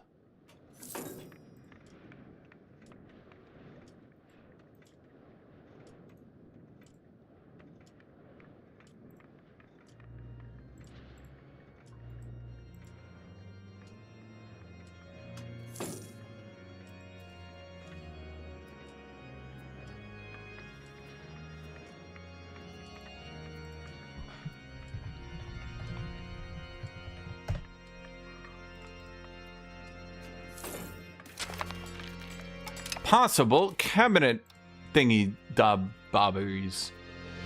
Plutocratic ethos. These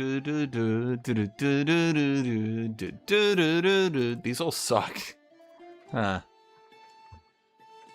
Well, this is reduced aggressive expansion, I guess. Ah, good. It deleted my other one. How is that bug still in the game? Science wants to know. Burgers lose the state satisfaction. Okay, the burgers are 900% happy, so like... My girlfriend played Disco Elysium and she became a lesbian. Truly the definition of woke games. No Fire, that sounds like a literal, unironic, actual skill issue. And I'm gonna say it. Not only am I disappointed in you, but everyone. Can I upgrade provinces from cities to cities? Yes, you can. Right here. Bam! That's a button. Can I stop getting negative events?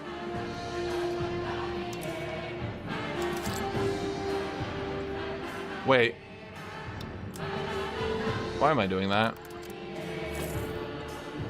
There's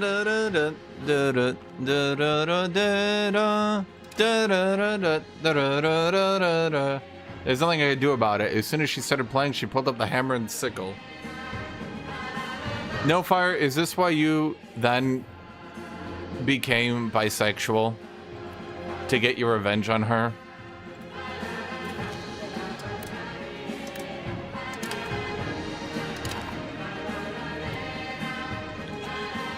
I like I'm just one fucking state. Holy shit. I mean, Bern is big though. Look how big Bern is. Feel the burn. Okay, maybe I just like leave for a second and I just, well, no, because I'm making money. Like I'm not poor. I'm making money, right? Huh. I became bi because I also played Disco Elysium. No Fire, that's kind of gay.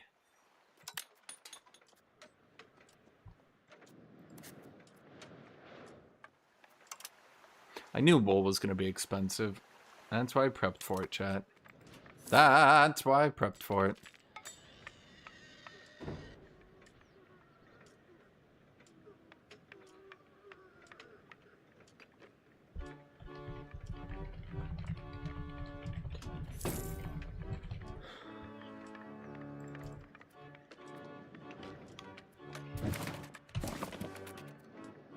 Yeah, No Fire became bisexual because they only played half of Disco Elysium.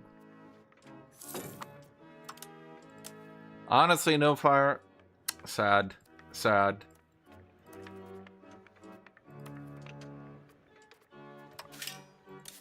I need to wait for this building to finish.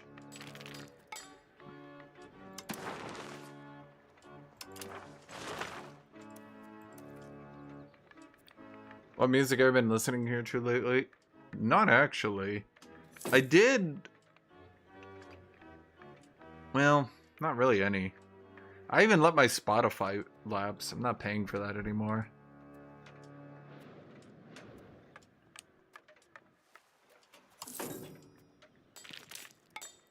Everyone's leaving this province, which is probably not good.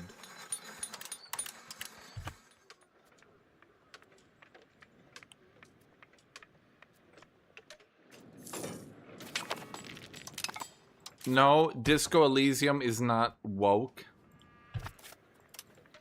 Don't let New Fire confuse you.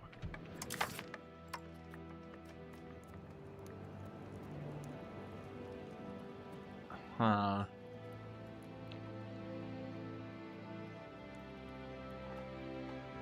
There's not much I can do here, actually, now that I think about it. Well, wait. Yes, there is. Can...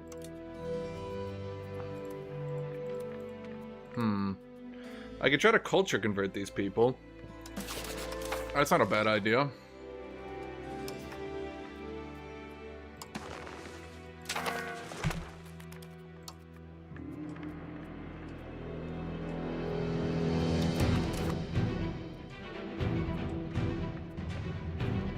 Try some incel core / e-punk. You want incel core. Incel core.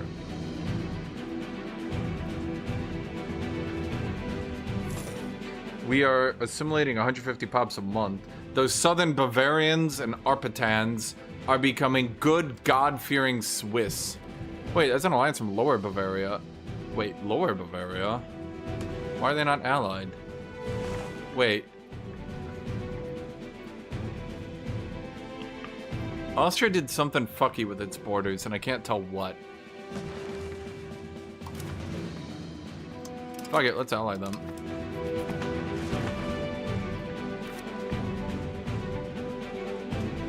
Technically, it takes place in a post-communism revolution. Okay, yeah, obviously, it's like by the definition of right-wingers, it would be outrageously woke, possibly the most woke game ever made, in a literal sense. Yes.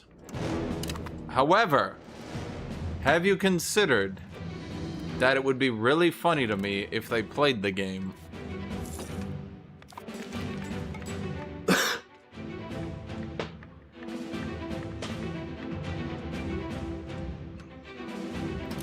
Hold on, I'm gonna get water.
Chat, it feels like you guys aren't enjoying my gameplay. But look at this. Look at this. Look at this, okay? We are culture converting everybody, okay? And in addition to that, we are growing people. And, well, I mean, that's actually it.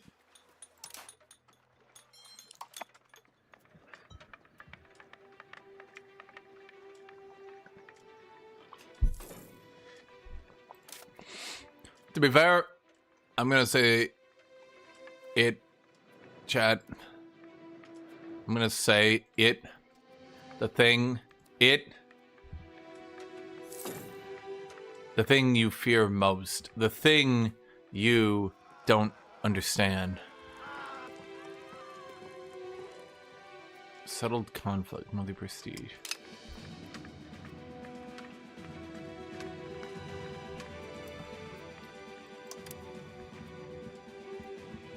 Communism's never actually been implemented as a government. Everyone that's even gotten close has immediately fallen to the fact that in order to implement communism, you need to centralize the fuck out of your power, and then any strongman can instantly take over it, as has happened literally every time.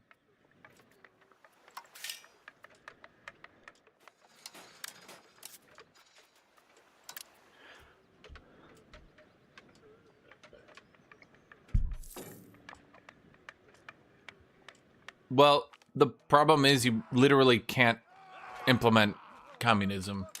Like, in a literal sense. You would need absolute perfection, and if even one person wants power, they can break the whole thing. Now, I'm going to tell you a shocking truth here, chat. Humans generally want power. So, in order to implement communism, you would need to somehow end up... Like, that's why actually a lot of people joke about the idea of a paradise. For example, not even for example, let me just explain this to you guys. Did you know the original where you think paradise comes from was actually being described in an ironic manner? That like, look guys, this would be paradise, but then like it literally can't happen. And that was kind of the joke. Was they were describing a situation that literally could not happen.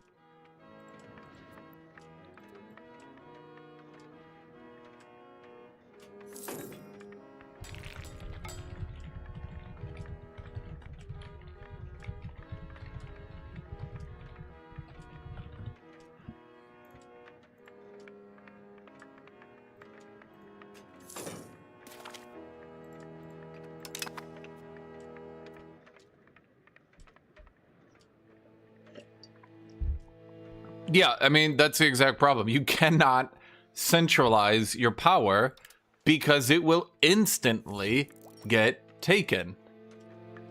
But communism needs you to centralize your power. So it will always fail. That's not an opinion. That's just literally how it's going to go. And people will say, yeah, but what? No, they've never done it. Russia was like, let's go communist. And Stalin was like, nyeh.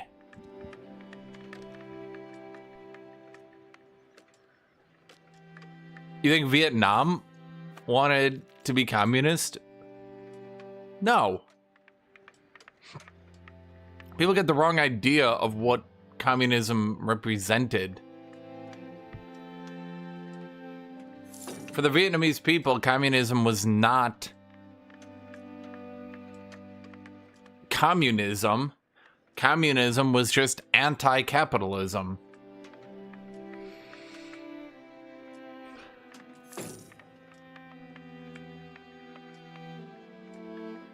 You're now a fan of year 1350 wars. Me too. I mean, I'm not. But I could be. I mean, I'm not. But I could be.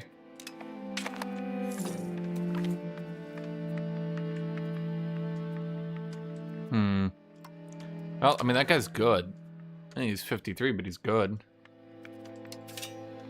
Okay, so again, a lot of people forget that during Vietnam could have actually just turned capitalist 100%.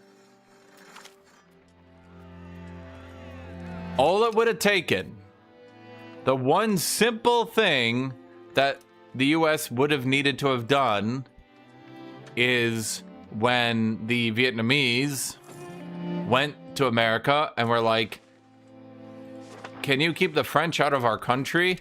All the Americans would have had to do is go, oh, yeah. But for some reason, the Americans saw communism and saw the French. I mean, it's a bit more complicated than I'm making it out to be. Part of the problem is the French are stupid. And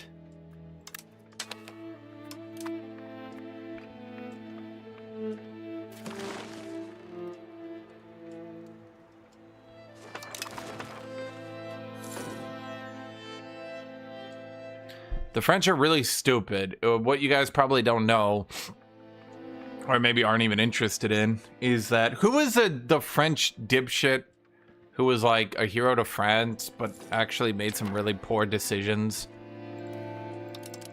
What's his name? The dude, you know, I'm thinking of. Anyway, that dude, the dude, he de Gaulle, yeah, he basically, I'm not gonna say blackmailed, but let's say he threatened in like a really stupid, obvious way that the Americans kind of had to work with. He basically said,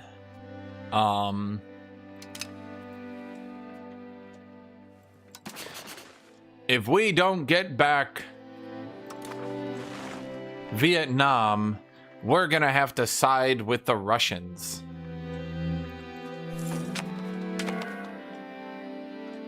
And the Americans kind of responded like, are you fucking serious? He was like, deadly serious. They were like, okay. Huh. Obviously, this was considered to be a bit of a dick move.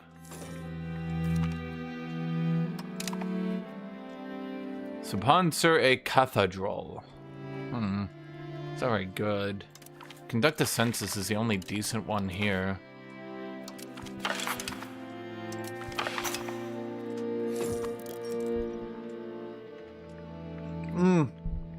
It's because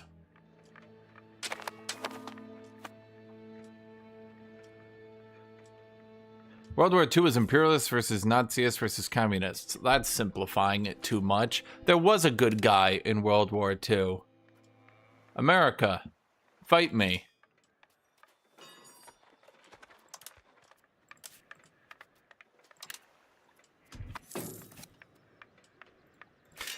If you really think that America in World War II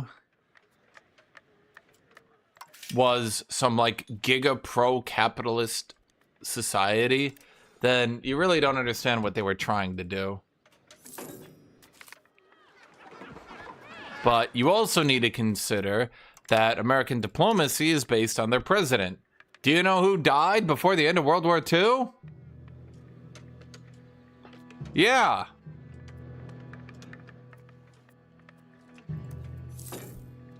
Had America not had FDR die, and had they continued his policies, do you really think America would have given a shit about China? Would have given a shit about Vietnam? No shit, the UK and France only got good after being pressured. Because a lot of people don't actually remember that America beat the fuck out of the British financially for a long time.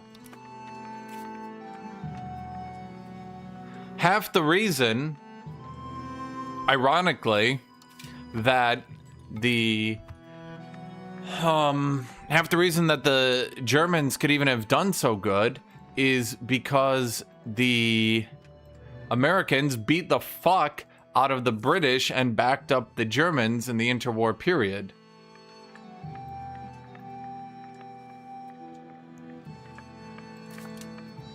They lent money to everybody, and then when it came time to forgive the money, they were like, oh yeah, Germany, I don't give a shit. Then later, much later, they were like, oh yeah, France, we don't give a shit. And Britain sat there, and America stared at Britain, and Britain sat there, and America stared at Britain, and America was like, no. And Britain was like, are you serious? And America was like, yeah. And in the interwar period, unfortunately for the anti-Germans, if you want to call it that, the Americans beat the fuck out of the British economy and partially the French economy by refusing to forgive their debt while they forgave the German debt. By the way, the whole like, oh man, Hitler was actually secretly a great leader because he brought the German economy back. Right. Sure. You know who would tell you that? The Nazis?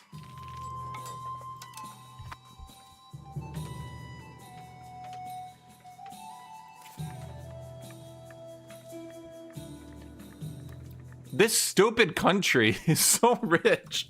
What the fuck? Yeah. But yeah, the Americans applied so much diplomatic pressure to the British, and then during the war, you also have to remember, partially, oh boy, a lot of the people don't really understand that the Americans weren't entirely decided on who they were going to work with more after the war. It could have been the Russians, it could have been the British, could have been the French. they weren't really sure who they were going to work with. They didn't really know how bad the Germans were up until... Was that Eisenhower? Was that Eisenhower took the pictures of all the camps? Was that Eisenhower? And then they didn't really know how bad Stalin was because, well, they had a sort of an Iron Curtain type situation, yeah? Now, they acquiesced to Stalin a bit more than the British did. The British were a bit more aware of the Russians. And in particular, when it came time, for example, the... Was that the Warsaw Uprising? The Russians basically demanded nobody support the Polish because they thought that it would weaken the Polish to have the Germans kill them. And the Americans acquiesced to it, and the British were gonna still support the Polish until the Americans were like, just let it go. Because they wanted to still work with Stalin.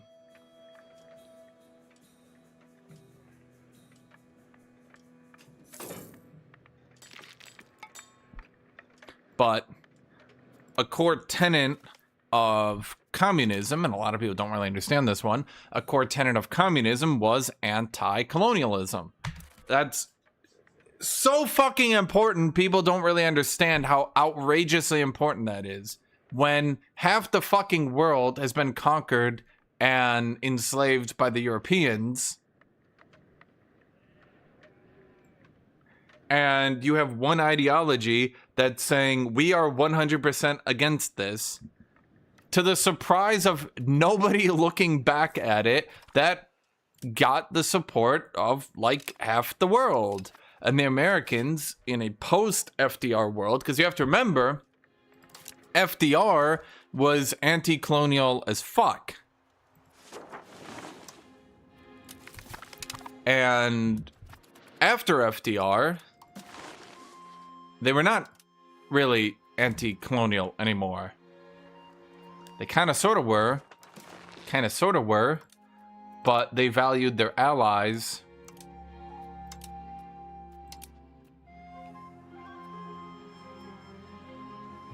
Huh. 100% against this while actively colonizing Central Asia, the Baltics, Eastern Europe, etc. Well, it doesn't matter what they do, it matters what they say. When you have one ideology saying, we're gonna defeat colonialism, and you have another ideology saying, we're gonna bring tanks in to defend colonialism, who are you gonna go with?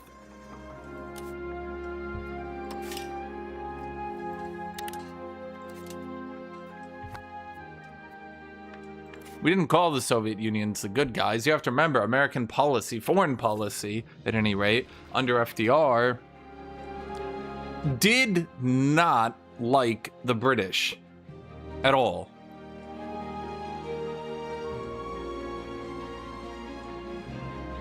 And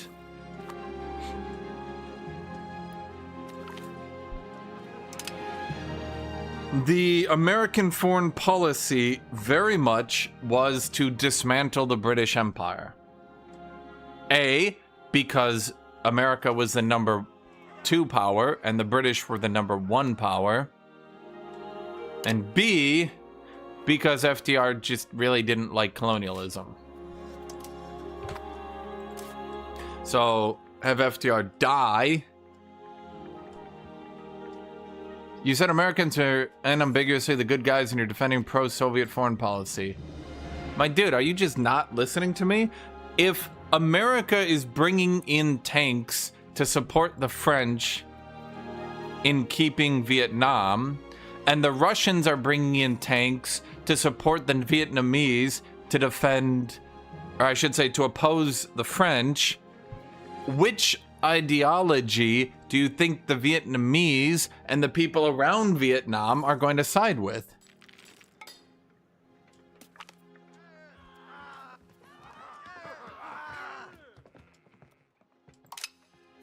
In fact, you can take it further. If you really think that anyone had this pro-communist conspiracy thing, you're insane. First chance they could, literally first chance they could, the Russians backstabbed the Chinese. The Russians also didn't really like supporting the Vietnamese because they wanted to bring themselves closer into Western relations, and they didn't like that Vietnam was kind of this dividing line between them. They wanted trade. They wanted to be seen as a more legitimate power, and the Vietnamese were kind of putting a line in that. They didn't really like it.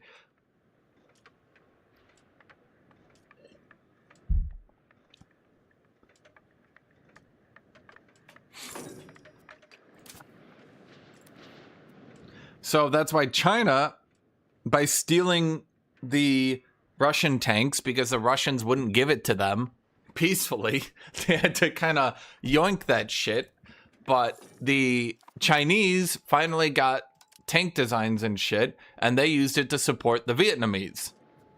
The Russians didn't really like supporting the Vietnamese.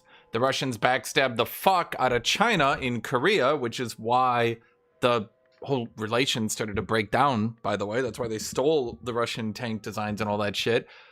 That's because the Russians basically just kept poking China and were like, hey, defend North Korea. Hey, do that, defend North Korea. Hey. And China was like, bro, we don't want to fight America.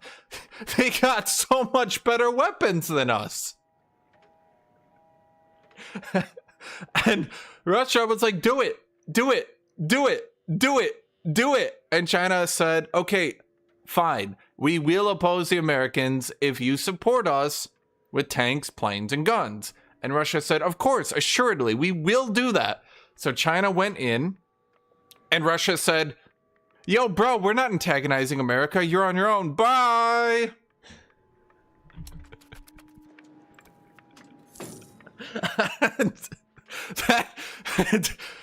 That's the famous Chinese human wave tactics, because they didn't have another option.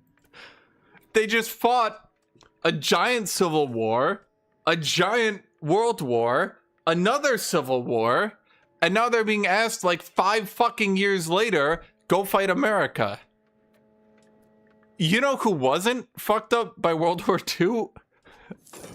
America. And they had a lot better guns, a lot better tanks, and a lot better planes than the Chinese.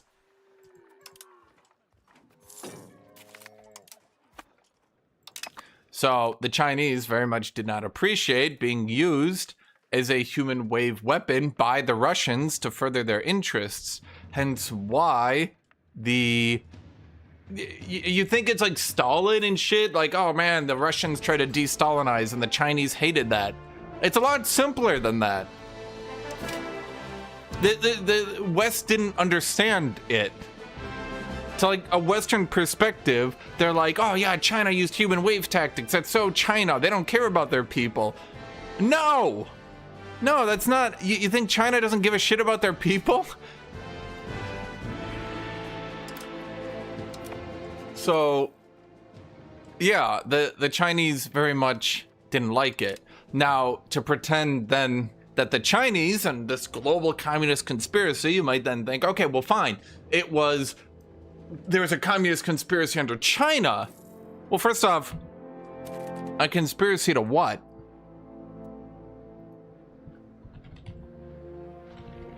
That's actually, I'm gonna show you something here, chat.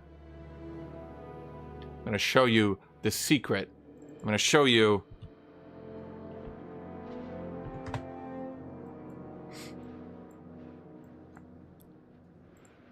I'm going to do it, chat. I'm going to show you the secret to foreign policy. So, the US had Japan, South Korea, Taiwan, Vietnam, the Philippines. Can you see a pattern? There was no Chinese communist conspiracy so much as there was China going, can you get the fuck out?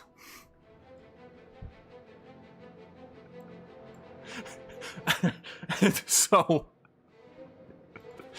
this goes back into what I was saying in communism being used as an anti-colonialism technique, because China is pushing communism because communism is pushing anti-colonialism, and China is interested in China not being completely surrounded by American proxies.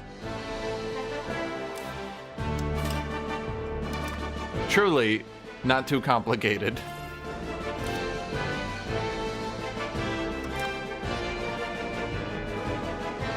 Well, yeah, and that's why people are like, oh man, the Chinese conspiracy won, and then China invaded Vietnam. People forget that part. That, like, literally immediately after France got pushed out, after America got pushed out, China lined up and was like, all right, our turn. And, well, that didn't work.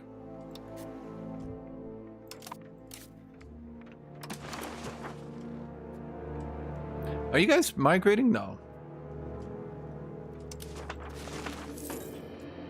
I don't even remember what the reasons for China invading were. They invaded, the Vietnamese put up resistance, then the Chinese were like, what the fuck are we doing? They proclaimed victory over something for some reason, then left. And then they waved around a little victory flag. And people were like, what? Can we get a united effort in war? Because then maybe we could do something. Until then, I guess I'm just building up my country. I mean, I got universities. Oh, we're Sinicized. Good. Chinese Switzerland.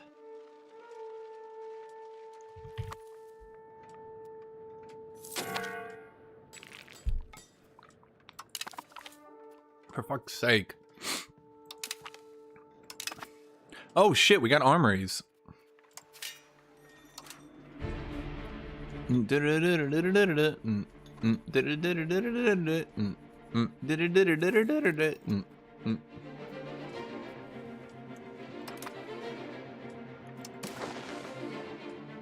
Now what are we voting on? We're not voting on anything. Bro, can we, like, work together? Wait, you can get Sinicized without being in Asia? Yeah, it bugged out and broke a little bit.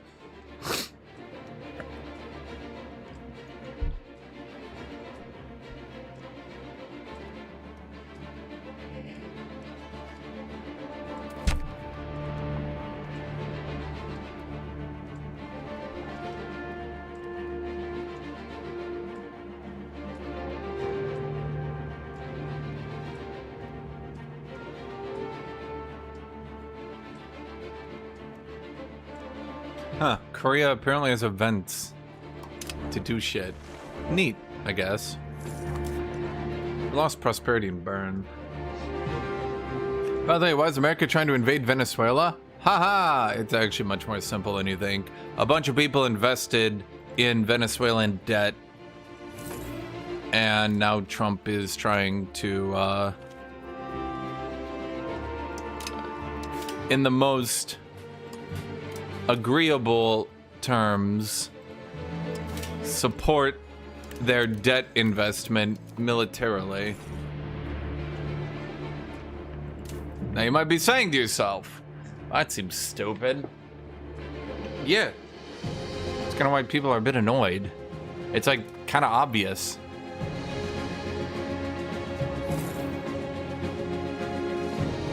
You might say to yourself, okay, well, if that was true, what about, yeah, okay, we get it. Here's the thing, Chad. You guys ever watch Game of Thrones? Oh, don't fucking typhus Bern. I didn't even build a hospital. There's no hospital. Okay, I'm gonna build a hospital. Fuck this. Ugh.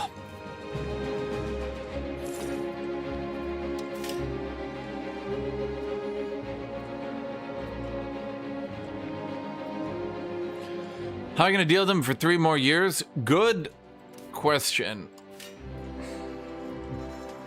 Some people have suggested alcohol, others, more harsh things.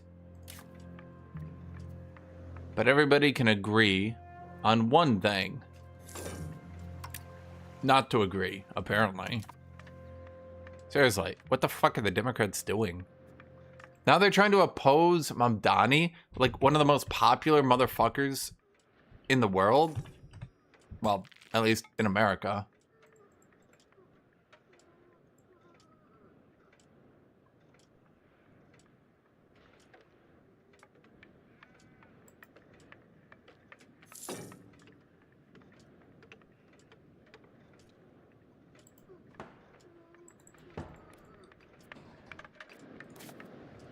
As you don't know, he is very popular. He is very, very popular.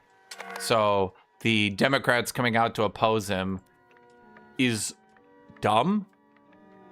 Really dumb? You're French and you love him? It's not smart, is what I'm trying to say. It's pretty stupid to oppose him. It, like, doesn't make sense. I'm gonna say it, chat. It's kind of nonsense.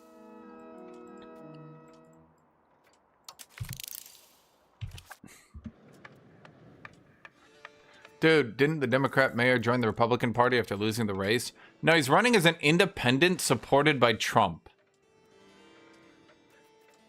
And I guess my question is, do you think at any point in his life he has asked himself, why is Trump supporting me?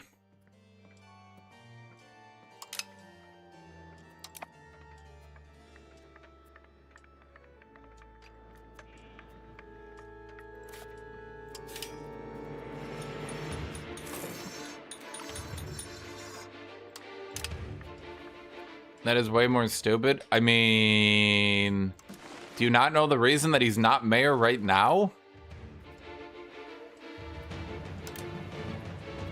Because, yeah, that's why. That's why he's not mayor.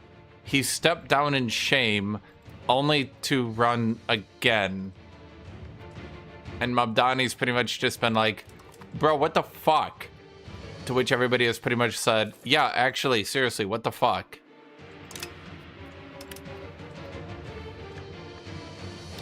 And yeah.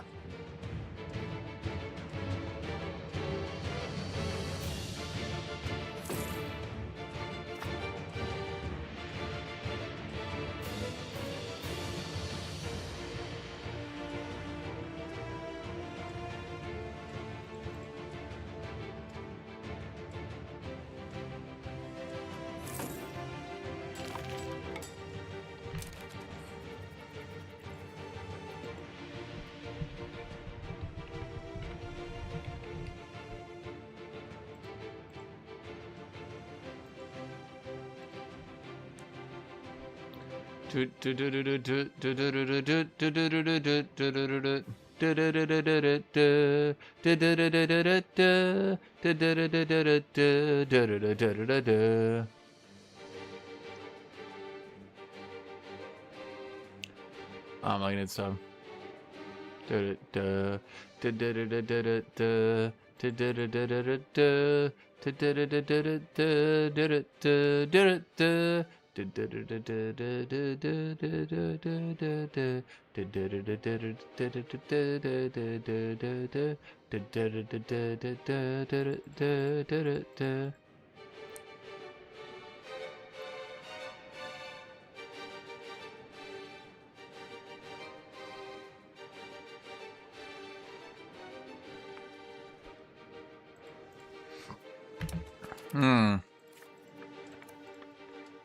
Wonder how the game reviews for this are gonna go.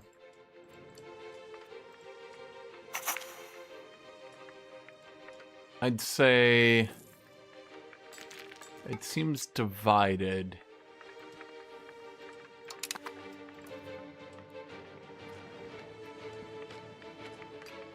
What are we building? Oh, right, the hospital. Chancery. Oh, wait, I have a library coming up. Oops. Wait, did this area not have a granary? Herbs. Yeah, you guys should get a granary. Then we can get more pop growth.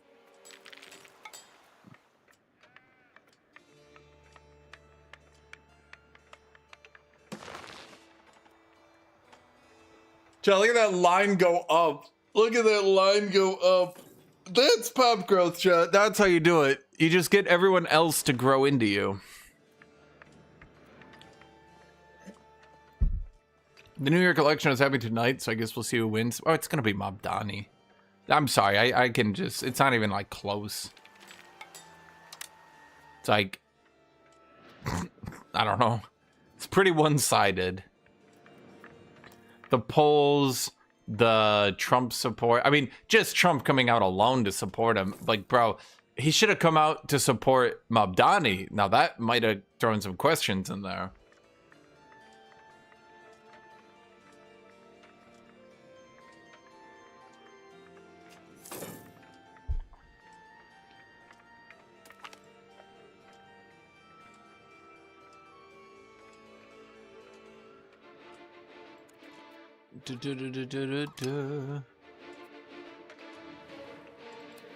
Now you have to remember, well, there's a belief that I have.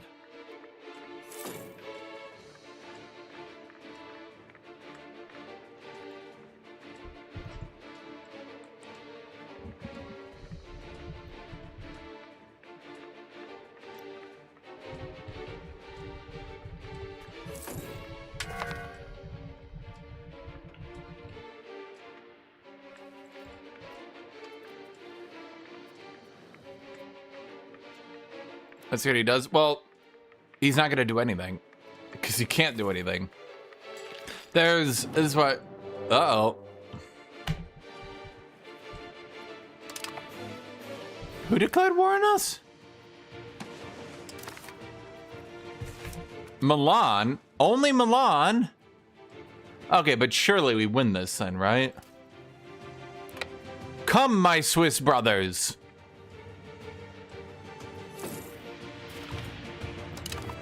I just got my military tactics. There we go, chat. Are you part of the Swiss Confederacy? Wait, you're not. You idiot. Yes! Yes, it's working, chat! It's working! I have successfully done it, chat. I have formed Swiss Voltron.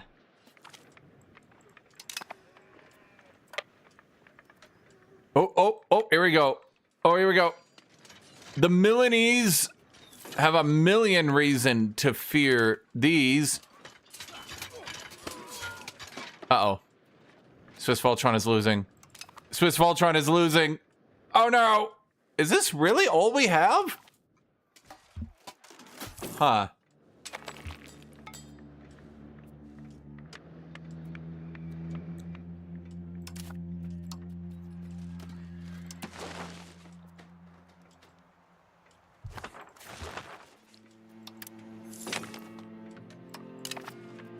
What do you mean they stopped trying to increase... Wait, what? What do you mean you stopped trying to increase control? Wait, you can't do that. What do you mean you stopped? No, you're just supposed to sit there indefinitely. Shit.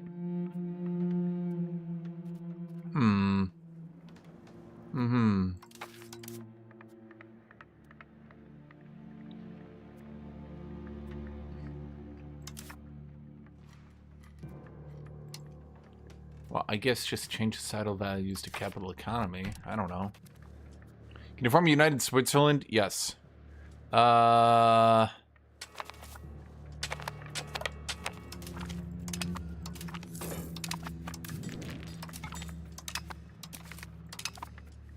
is a mountain, right?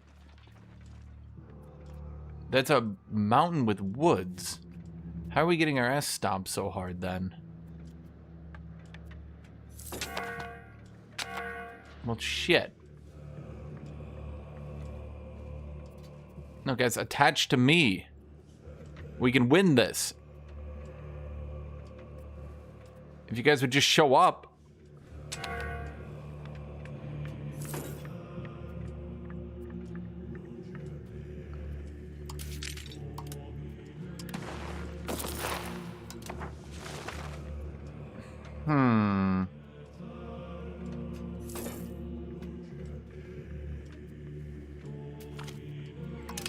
Well, we just need the boys to show up, chat.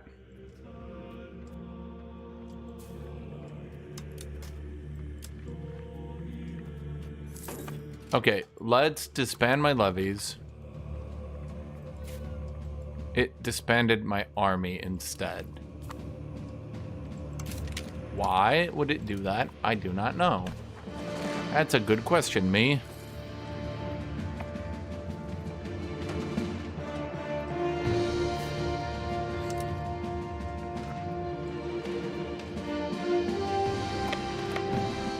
Okay, maybe we can cheese it and quick assault the fort.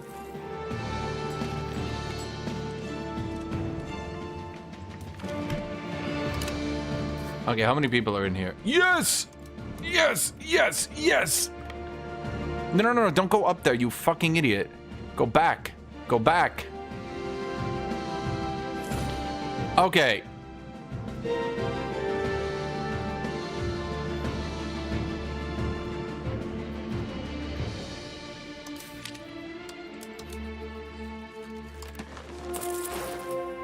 We need to get actual troops in here.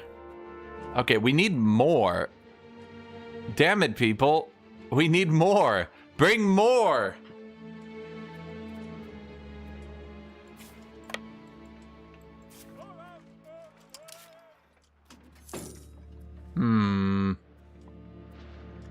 Is this really it? That's all we got? Oh, no, no, no, no, no. They're leaving.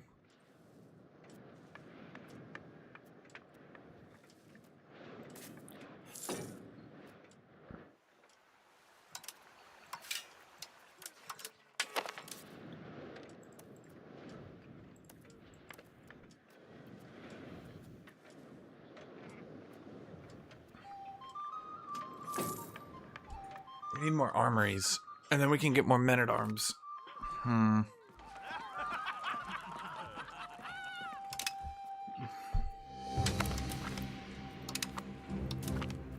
You guys can eat my food, whatever.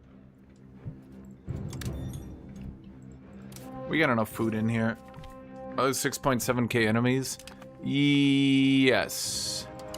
France ends 100 Years' War. You think?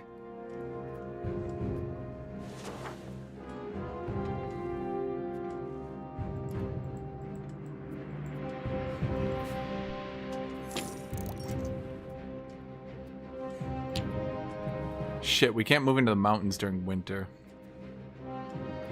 Are you also a mountain? Okay, we need more troops.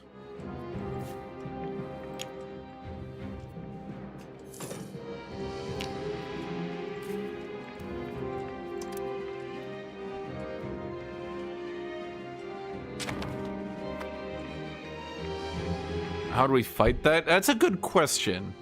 The Swiss Guard don't seem to have an answer for now.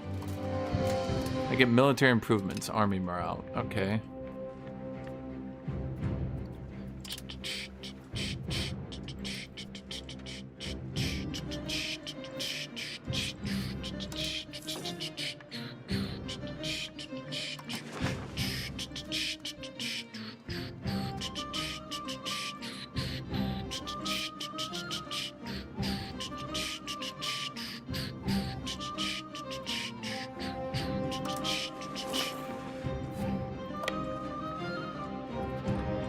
I mean, if we just stop the AI from ever completing a siege, we'll probably get somewhere. A heroic Swiss victory. 700 dead shit-tallions.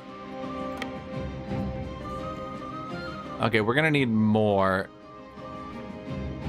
Problem is, none of you fuckers have a standing army. I'm the only dude who actually brought an army.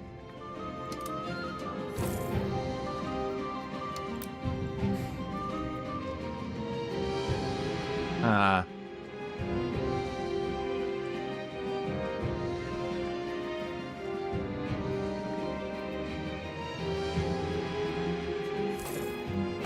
I mean, they are starving to death.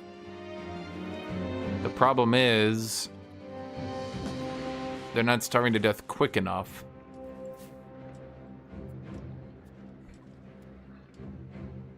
We need more troops.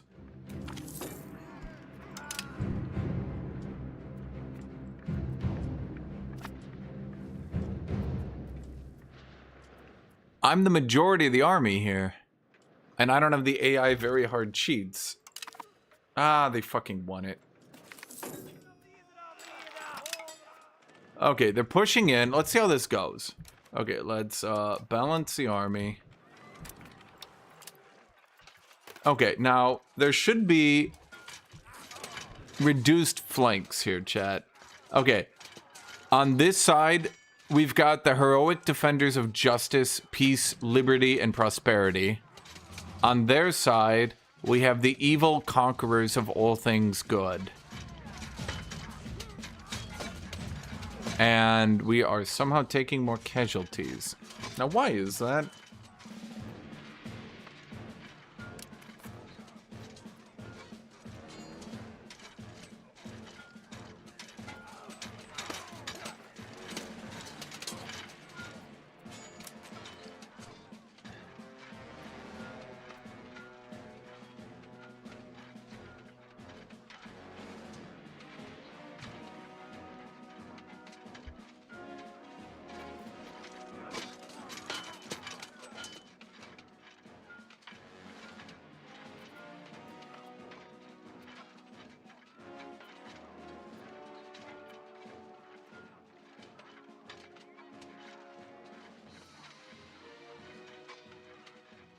These are all levies. So how are we losing so hard if it's just levies on levies?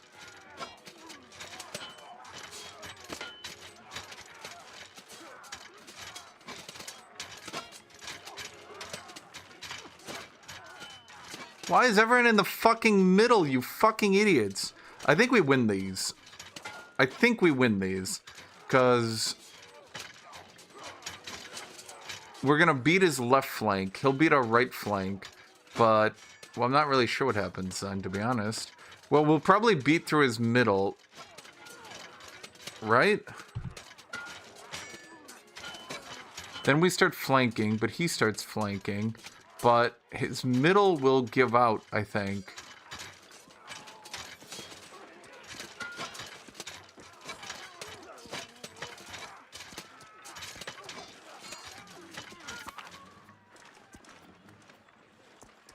Well, we won. Taking more casualties.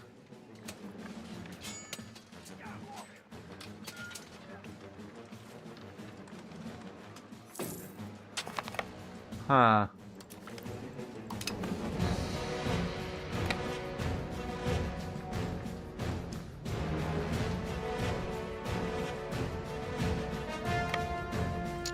No, no, no, no, no, no, no. Back out. Bail, bail.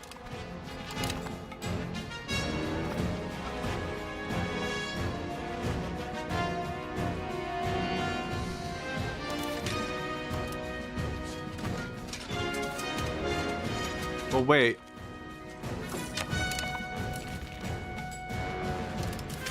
Huh.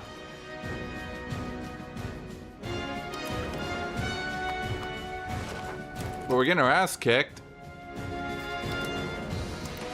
But we're winning. Not sure why.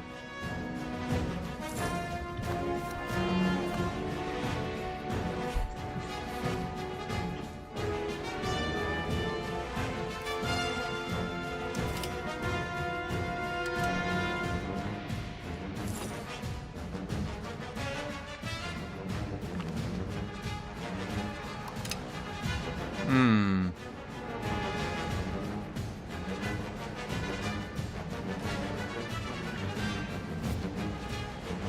5,000 men again, huh?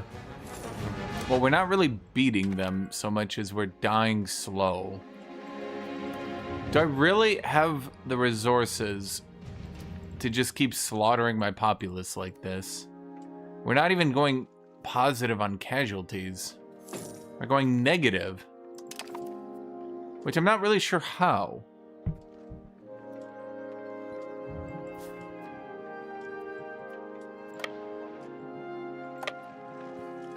Well, there's no point in fighting. It'll take him a long time to siege. It's in June. And I can get another men-at-arms regiment up. And I think that's kind of important.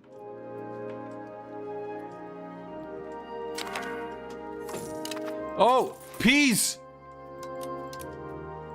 Okay, Swiss Voltron sucks ass, but we managed to not die.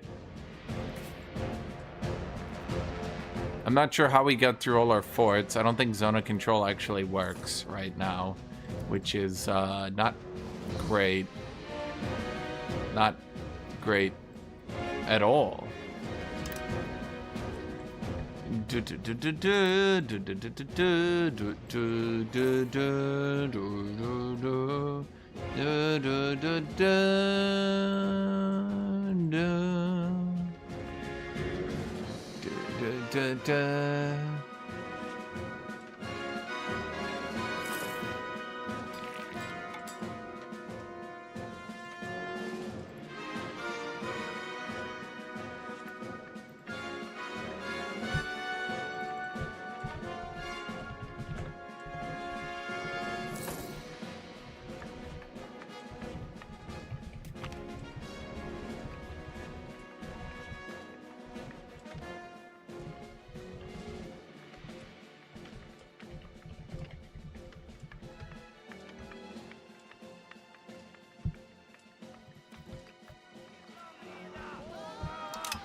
Yeah, I don't understand why we weren't winning those. We had them beat.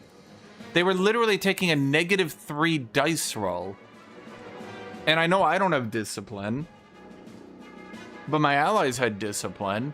And we've got the Swiss. Oh, but the Milanese also have infantry combat. Could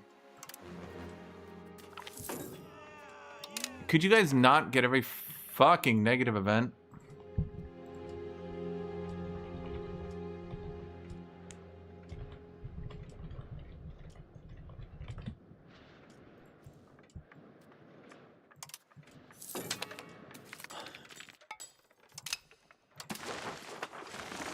Bolster the government, expand officer list. That one's not very good. I think if you like pause and lock in, it seems to be like re-rolling. Christian von Riedfelden. We don't really need that. We don't need that. I wish that event got buffed because like it's not very good. When you actually look at what support the state does, it's like, what? I think the only thing it really does is push you towards aristocracy, I guess. I just don't like it. It's not very good. I guess we could just do market evaluations.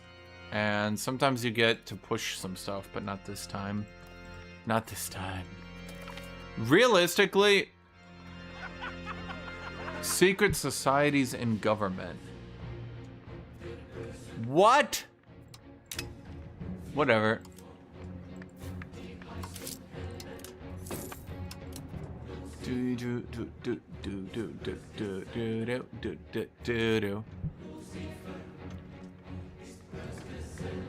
Well, I think realistically, Switzerland would need to be buffed to probably 20% infantry to have a chance.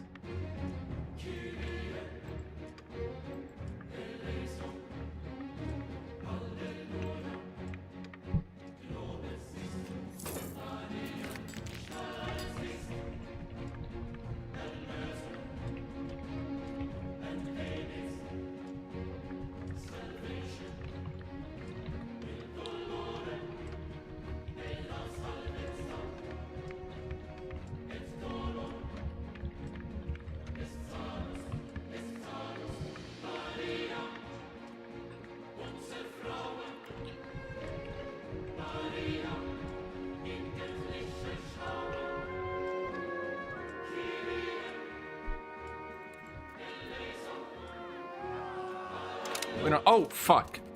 Oops. Apostolistic tax. Oh, that one's fine. Ugh, no, let's do spiritual retreats. Whatever. Well, yeah, and I think Switzerland would need 20. If Switzerland got 20% infantry combat, I think they could speed bump.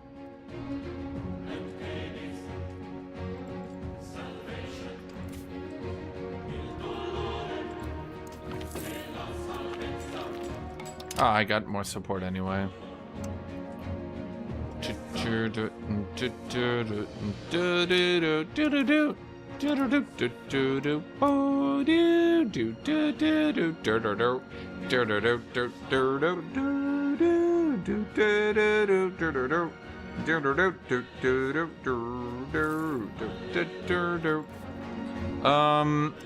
Okay, so we should give our capital a counting house. But I kind of want to save for a city at this point.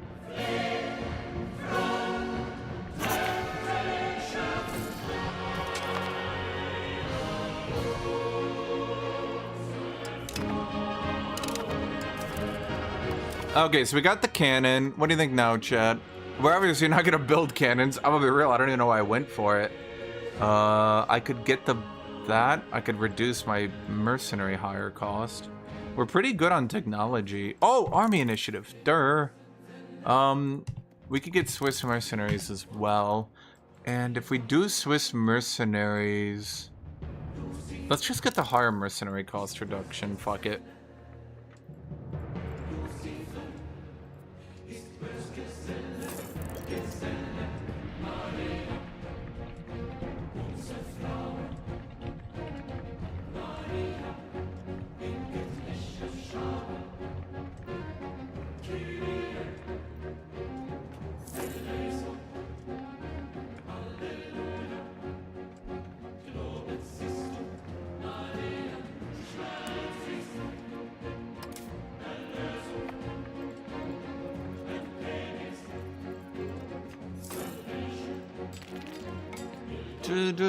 You can make quite a lot of money with so few people, don't you? Yeah, because I manage my economy, chat.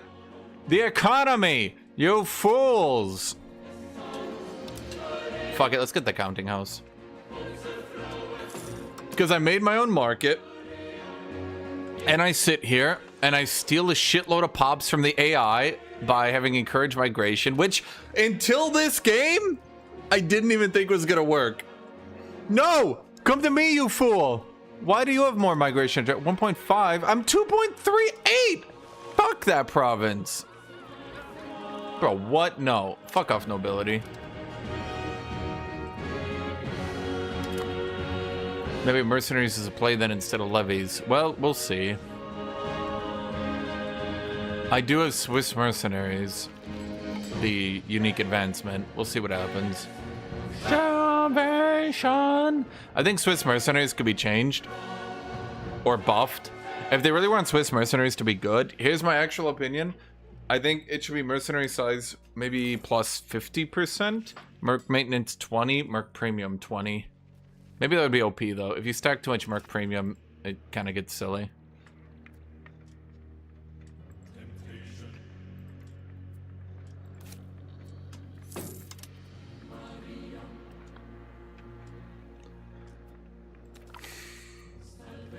By the way, this right here, in my opinion, what's happening to my economy is one of the biggest balance issues with the game. Getting armories is actually, and I'm not exaggerating, a net benefit to your economy. A net benefit. No, I'm not just making shit up. Because now you can build guns, and now tanneries make more money, and now your weapons are making more money. Yeah.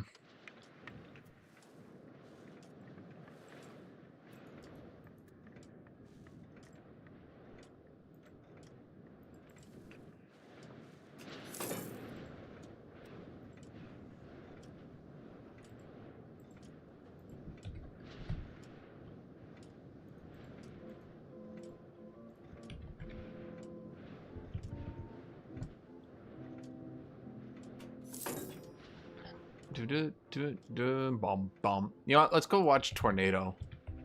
Tornado watch. Oh, I didn't even mean that. Dun dun do do do do do do. Chat, this is a very exciting gameplay. I can't believe more people aren't watching this. I mean, look at this. I got Swiss men at arms. Look at they got little halberds. They aren't swords like they were on the other nations. The Swiss got little halberds. Chat, look at that. That's adorable.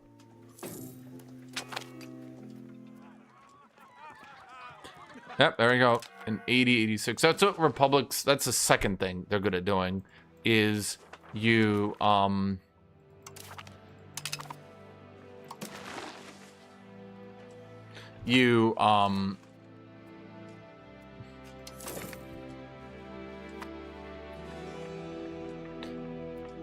hire leaders with really good admin and really good diplo.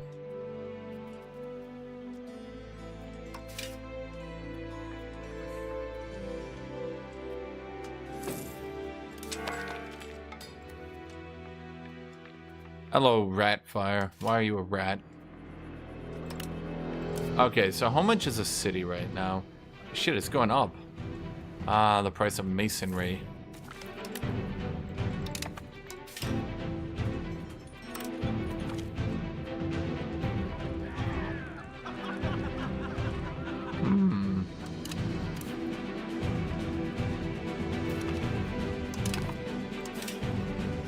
Shit.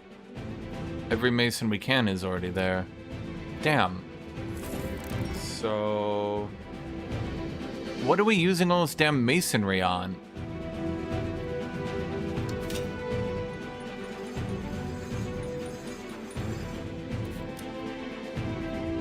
Shit. I guess we just sit here and wait for our money then. Alright. Jesus Christ! I'm still playing ads!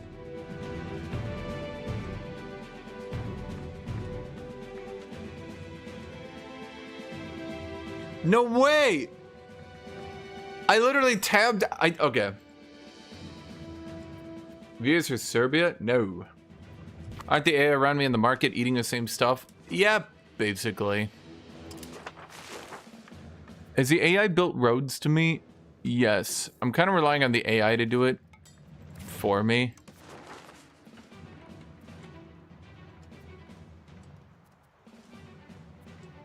Why has this dumb bitch not built a road to me? Do you know how much more money you would make? Okay. Let's mild drama. Why I'm being so slow here. Nice. Whoop. Why is Tornado have drama?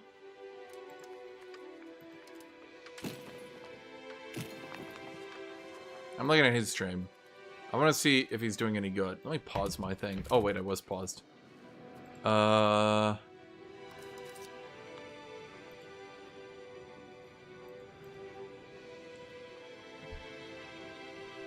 don't know what drama. That's all he said.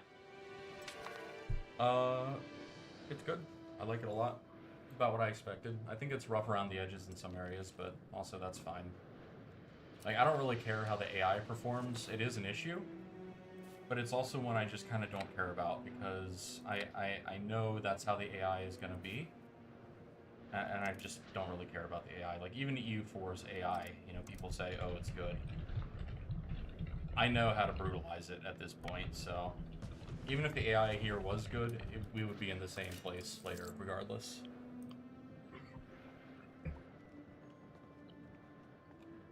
Oh, yeah.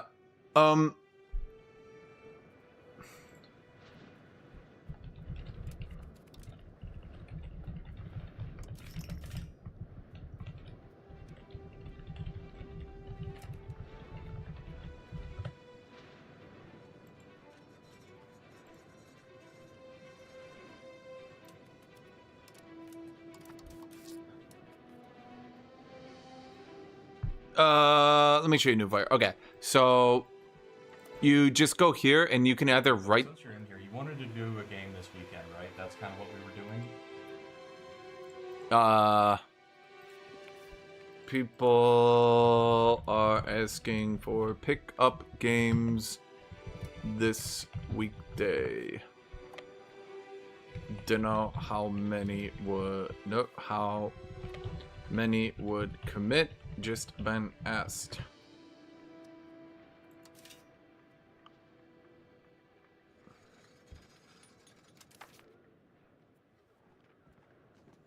How do you say that? How do you say that is an issue? This does not seem like a sequel to EU4. I think people were expecting something else. I think they've been pretty clear as to what the game was. They did a whole ass dev diary and everything on it. Oh my god, make your UI smaller. Make your UI smaller. Jesus Christ, is it really that big? God damn. Is that really how big it is by vanilla? Bro, it's blinding.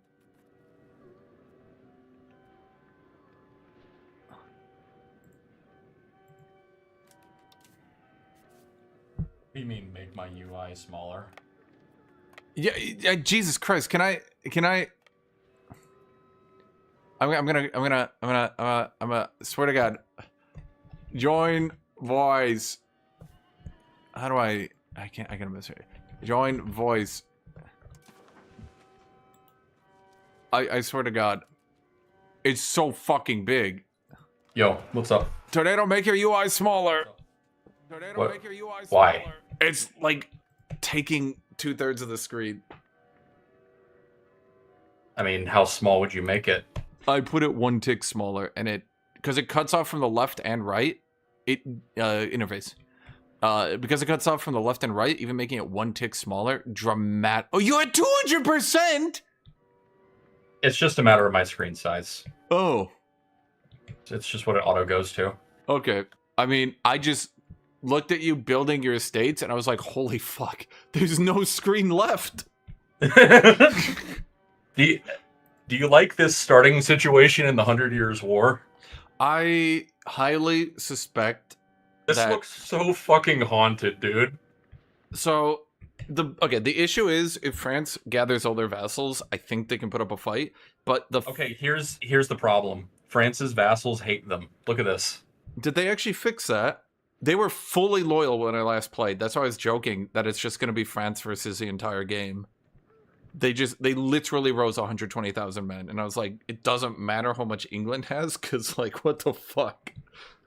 Well, it's hard to say what the AI might be doing wrong, but England just gets such disgusting levy combat efficiency. Like, I think my combat efficiency might be in the hundreds here. Okay, so this is actually why I don't think republics are useful for more than just being piggy banks, because what is it called? Exilium et concilium is just ridiculous, and that's a monarchy only on the. Yeah, I hit that shit day one. Absolutely, give me that crown power. Yeah, here. If you go to your state, the nobility. What is it? It's the one with the little sword over in the nobility at the left. Second from the left. Yes. Yeah, that is Yes. monarchy only, and I'm just like, I don't understand how republics are supposed to beat that. Like, just until you get standing armies, merchant republic can make infinite money. It just is a little bit rough. I mean, I'm not saying monarchies make bad money. I'm making 30 income as Switzerland with less than 1 full state, but yeah. By the way, when do you get the ability to appoint yourself to a holy order?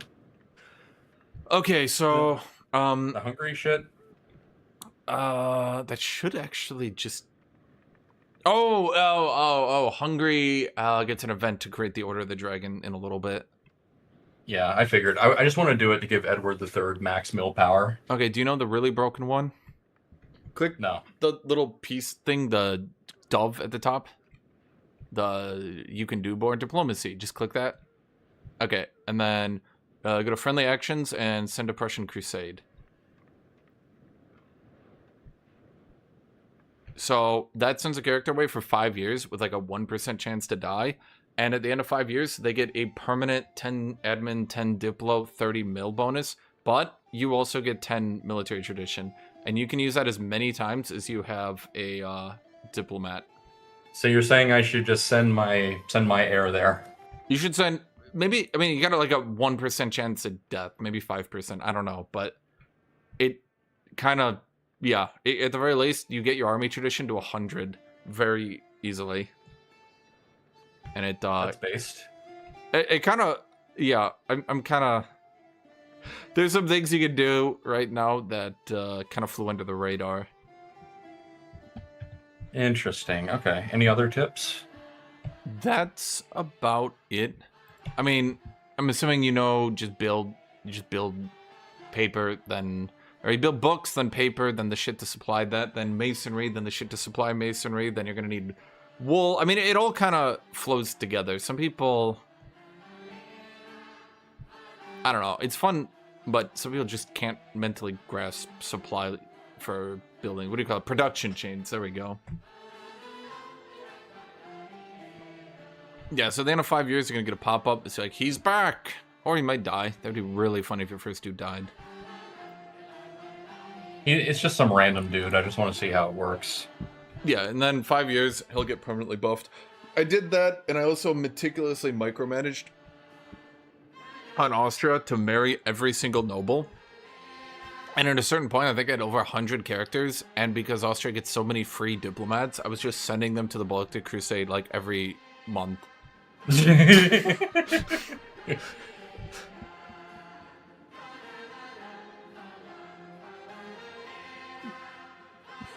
That's hilarious.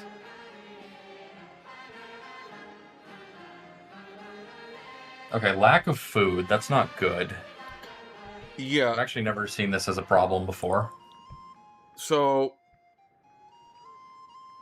I don't know what they actually did with the food. It's a little bit more problematic than it's been in the past. I know Scracker was asking me how to deal with it, and I was like, I don't know. I ignored because it never affects me. And he was like, no, yeah, it was the same way last playthrough for me as well.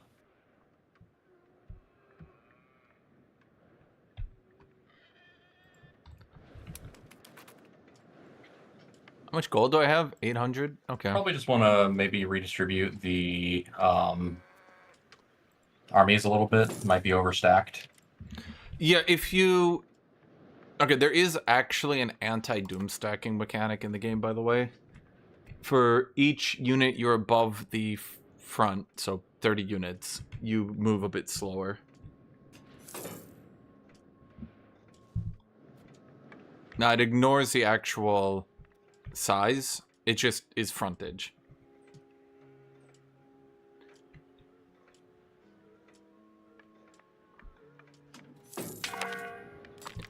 Why are we on lottery again? Oh my god. You fucking Swiss dipshits.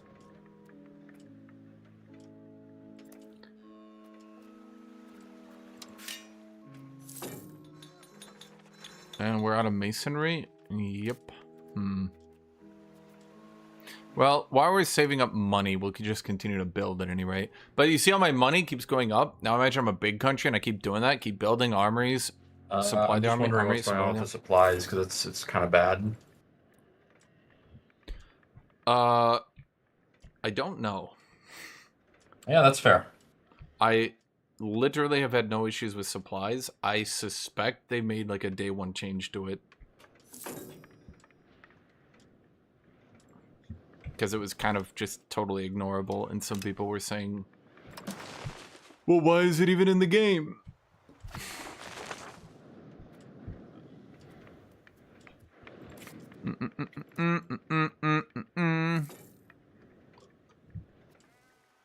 Oh, that's probably why the city price went up, because of the masonry. Yeah, okay. Yeah, the levy combat efficiency is so funny. I mean, it's just like 3-to-1. Yeah, that's... I don't know what France can do to optimize this, but... They need to get their own things. I mean, you're not on noble levies. So... Is he on noble levies? No, I'm not on noble levies. I'm on something better. England gets a better one. Wait, I didn't see that. Yeah, you're trying to navigate the UI and try to figure out all the 9 longbow competitions. Okay, so it's not the same damage as a noble levy, but what... This is better though, isn't it? Yeah, this is definitely better. Yeah, noble. Yeah, I always go noble levies 100% of the time. There's no choice. That's actually the only reason why I think Hungary can match Bohemia day one is the difference between noble levies and peasant.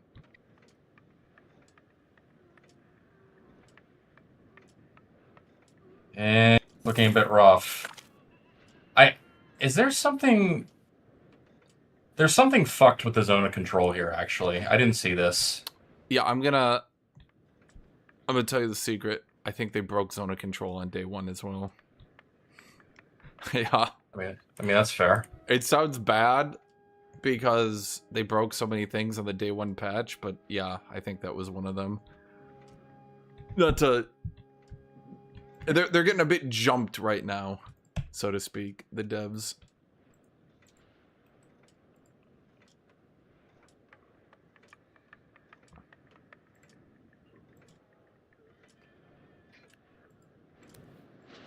Wait, have I been paused? Yeah, there's a lot of issues, chat. It's not great. It's not great. Okay, so we get a Mason, and then we get a second Mason. I mean, at the very least, my population keeps rising. Oh, you can see the Milanese war, chat. We took a little speed bump.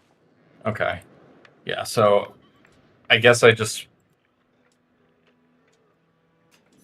It's kind of important to get this right, because you can get a big fat snowball going, but if you mess it up, then it's very bad for you.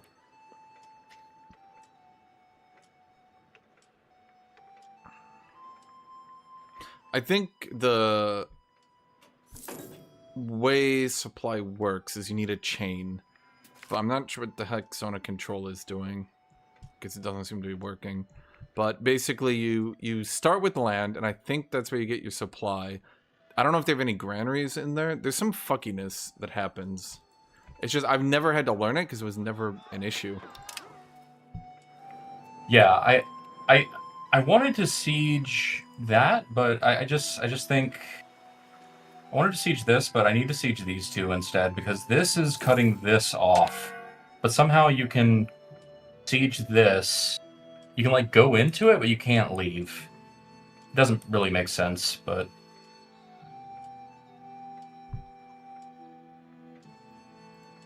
Yeah.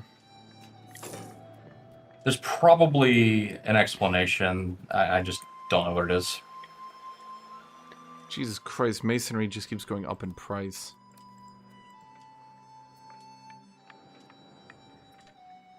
I also figured out that you can... You can't... You can't, like, raise levies from a dissatisfied state. But what you can do is you can raise them, and then you can revoke the privilege afterwards. Yeah, that's pretty typical. The big thing, yeah, and I do notice that you found communal lands as well.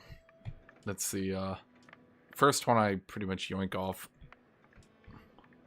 Yeah, having a fucking huge modifier like that for the one of the most important modifiers is not great, I don't think.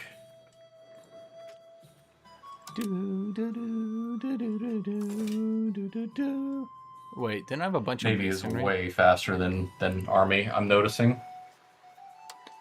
Yeah, it used to be way worse even, which was hysterical. Not really hysterical. I mean, like, in terms of speed? That's what I'm talking about. I'm talking about speed. Yeah, speed. They would move across the entire Mediterranean in 1 week in game. That's a little fast. Yeah, but its historical argument didn't really track for actual gameplay.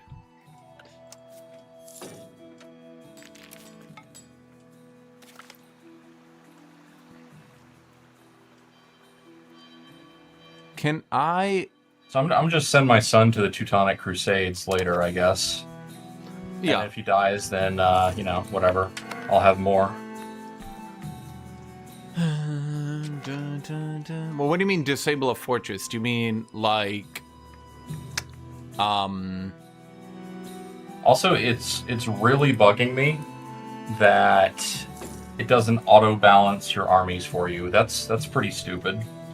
Yeah. Yeah. There's definitely some annoyances with armies they haven't quite worked out. By haven't quite worked out, I meant I'm not sure if it's intended to be annoying or not. I like that it's like a question, like we're not sure. I mean, it just seems like something that was really, really obvious that I feel like if it wasn't intended, they would have fixed.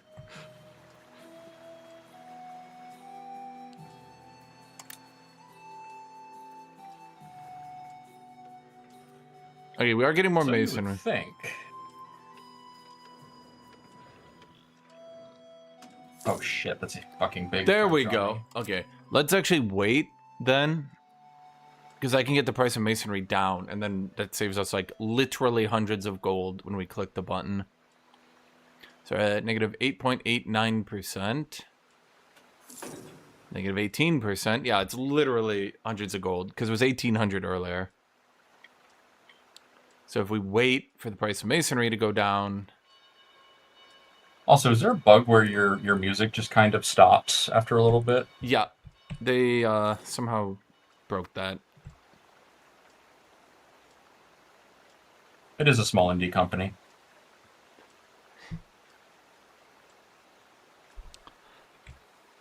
You know, as someone who has really tried to sell people on the game, I believe in the, if you say you're going to release something and you need 2 weeks to fix it up, then you should put the release date after 2 weeks after those 2 weeks.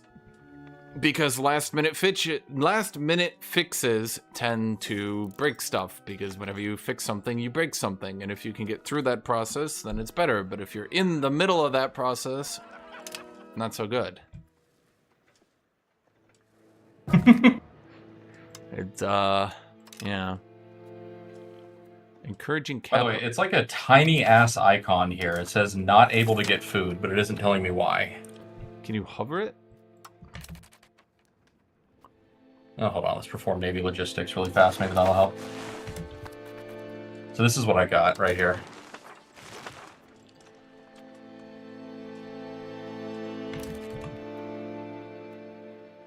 Source. No.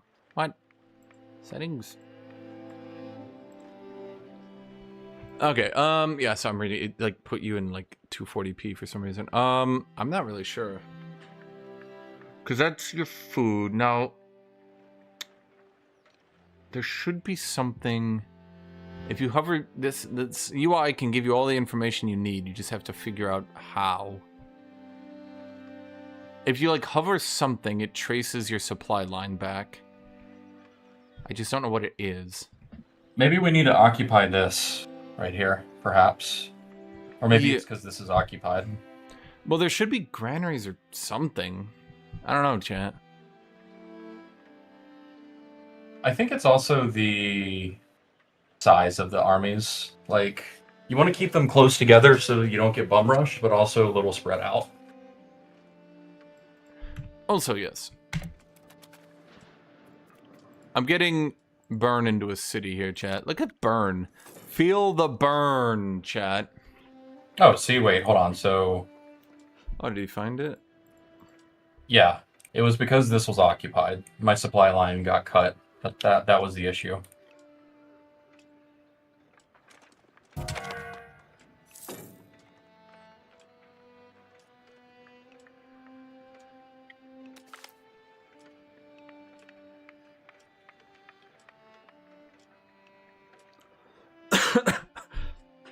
Yeah, when people talk about are they going to fix the infinite war problem, I just kind of remind people that even with casualties nerfed by like 80%, a lot of people die, and it gets increasingly difficult to replace them. Okay, I'm gonna swap this guy out. This has siege ability, so that's good. What are you doing here? Oh, you're my migration dude. Shoot. Brought that to Kievan. Oh my god, a vassal actually landed. Guys, something is happening.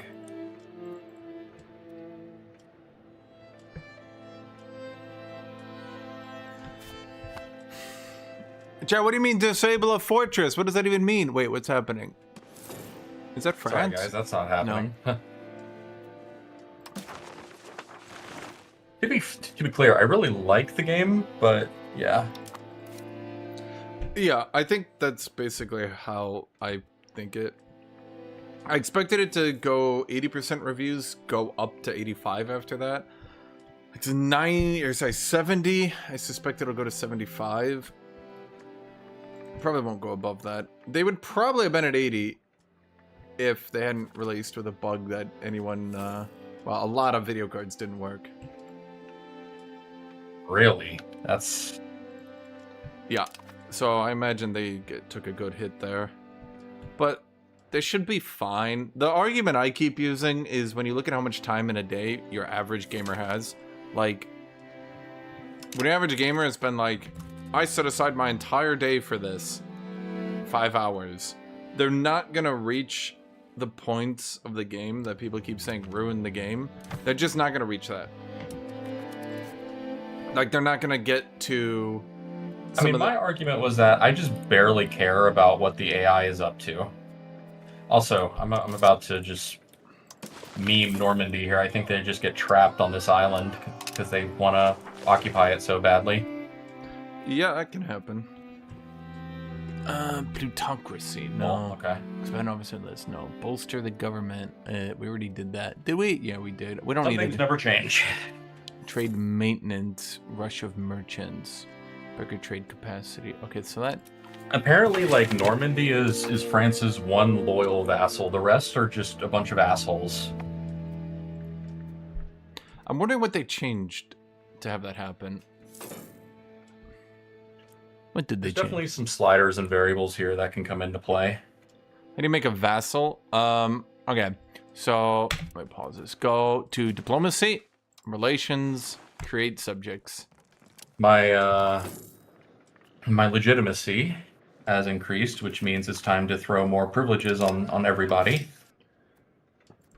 That's literally my my mentality here. You blink and it's time to throw more privileges. The true euphoria is when you realize that yes, you actually are just giving everyone everything. Yes, that's what I kind of asserted you should do.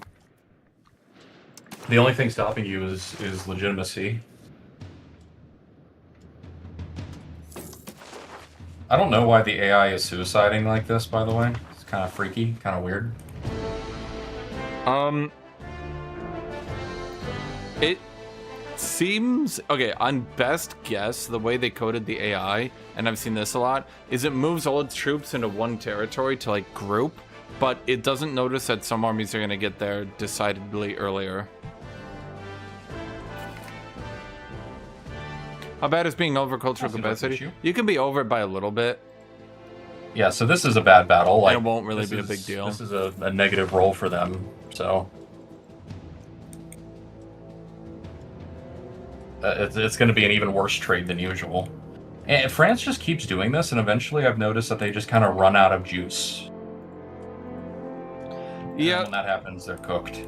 That's kind of how the levy combat plays out right now. Can we get your ass in a holy order yet? No, we can't. Edward III has to languish as a mere 85 combat ability mortal instead of the trillions that he deserves as King of England. The straight 100. As long as you're not double over your cultural capacity, you'll likely be fine.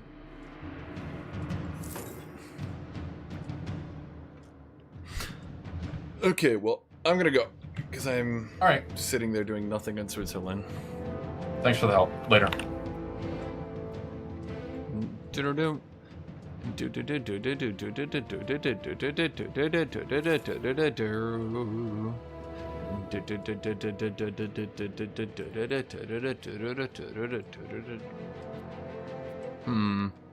So we got the city. We got 118,000 pops. Now, the question becomes... how the fuck do I get enough people? If I could take over VOD, that would be ideal, I think. but they allied every motherfucker on the planet. God damn it.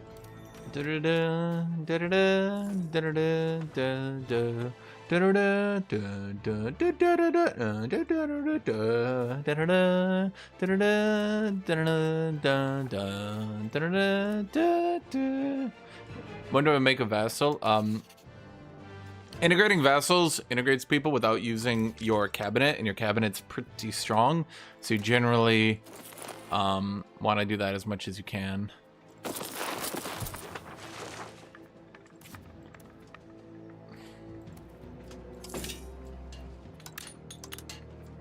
Okay, we're gonna have interlaken cannons.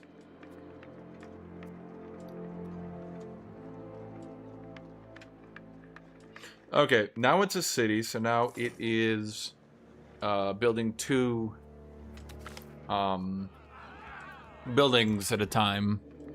Plus, its population capacity went way the fuck up, which should, yep, it gives it way more migration attraction. So, with that much migration attraction, I like how we literally depopulated our country into my city. It's half my Bob's. So conquering by taking provinces is bad because it forces you to park a consul for 10 years to integrate the lands. I would say that's mostly true. Not always, but I would say mostly true. Conquering land directly also builds more antagonism.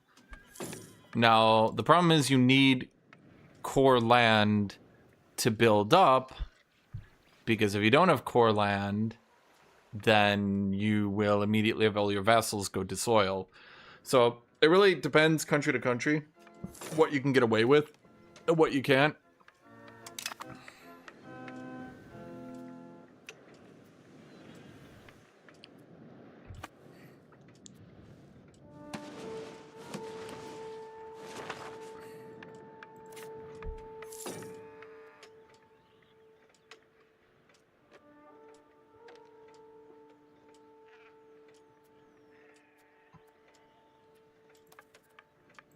Because, like, if you're playing Austria, you got a good, decent base, and then you can start vassalizing, spamming people. If you're playing in the HRE, you're probably going to have to conquer and integrate for a bit, because otherwise, like, you'll take 2 vassals, and they're already disloyal.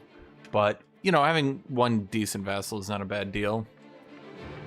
It also kind of depends on what you can do with your advisors, because all I'm doing with my 3rd one is stabilizing, and that's debatably useful. But I would say you want to have, from my opinion, I think you want to have as many people developing as you can, because development is just so useful. Even after they've nerfed it like 5 times, I think it's still just so useful.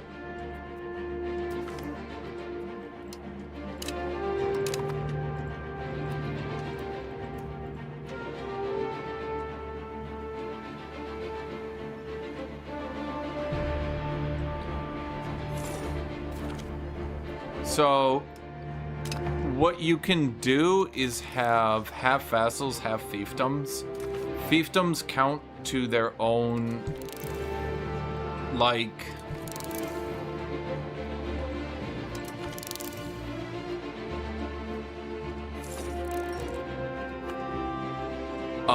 when they compare, when the AI, when the vassals, there we go, words. When the vassals compare their strength to yours, fiefdoms add themselves up, and vassals add themselves up, but they don't add each other up.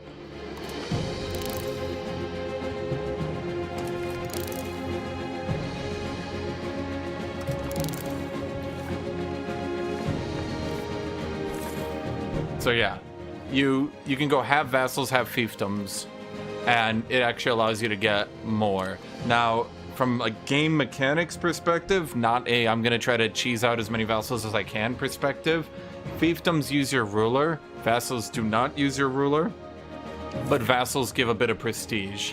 I also believe you trade your institutions to...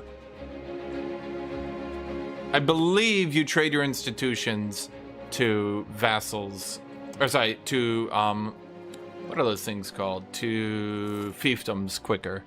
Maybe. Something like that. I don't actually remember now that I think about it. How many books we got? Oh, we got enough books. Okay. Wait, no I don't. We're importing a shitload of books. Damn it. I'm being abused. People are using me for money.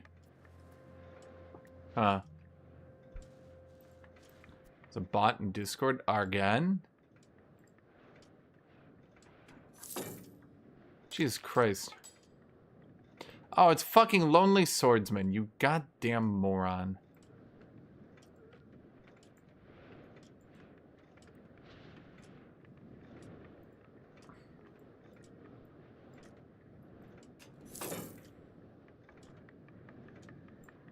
Okay, well, I'll unban him after banning him. So then...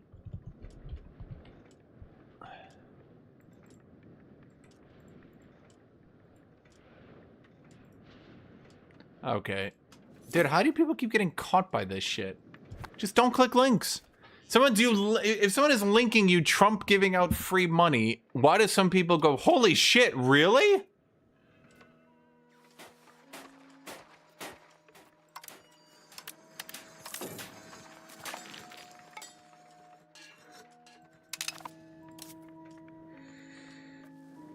Let me go get water, I'll be right back.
Finally off and get to try the game out. Everybody having fun? It does look like the average opinion is yes.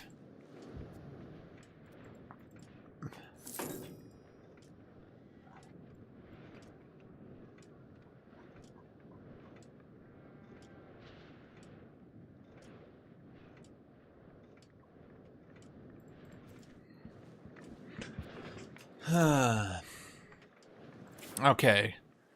We can probably start conquering land with a professional army at this point. We do need to get more manpower, though, of which we are pretty much capped. So... let's see. Let's get a cathedral here. We'll have to build this into a city next.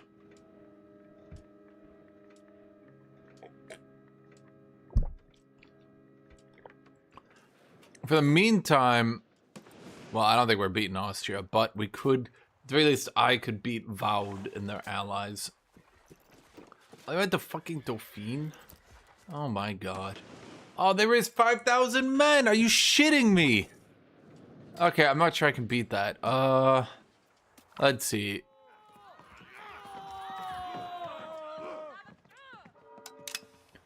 The other direction I can expand. Are you guys still vassal Bohemia? Motherfucker. Yeah, it's always loud. It is always loud. Yeah, Paradox games, I mean. They don't do subtlety. I'll just stay over my limit for a little bit.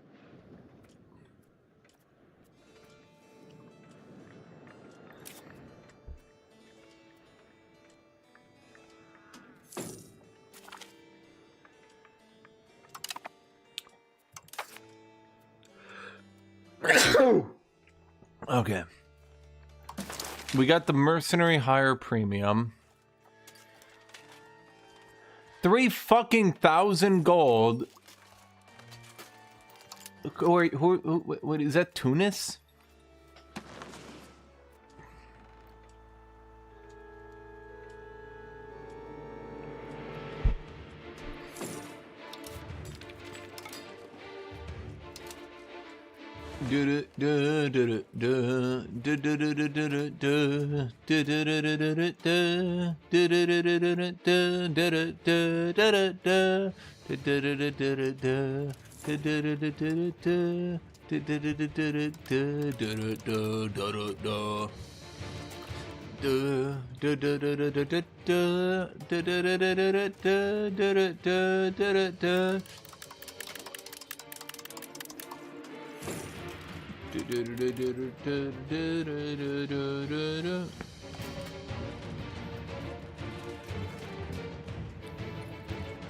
What happened to my merc cost premium? Huh?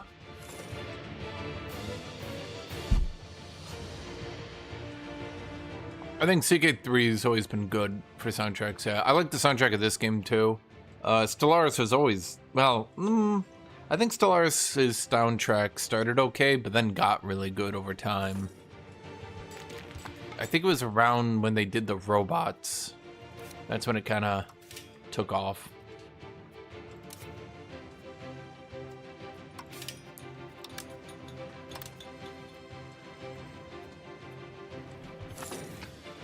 Okay, so hiring mercs is pointless. Hold on, let's try this.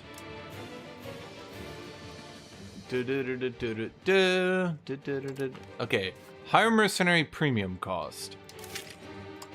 Does that not...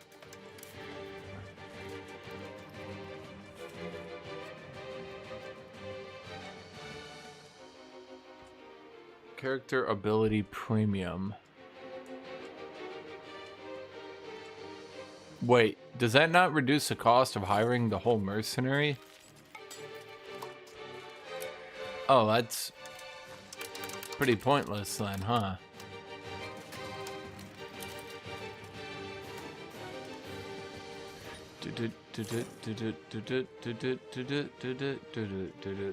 Huh. Well, how the fuck am I supposed to afford 2,300 gold?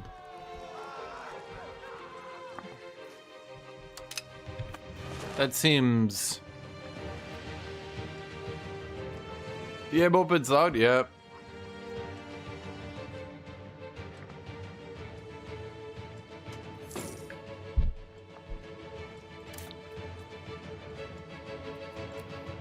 CK2 music was good, yeah. I mean, all their music for the most part is good, I think.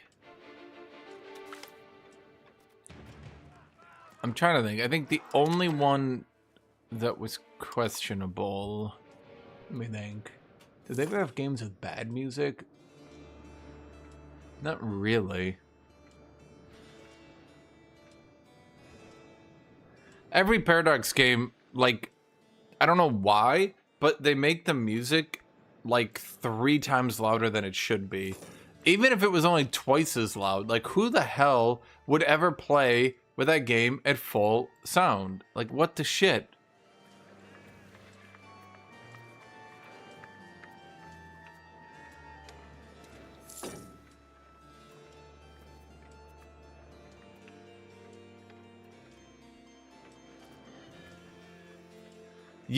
You do it, Stefan? Do you actually play with the game at full volume? Really? Wait. Huh?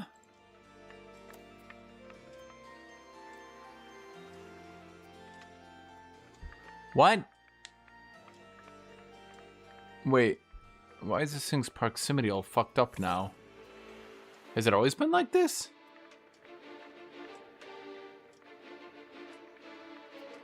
Huh?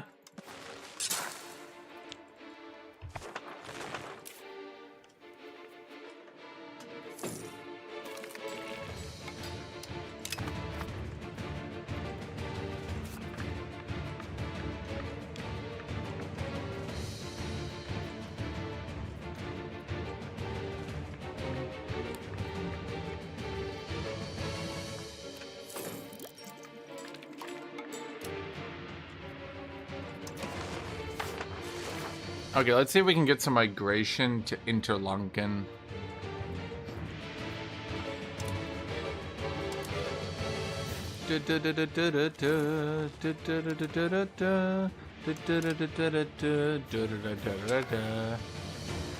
Can anyone get... Okay, we are getting some migration. Not a lot, but some.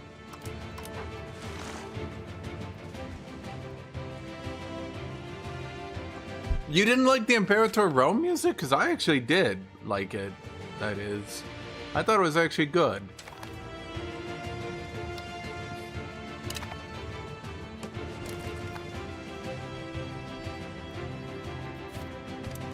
Ah.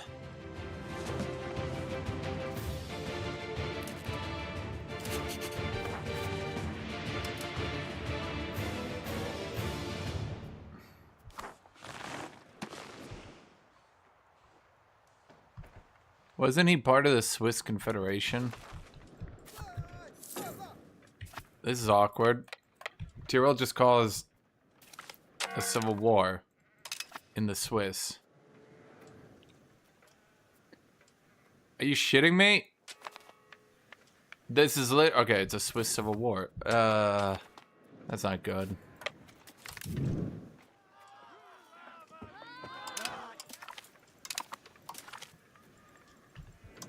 This map is nice. I've heard so many people complain about it, and I don't understand.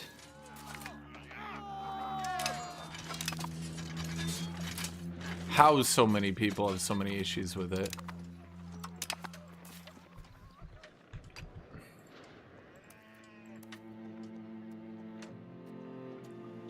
Because it doesn't make sense to me. Like, it looks totally good to me. And yet, you talk to some of these people.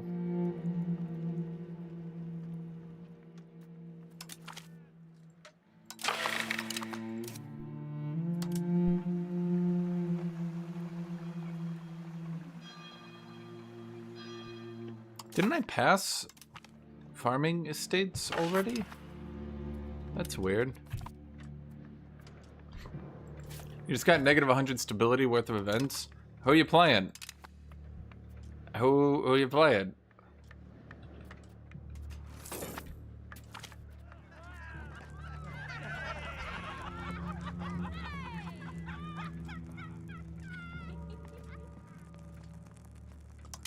Nah.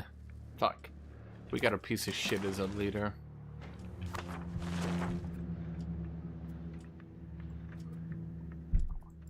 Georgia? You got 100? Okay, that's odd.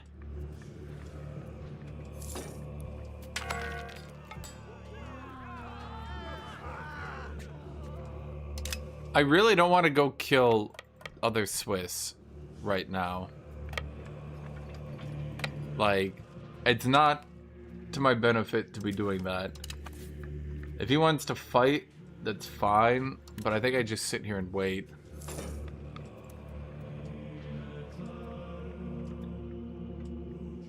Wait, why is Interlaken? Why did their pop go down? That doesn't make sense. How did their population go down? What?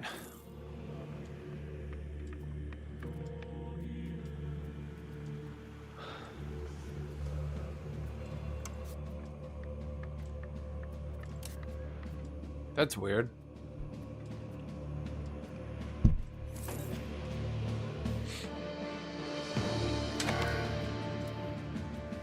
Oh, right, because I raised levies. Chat, why didn't you tell me that?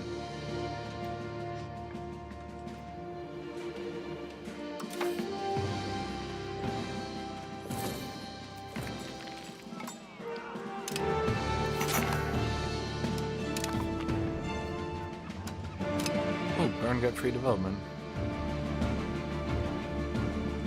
Do. Do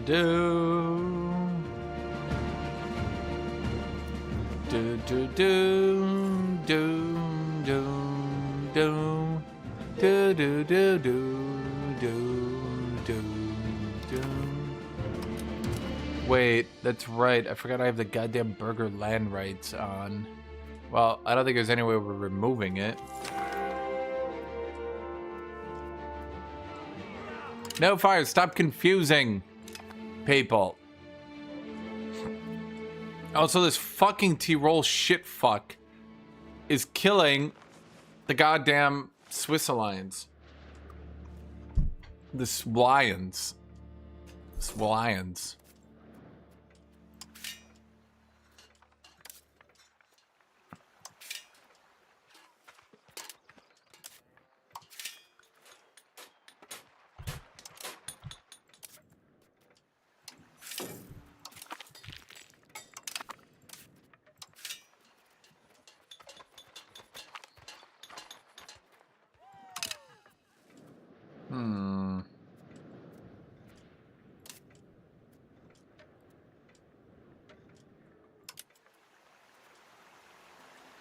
Need to get the migration attraction up.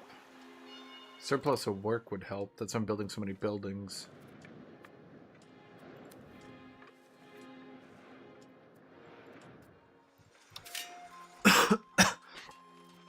We get art school. Cultural tradition.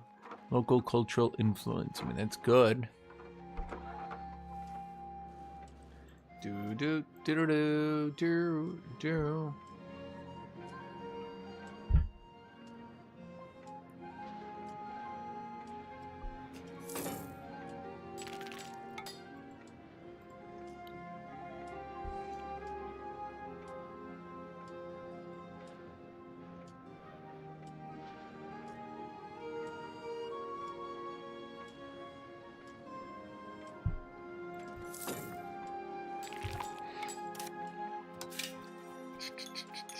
Art school. Your first cast, because steel's good. They're pretty safe, so you won't die. Which is obviously what you want, to not die.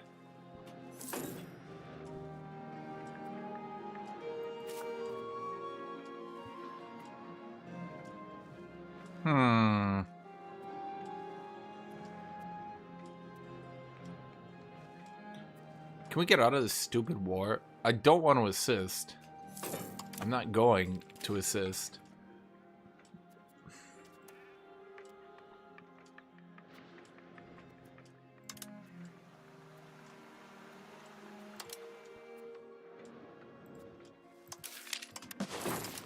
Okay, let's put the levies back.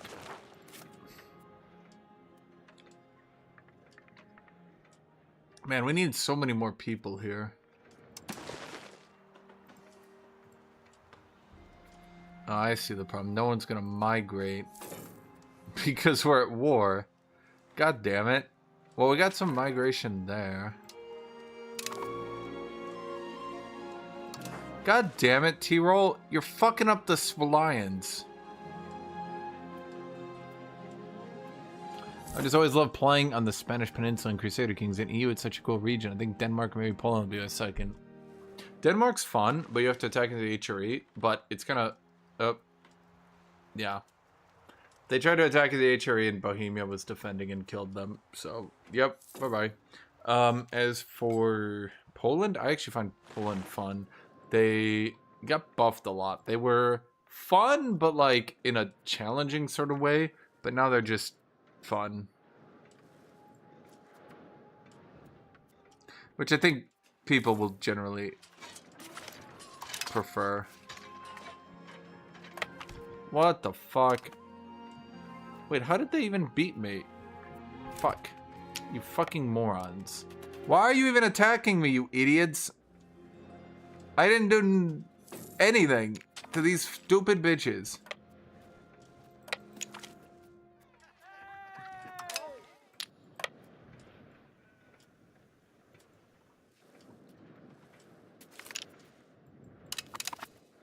I won?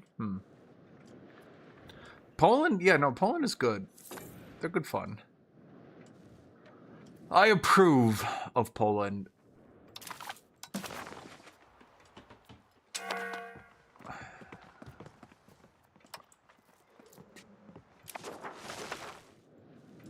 Shit.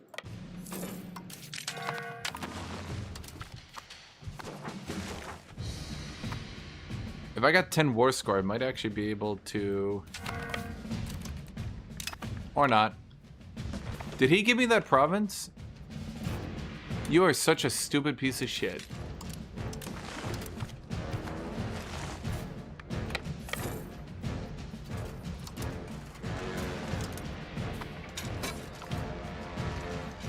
Censorship shield allies.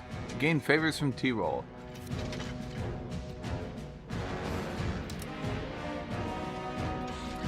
Okay, this city has to be, well, I should say this town, because it's a town right now, needs to be way bigger. I like the Merchant Republic guys. I'm going to get really good at Venice. Venice is interesting. I mean, it comes down to, okay.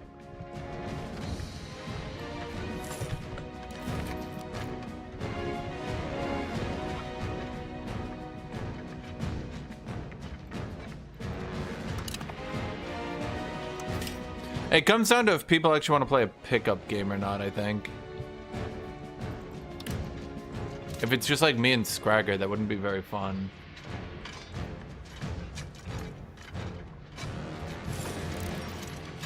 Obviously. But I'll ask some people.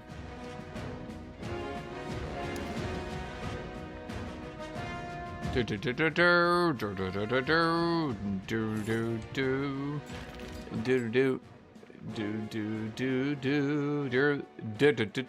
anyone's interested in multiplayer, by the way, anyone's interested in multiplayer, there's a Discord that is setting things up for that.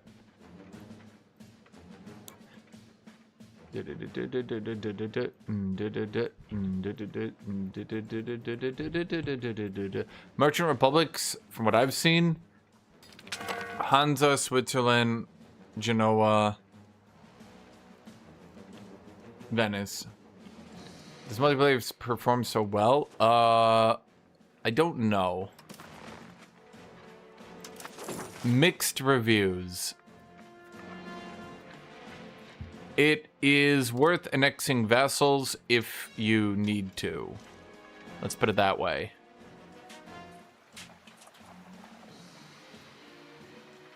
Cheap food here. Yeah. Yeah, I figured.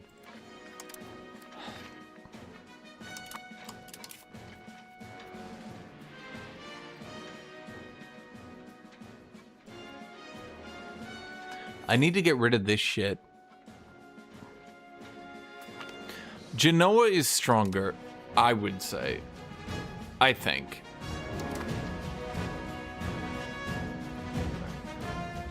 If you start Genoa and you're like, I'm not a merchant republic, you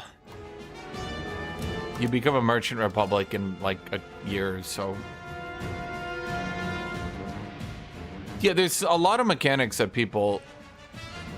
Yeah, I mean, a lot of people are giving the game negative or positive or whatever reviews, but I feel like the idea of the game is practically more important than the game itself at a certain point.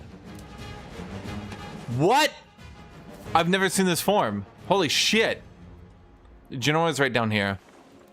So there's Genoa and there's Venice. And they're like rivals. And they're both on the opposite side of Italy. And they're both naval merchant republics. And they're both right where like Italy bends in.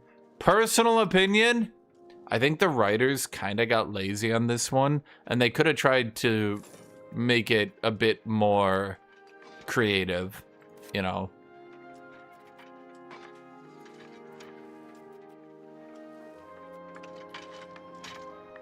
Two merchant republics, both competing with each other, both naval powers, both building navies, both on opposite sides of Italy from each other. I mean,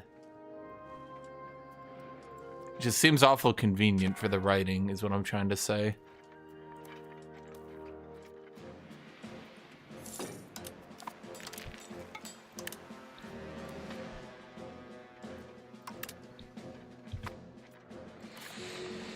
Dun, dun, dun.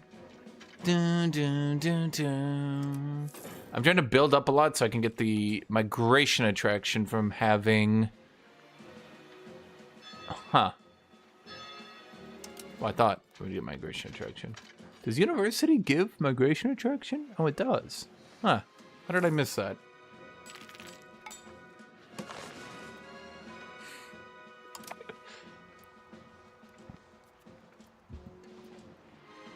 Nah, come on, Claude.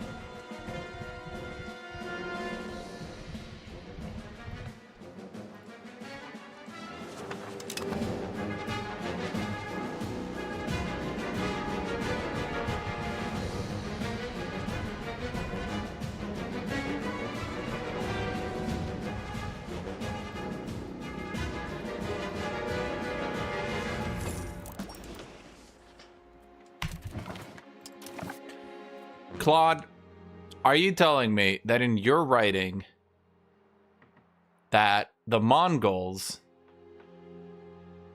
took over China, right? And had the borders exactly resemble China? And then later, the Chinese kicked them out, reformed the exact same borders of China, and then another steppe tribe ran in and took over them and formed the same fucking borders? And none of them got Vietnam. None of them. Not one. I'm just saying. Awful convenient.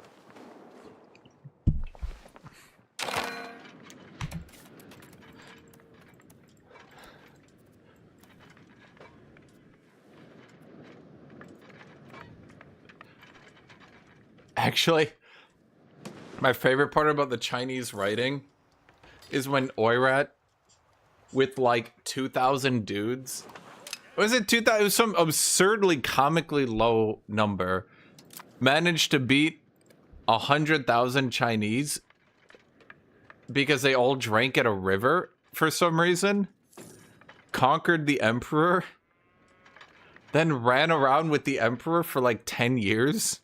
Until the Chinese basically just put up a new emperor, like, fuck it.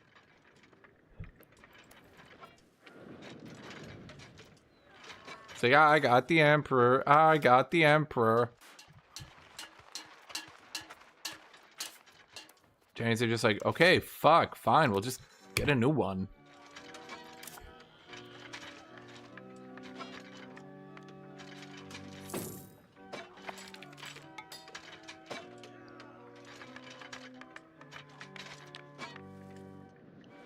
Because they sent up, okay, so they sent up 100,000 and then Oirat ran away.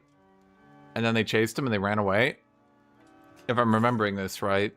And then they sent the entire fucking army to drink at a river. Then Oirat finally attacks. And the Chinese army breaks morale, like instantly. And runs into the river. And just starts drowning.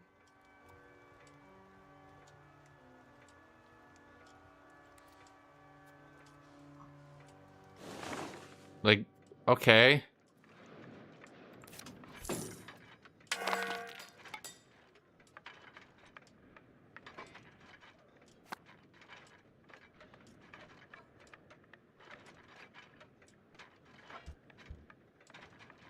Like, alright guys, we gotta fight the Mongols. Ah, fuck! Mongols! Who could have seen this coming?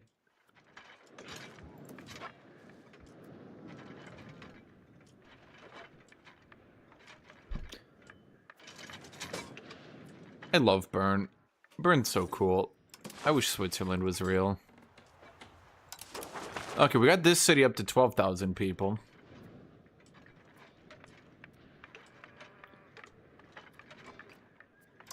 Have I never gotten the government thing that reduces my inflation? That's annoying.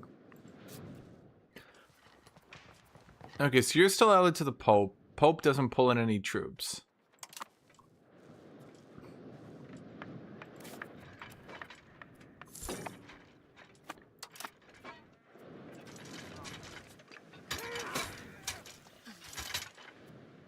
Let's see, how much manpower do we have? Not a lot.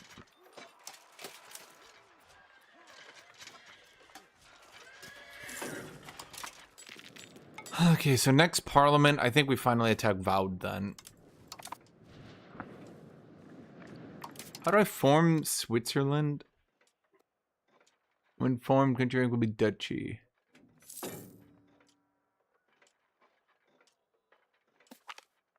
Swiss Confederation exists. Well, yeah, but the Swiss Confederation is full of the dumbest people you've ever seen. Plus, we're getting invaded. People are conquering our shit.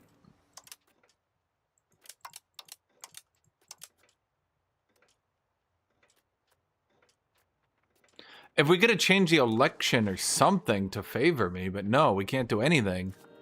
We literally just have to sit here and wait for dipshits and dumb fucks.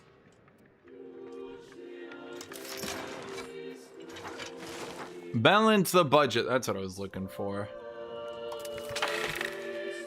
Now, we drag that all the way up, because we lose 2.5 inflation at the end anyway. Then, we fabricate on Vaud. Oh, for fuck's sake. We have a truce. God damn it.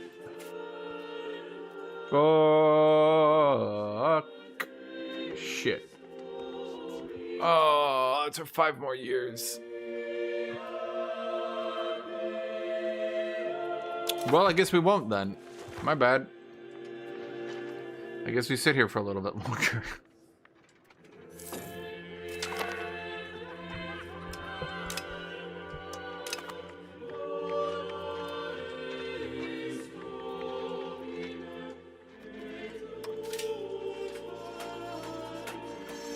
Oh, fuck, I forgot to build all the marketplaces.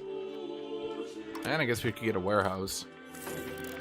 I mean, we're just gonna sit here and build for now. We should invest in Bern regardless of the result. Yes, we should.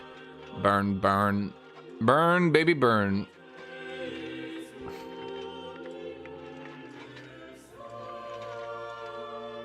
You can see how many buildings I've used up here.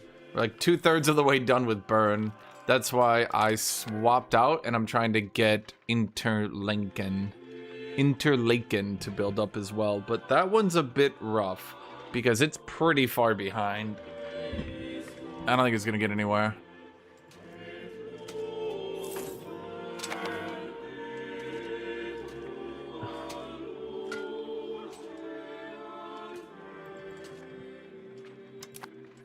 Why am I so rich?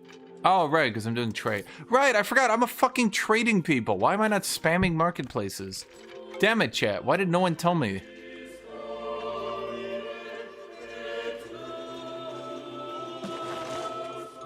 Masonry is still expensive, huh?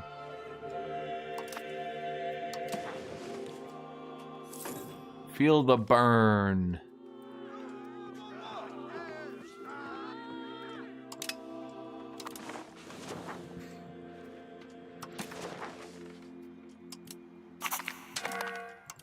Oh wait, you can join a foreign order of chivalry. The fuck happened? Wait, what? Hungary must have lost a war. Why does Serbia keep doing that? No, the reviews on Steam are slightly going up over time.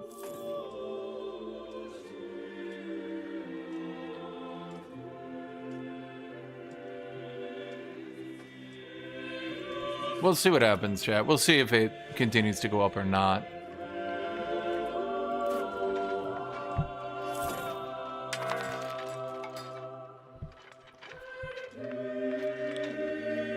Yeah, I forgot that once you get a city as a merchant republic, you just spam trade nonstop. Well, I think there's some legitimate complaints about the game. And, like... I think there's some legitimate complaints about the game, and people are definitely right that there are some legitimate complaints about the game. But I think the idea that the game is frankly unplayable because, like, the AI is bad. sorry to people who like the AI, but again, I think it has been proven pretty sufficiently that whether or not the AI is good really doesn't factor in to how your average player views the game. In this game, in any game. Obviously, people want the illusion that the AI is fighting them. They want the illusion that they're being stopped, but they don't want to actually be stopped. My attack space is 100.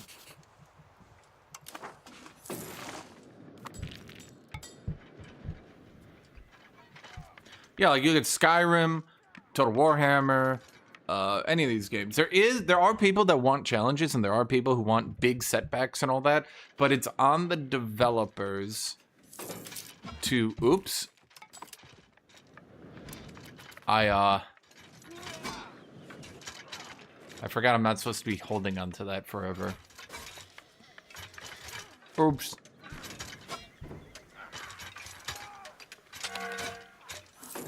Yeah, let's get that inflation down. Plus, you have to remember that a lot of people are not giga gamers. Like, if my dad went and played Skyrim, he's 70? Some shit like that. Like, he's not gonna take the time, nor should he be expected to learn intricate, advanced stealth mechanics so that he can have a fun game beating down people in stealth. Like, frankly, whether or not anyone is ever going to admit it,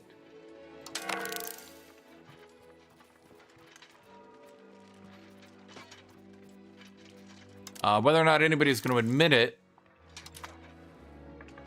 like, your average dude doesn't want thief level of complexity for Skyrim. They don't. They don't want that. It's kind of wild how many people think your average player truly wants Skyrim to be that complicated.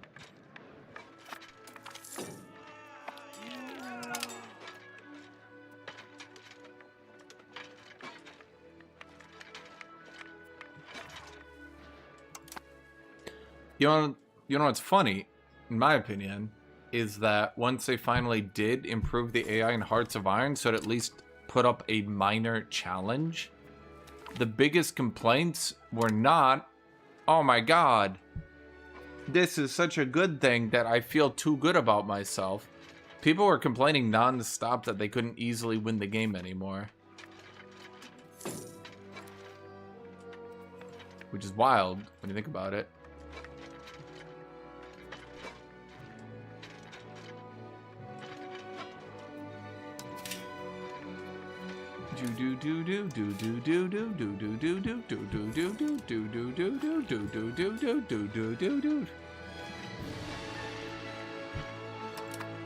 So, I guess my point is that I truly, and I am right about this, I have been correct. That's not good. Why is France over here? The average player just doesn't really care that much whether or not the AI is really that hard. It builds up,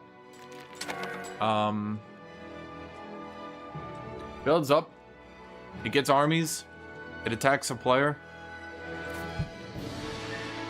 You guys who've been to my channel a lot, you know that I legitimately have complaints about AI when it's too easy.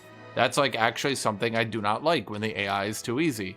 So I'm not saying, like, basically it feels hopeful in a way, not realistic, but rather that people are hoping that other people get really annoyed at the bad AI.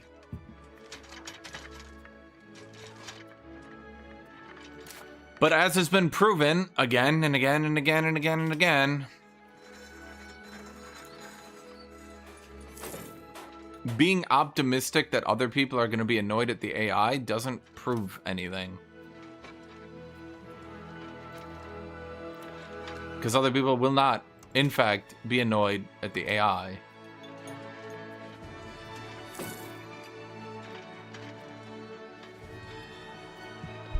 Would I like a perfectly relevant AI that stayed alive the entire game and posed a super huge challenge? Yes, of course I would. But literally go look at...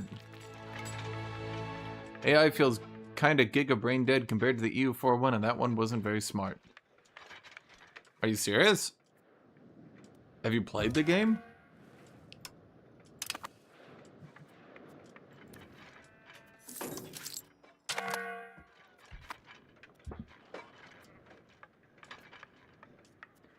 Well, yeah, I mean, Age of Wonders 4 kills you. Now, Age of Wonders 4 is a problem that the reason the Age of Wonders 4 AI kills you is because that game is such a massive learning curve that it breaks people.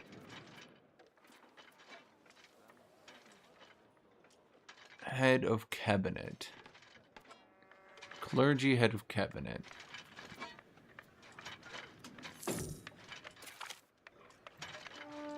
How much is it to do this? Whatever, let's just make him head of cabinet. The AI just ints levies into you. It's like auto-clicks to your siege and walks 5k stacks and 15 for fun. There is a problem with the AI not grouping up properly, yes.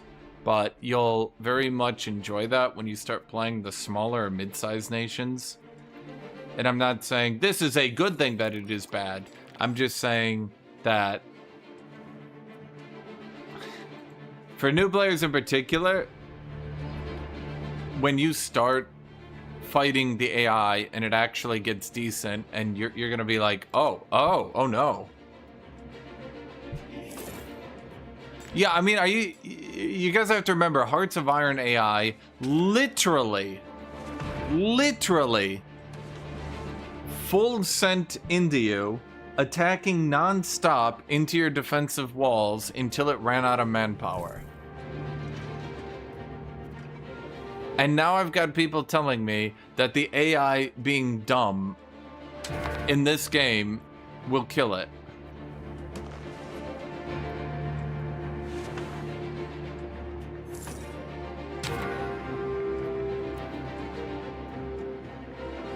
I'm trying to create as many jobs as I can here so that we get the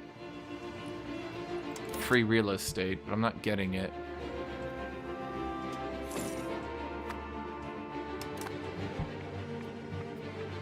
Yeah, I mean, at launch, the AI would try to guard every border, where the border it was at war with would go unguarded because it didn't have troops there. I mean, stop and think about that for a second, chat.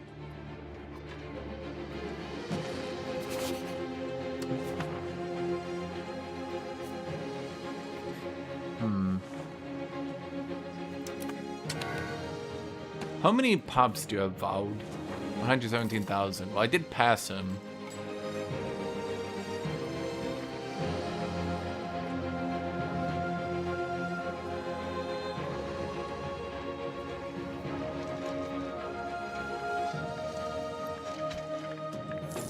Like, you'd literally kill an AI and then look as to why it never actually sent its army against you.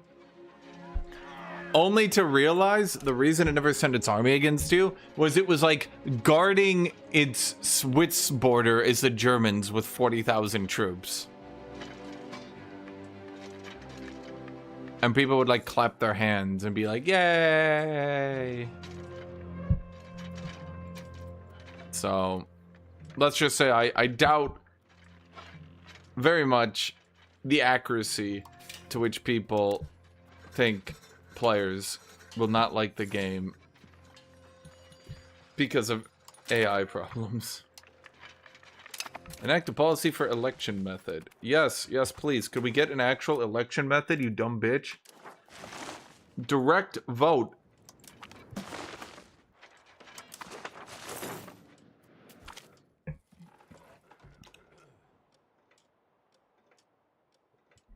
That's the thing, Marco, is when everybody's new to the game and hasn't looked up 10 billion guides and hasn't looked up step-by-step instruction on how to play Russia, you're gonna do shit where you're gonna play, I don't know, Poland, and you're gonna get declared on by Bohemia and die. And you'll be like, huh? What? By Austria get declared on by Bohemia, but it's not just Bohemia. Try to play Brandenburg. A lot of people are going to try to play Brandenburg and be like, oh my god, I'm going to play Brandenburg, my Prussian Space Marines. And they're going to get shit on. And they're going to go, wait, this game sucks.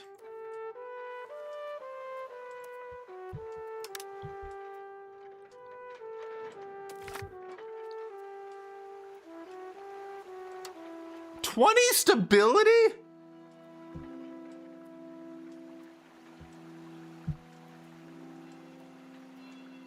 Let's give him one more chance. Is there a reason my air keeps moving between two countries back and forth? Can a dude just get lonely?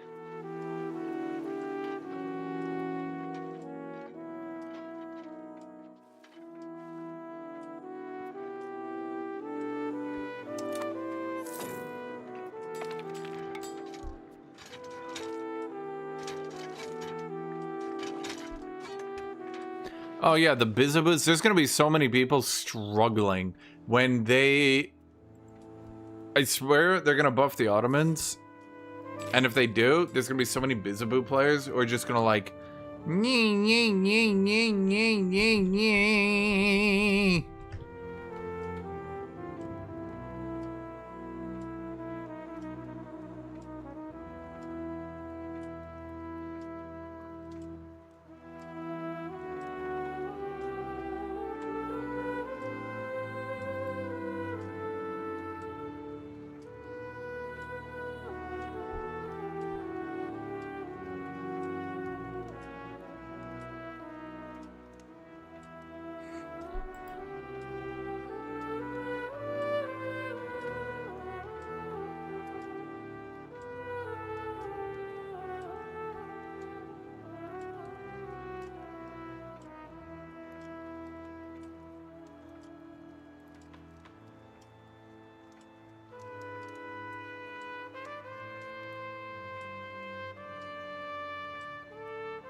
Yeah, no, I gave the game a positive review. I think of games that you can just sit here and play on, like what I'm at, how many hours am I in, chat? I'm at a lot of hours.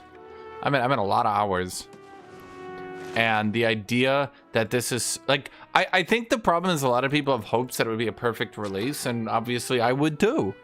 I'm not saying like, damn, I hate perfect releases. I really wish shit would release worse. Like, that's not what I'm trying to say.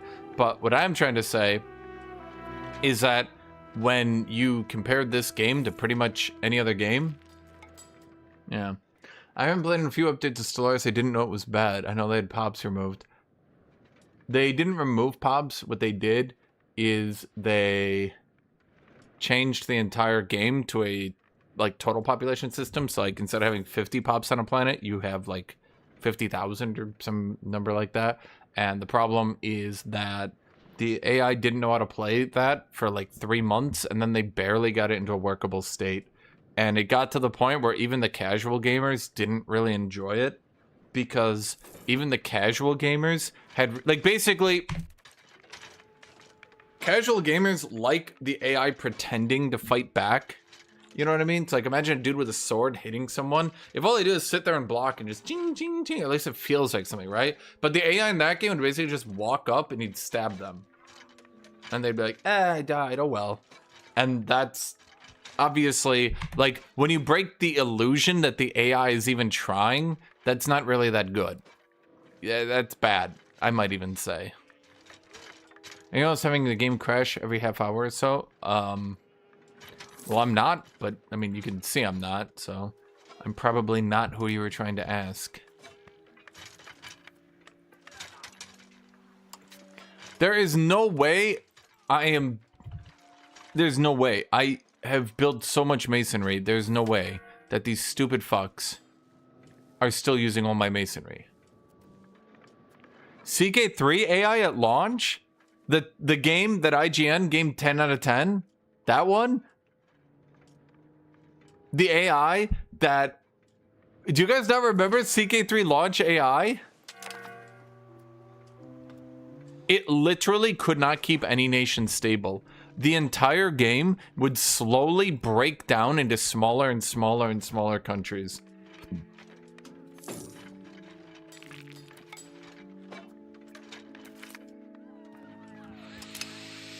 So let's just say, if anybody says CK3 is a 10 out of 10, well, I'm still selling food technically, and I'm not sure how.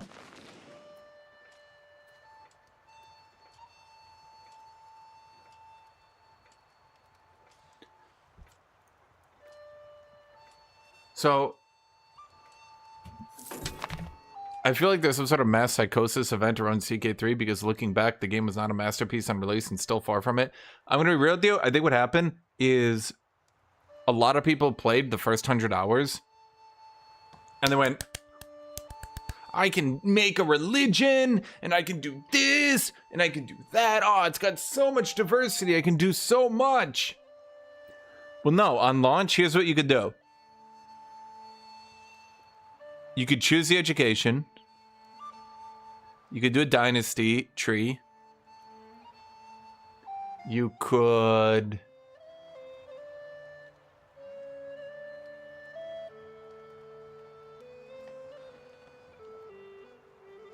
make a religion. You could form an empire.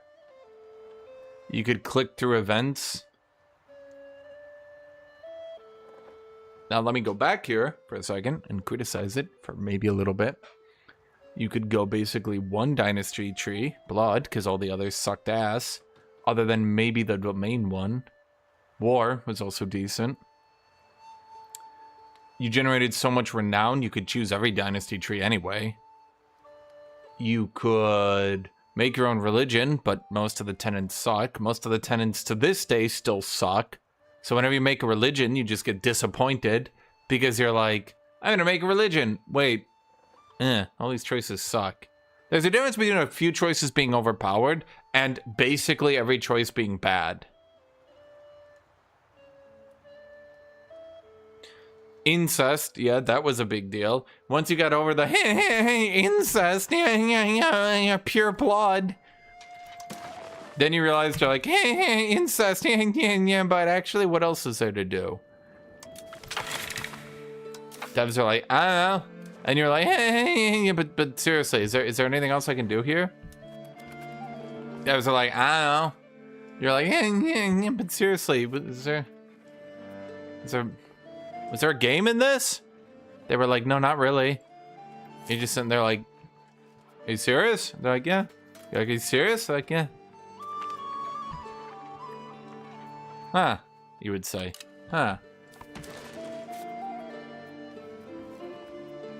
Montferrat? No, they're 14,000!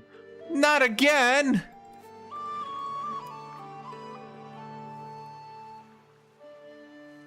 Fuck. How does this fucker keep finding allies every time I get close to murdering a bitch?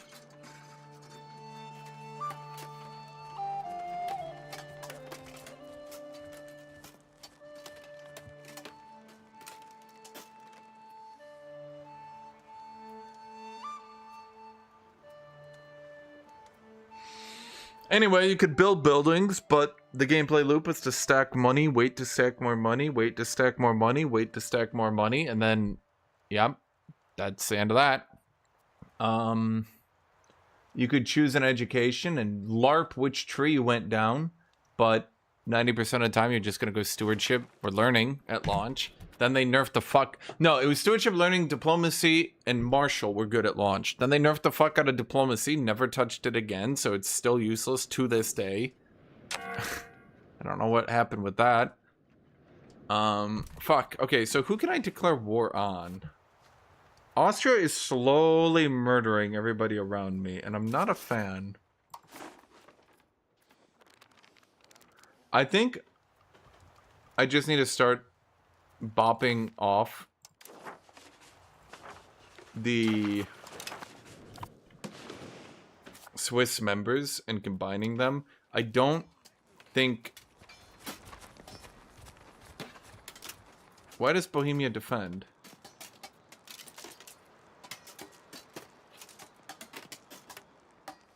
Why?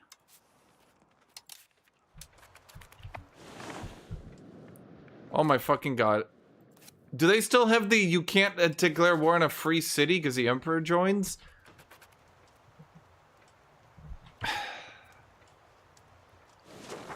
Okay.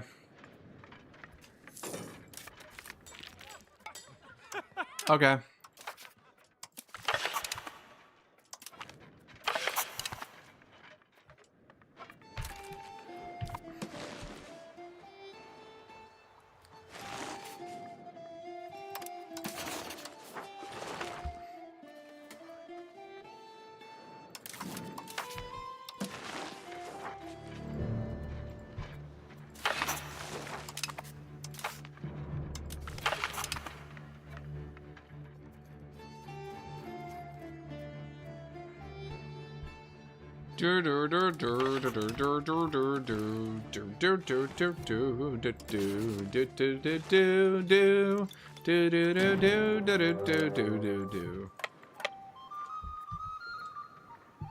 Oh yeah, and that's, I would say that was a big thing as well, is that up until like a couple months ago, just stacking knight effectiveness won 90% of everything.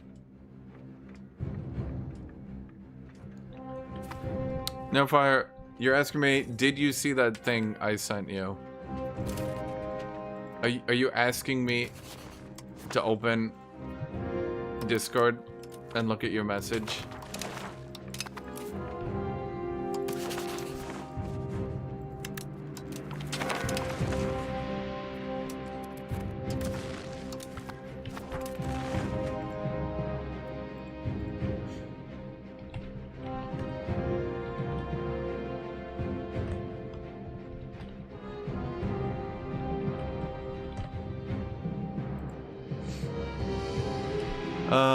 Okay. Oh, yeah, no, I've seen that.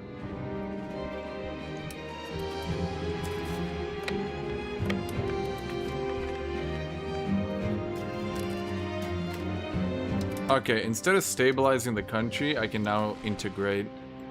Now, remember that integrate, this is something a lot of people don't know. Integrate province integrates a flat amount, so 2 in this example.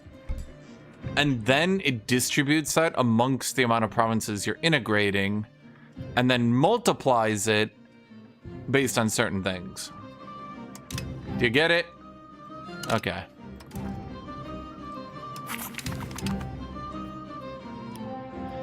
Do do do do do do do do do do do do do do do.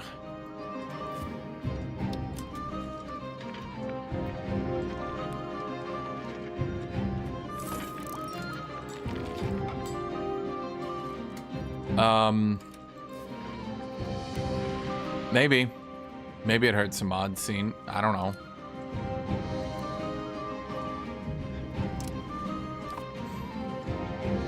Well, we went up to 147,000. We have expanded, chat. Bern rises, brother. I got the one cat. Just the one. She is... Oh, that's a town. A town of 9,000 people, huh? Do.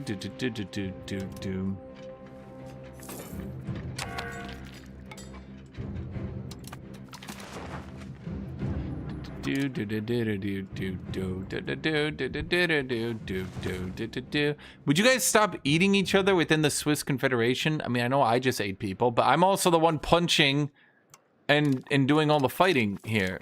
You know, I'm the one doing everything. Why is Montfort like this? Although I do like the borders. I'll be real with you, chat. I do kind of like that they sort of like combined all that shit land.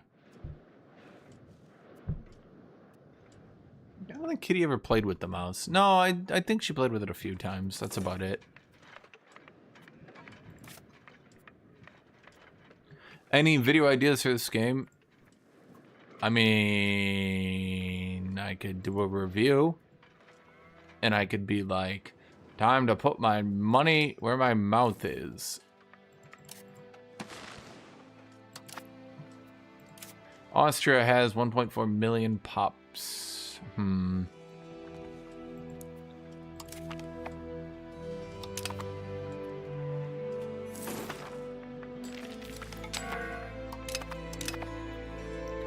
Okay, why did like half the people stay in the HRE and then slowly re-add the HRE back into Italy? You stupid bitches.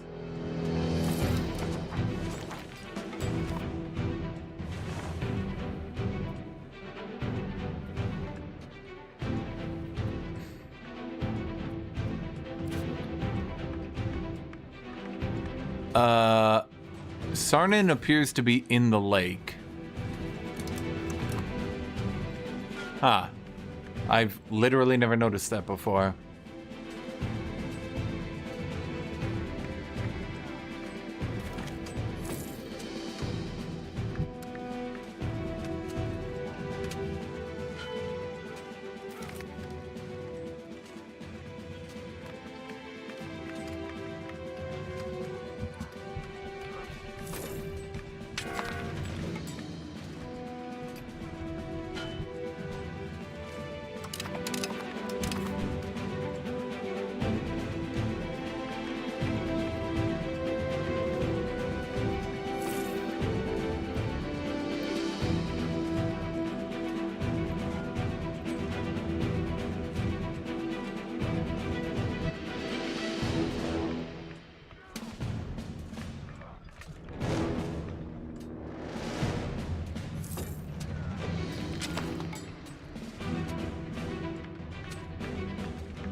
I wonder if at some point, if I keep building the town up, if like it'll get out of the water? Huh.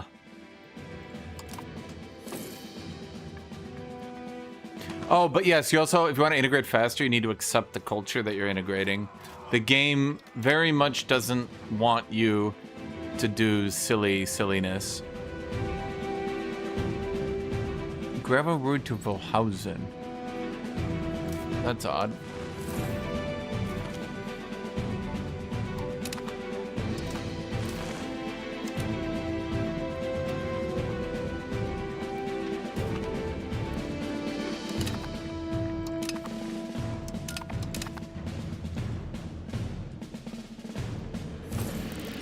I mean, I'm just wondering, will it slowly like fill out this canyon and it'll just look like the city built itself into the lake?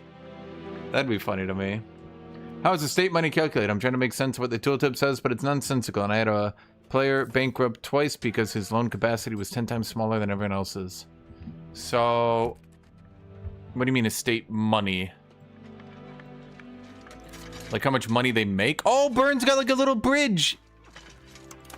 Wait, I just noticed Bern's got like a little bridge and then the rest of Bern is across the bridge. Well, chat, that's adorable. I don't care what you say, that's adorable. If you mean how much money the estate makes. Income after taxes, income before taxes. So, I'm gonna base on estate money. Loan capacity says based on estate money.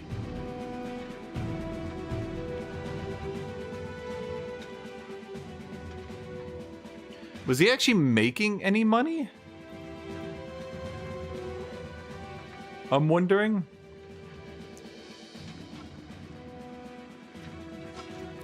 as to how much money estates make, so every territory adds up its income. That becomes its potential tax base. Then, based on how much power each estate has in there, it's divvied up to the estates. So, for example, despite the clergies having all the books, they make no money here because the burghers who stacking marketplaces have all the money here.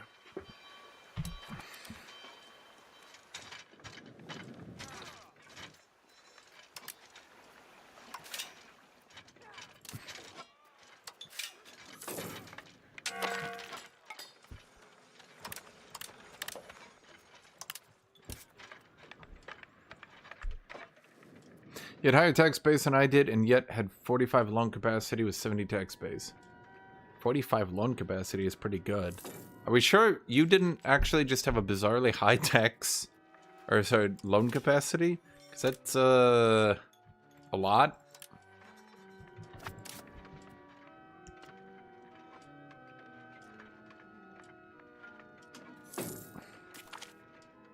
Wait, he had a 45 ducat.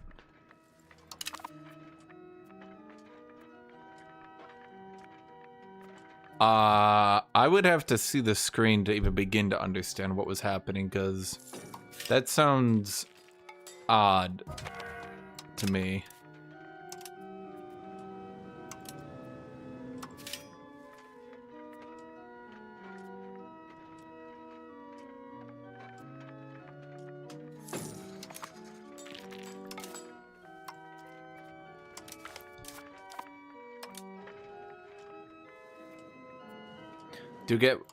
Ducket would be a fine name for a cat.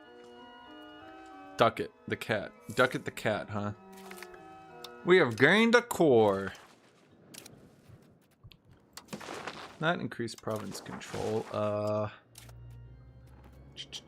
Integrate. There we go.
Yeah, I would need to actually see, because there's...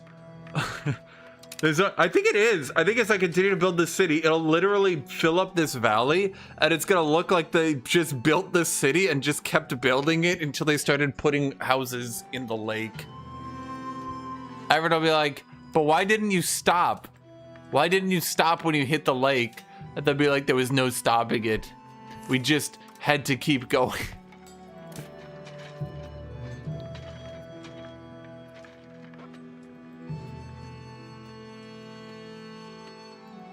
Thank you, Azar, but please don't use my slave name.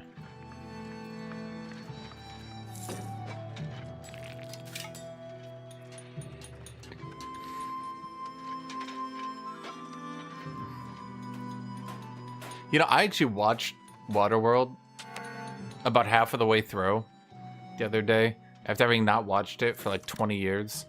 It was, I think my dad and my uncle were super into it. And I'm gonna be honest, I think they're both crazy. Holy shit, that movie sucked. I don't feel bad at all that it was a commercial flop. What the fuck? Are you just not supposed to directly annex shit and release vassals to integrate? You have to weigh your options. I don't know a better way to put it. Like, don't take shit you can't use, I guess. Like, you can't think of it like EU4. If I took Brittany, great. I can't fucking use it. Now I could vassalize it, yes. So far as integrating land, I think you have to think of integrating land as something you do sparingly to increase your base power so that you can use more vassals. I said, God, this game looks beautiful. I might have to buy it. I mean, it's fun. I like it. I think people enjoy it.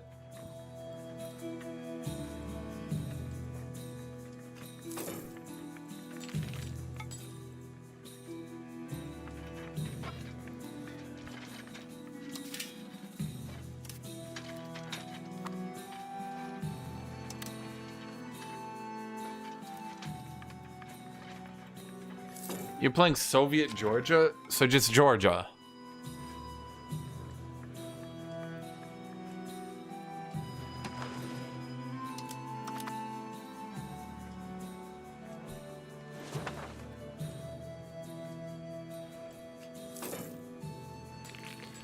Okay, so I'm gonna look at this thing Ike sent me. Okay. What?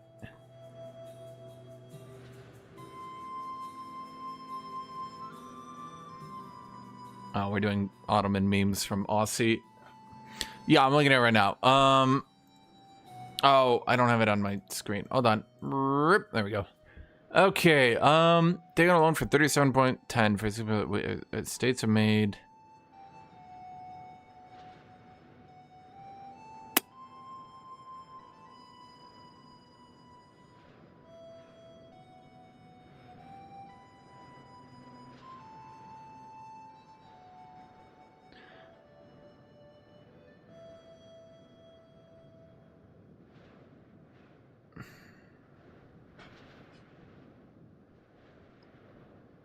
Did he piss off every single estate or something? I've never had an issue with that. Then again, I rarely, if ever, take out loans to begin with.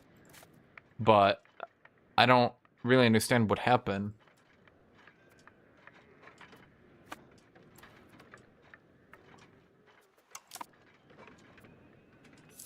I'd pick it up, Coop Data, because even if you aren't thrilled with it yet, once I add more DLC and updates. I mean, yeah.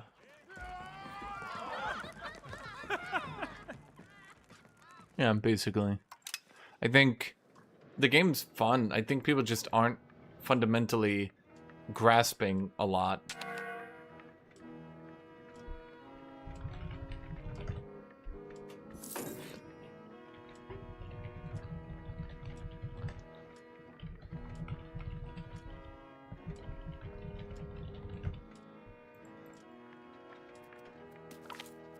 If I had to guess, it looked like he upset the estates, because I noticed a lot of them weren't being taxed.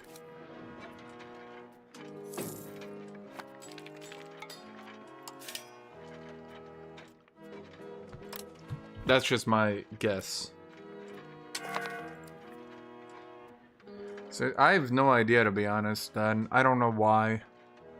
The only thing I can think of is he's playing some extraordinarily small shitter.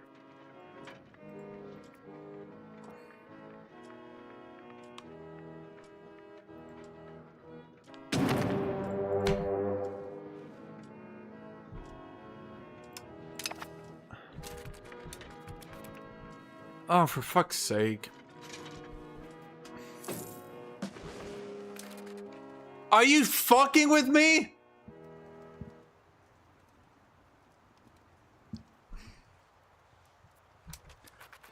I don't think the Swiss are pulling this one out, chat.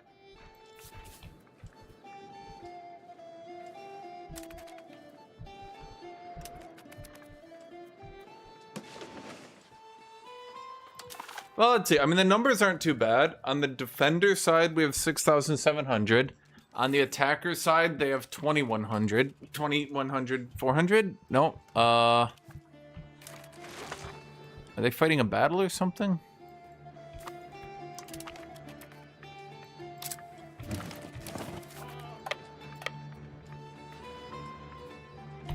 To be fair, I am playing on very hard. I did not think very hard Switzerland was gonna be this devastating to my ego.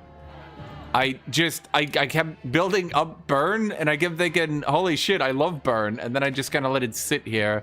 But when you play on very hard, I guess the AI does do a little bit of expansion, huh? Wait, no. Oh, fuck, I thought I was gonna back up my ally. Okay, this is a wooded mountain. Despite not looking like it, this is a wooded mountain, so we can sit here and try to defend. Good. My allies are all dying. Don't siege my land, you stupid fuck. How about the town in a lake? Okay, that could be anyone's town in the lake. Why do you assume it's mine? Oh boy, that is 18,000 troops in there.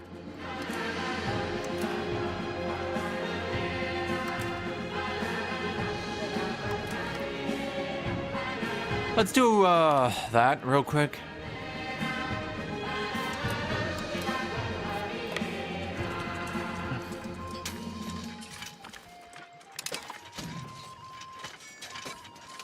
"22 of the finest Swiss you've ever seen in your life died that day." We actually managed to defend that with 1,000 men-at-arms.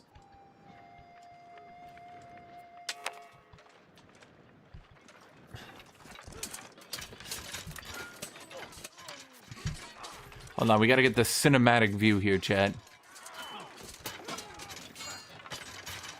Okay, the right flank is fucked, and that might cost us the battle. But they're holding on. They're not dying. The left flank, it's out. Okay, so now we're flanking. 5 to 1, 5 to 1, 5 to 3. Okay, I liked it when it was 5 to 1. If the right flank just continues to hold out a little bit, I think we actually win it. Shit, they got reinforcements. Yeah, but they fight like bitches, chat. This is easy. Boom! More flanking. Although we don't actually do any flanking damage. Okay, they got some reinforcements. I don't understand how that single dude on the right flank is holding out for this long.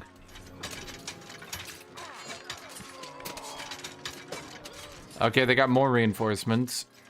I mean, these are good numbers, though. I think 6 to 1 was actually winning for me. Okay, they got more people in again. My right flank continues to hold.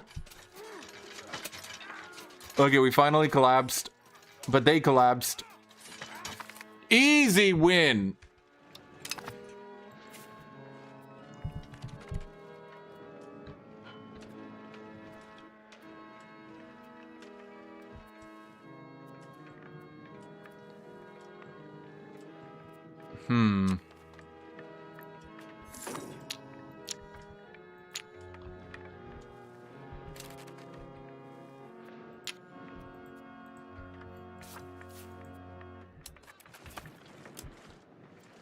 Yeah, I'm gonna level with you. I don't think we're pulling this one out.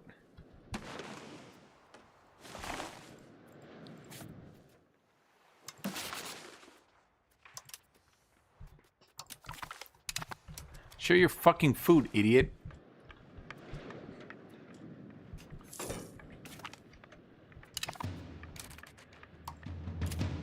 Okay, I'm gonna say it, chat. I might be dead here.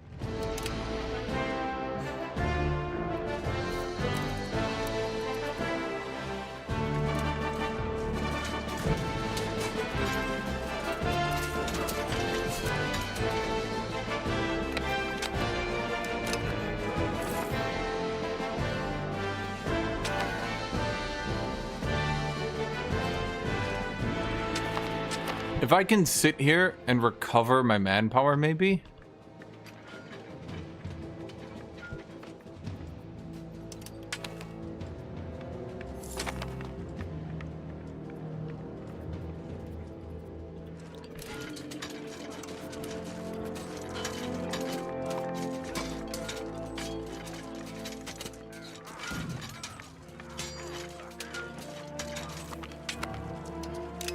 Well, we won.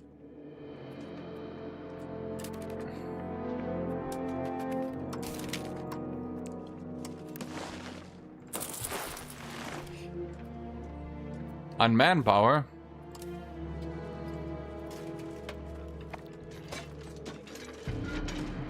Well, if we get this extra dude in here in time, I think we pull out the win. Get in there, jackass! Yes! Another hard win for the Swiss Confederacy. Even though my capital's about to give out. And we have nothing left.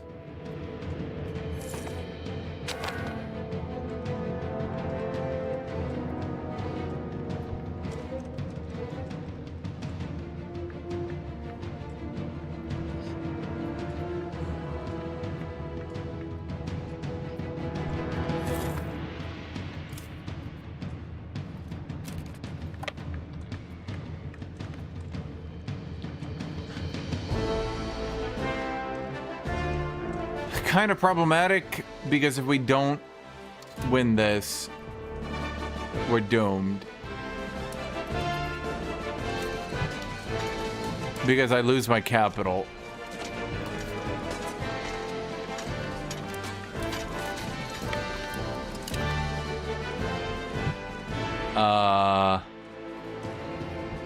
Huh. It appears to have imbalanced my divisions after I balanced them. Well, we don't have enough to defend the flanks anymore.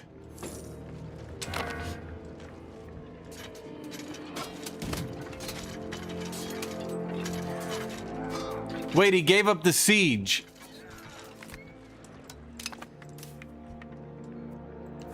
I don't know why.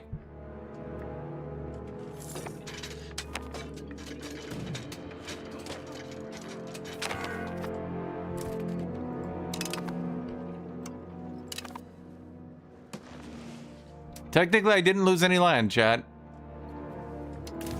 Technically.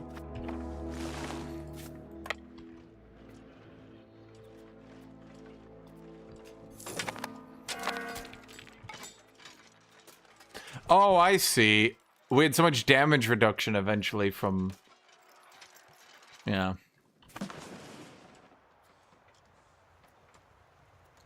Okay. Huh.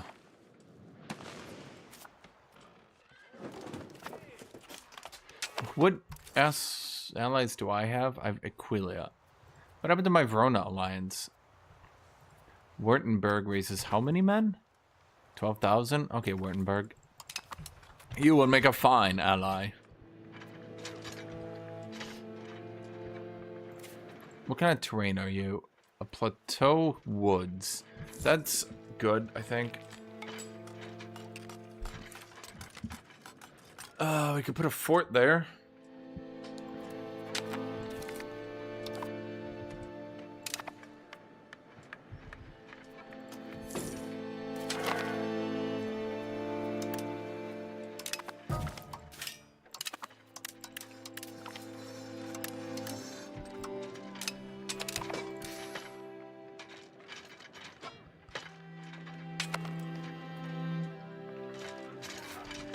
Okay, here's my thoughts. We're poor as fuck. Oh my god, it's because I stopped minting forever ago and forgot to restart it. Herbs? Yeah, that's not good. Election in Bern. It's time to make our enemies feel the burn.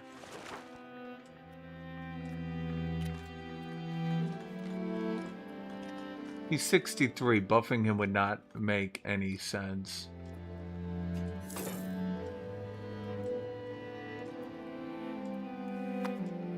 Well, I'll do support the state to buff my ruler.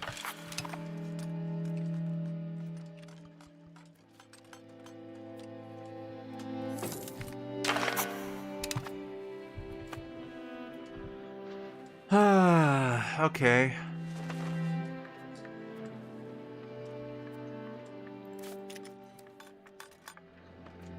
There's only 6,000 people left here. We pretty much have all the refugees of Switzerland in here all at once, chat.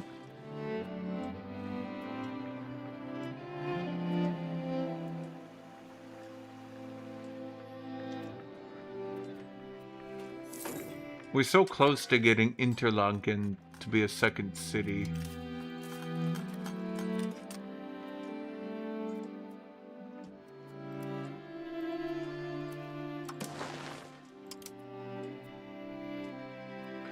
But no one actually passes any Swiss laws, damn it.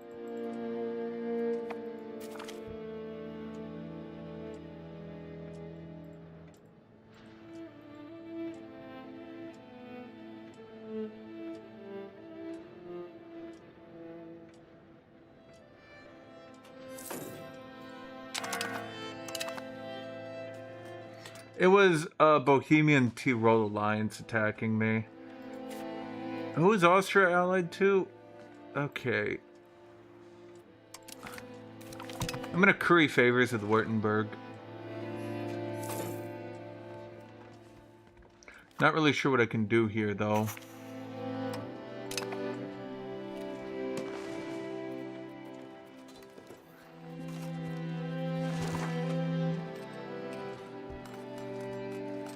I mean, we've got Gigaburn. Gigaburn is unstoppable.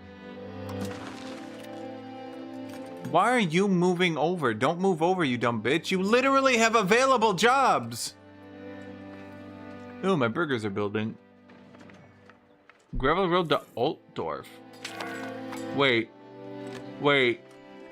There's an Altdorf in this game? Chat, why did the Germans copy Warhammer? What the fuck?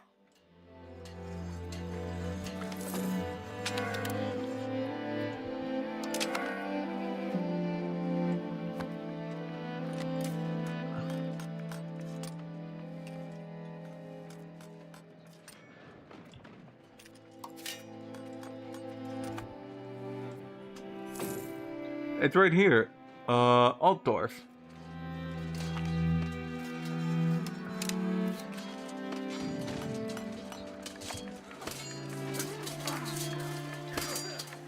Please don't tell me the Austrians managed to get a standing army of 3,800. Are you fucking kidding me?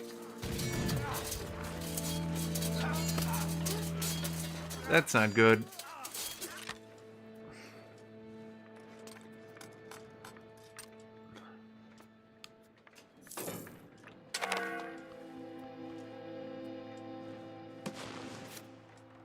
Shit.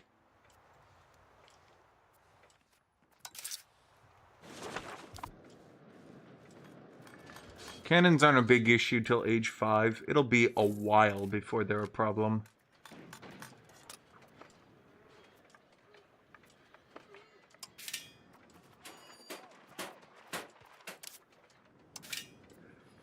Need to get a university here.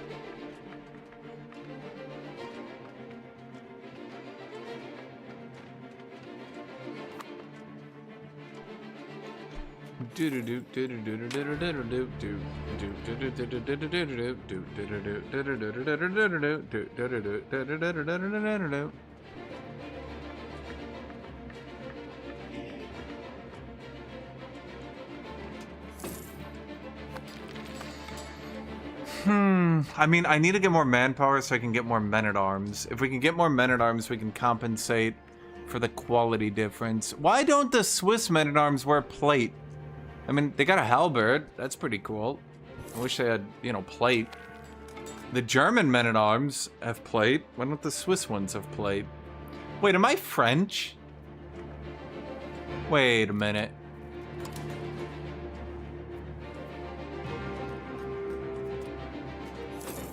No, that's German Swiss. Arpitan. French and Swiss. Oh wow, Swiss could be a lot. No, I thought I was maybe using a French model, but we're not.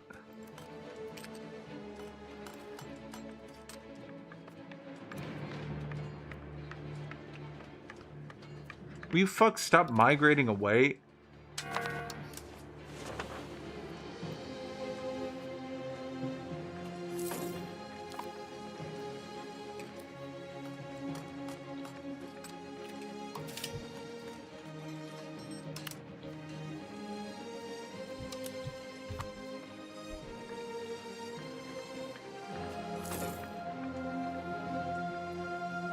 Problem is we need to refill our entire manpower pool. We can't really do that if we build up more manpower right now.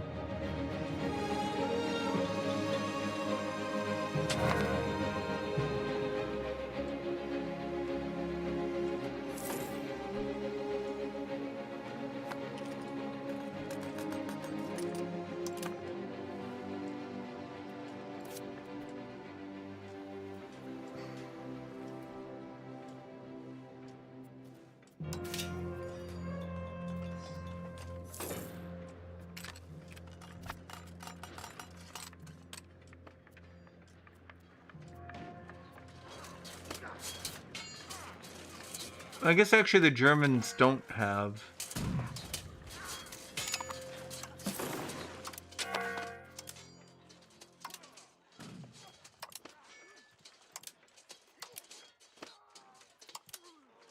War politics, united war efforts. You know, there's not many Swiss left, so maybe the few remaining Swiss could vote together, perhaps. That would be nice. Did you really have to ally Montferrat? And look at them winning down there. God damn it. I wish I could be winning. Galura.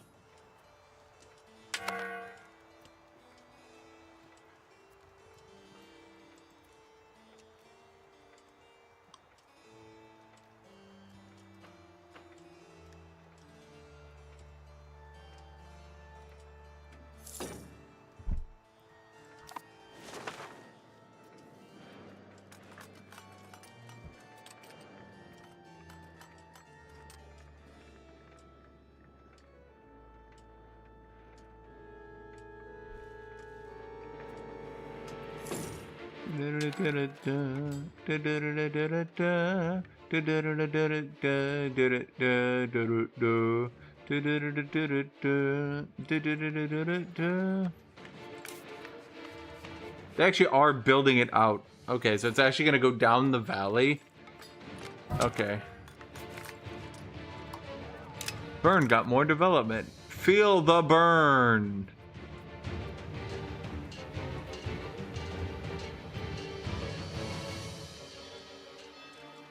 That's weird though. I thought development would like 100% increase build limit. I guess not.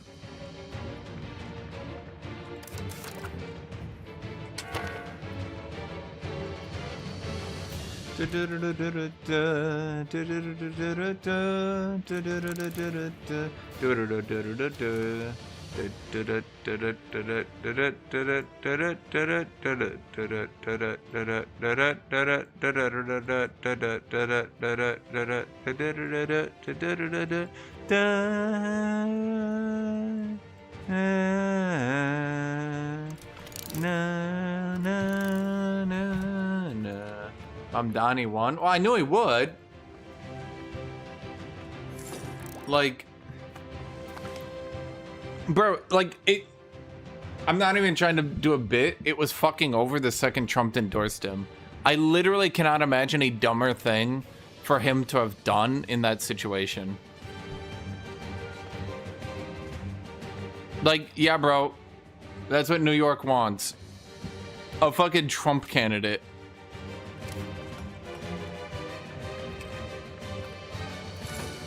How does he feel about the Trump endorsement?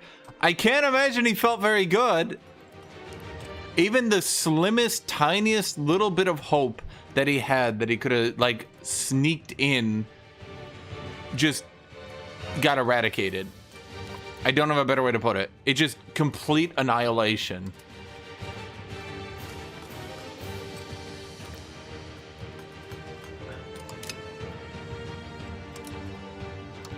I just, like, are they fucking for real? There's no way they're actually real, is there?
It would be great if both parties could actually work together.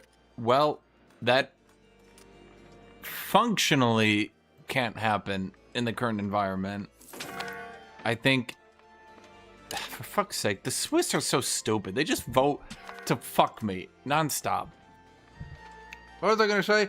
I think the problem is fundamentally the Democrats have finally managed to put a line in the sand of, like, don't cut people's health care, don't cut people's food stamps. And I feel like it has been literally almost a decade since Democrats have actually put a line in the sand, that I feel like it's breaking the Republicans' brain, and they literally do not understand how to compromise anymore. It's like they just literally can't imagine it. Like, the government's been shut down for over a month now because they just can't. They literally just can't. I can't tell if it's like a stubbornness thing or like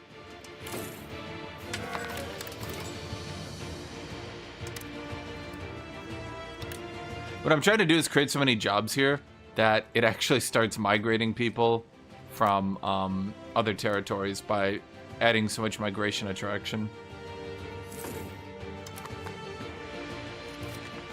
I think whether or not people want to accept it, that the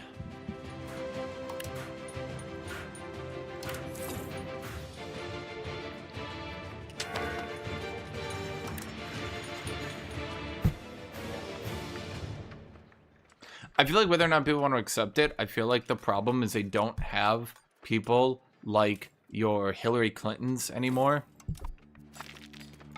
People that politic for the sake of politicking. And because they don't have those sorts of characters anymore,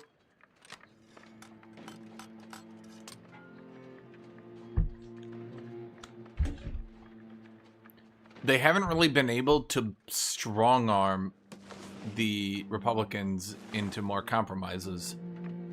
Because whether or not people want to admit it, the leftist characters like Hillary Clinton, like your, even your Obamas, could actually get Republicans to compromise through some means or another. Whereas the modern leftists aren't so good at it.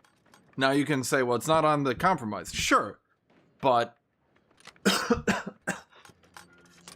I mean, you hear the stories about how they had to literally ban, like, when they were actually trying to, what do you call it, caucus and trying to work as a group, Republicans had to straight up ban and keep watch of each other because if they entered, in their words, I'm not even making this up, if they entered a room with Hillary Clinton, she could make compromises sound good enough that they would actually go for it. Which sounds silly, sure, in a modern sense, but I can't really imagine anyone doing that now. Let me go get water.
Alright, looks like we'll have a pickup multiplayer game tomorrow.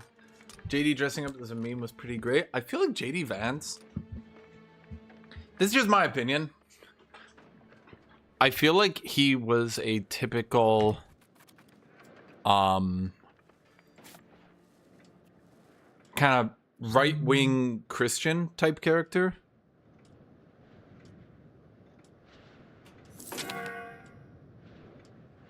And he obviously had some pretty right-wing ideas, for sure, right? But I feel like he wasn't, like, extreme. Like, he was just a typical right-wing, like, far right, sure. But I feel like once he started going and hanging out with Trump, he kind of became a bit crazier.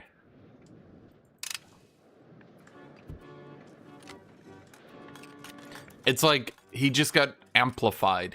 He had shit takes. I would say like 70% of his takes were shit. 30% of his takes were like really shit.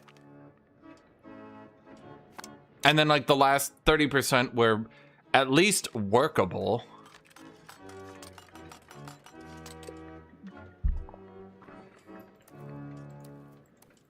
And every so often, you kind of like see him acting like a normal person. And you're kind of reminded like, oh, right, yeah, before he started hanging out with Trump, he like I could see him being a like a 90s Republican. Let's put it that way, right? Like, yeah. Not someone I'd vote for sure, but at the very least someone I could work with, you know.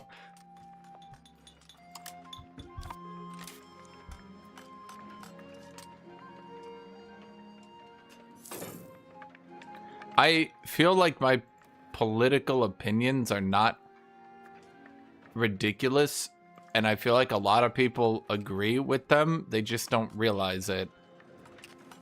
What are my political opinions?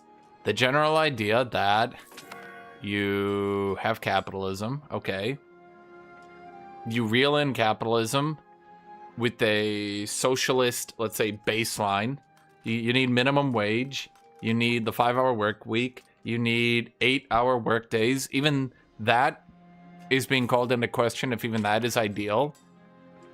Sure, fine, I don't care. Like, whatever, right? You have protection from monopolies. The government busts monopolies. You have a strong education system.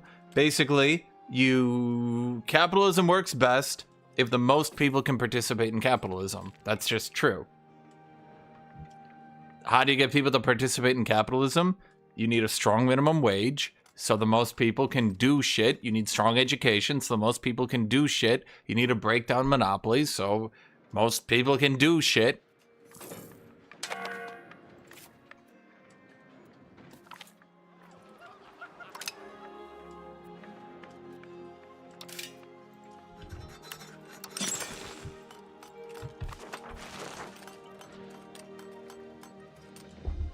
Do you want 1950s America? Yeah, why not?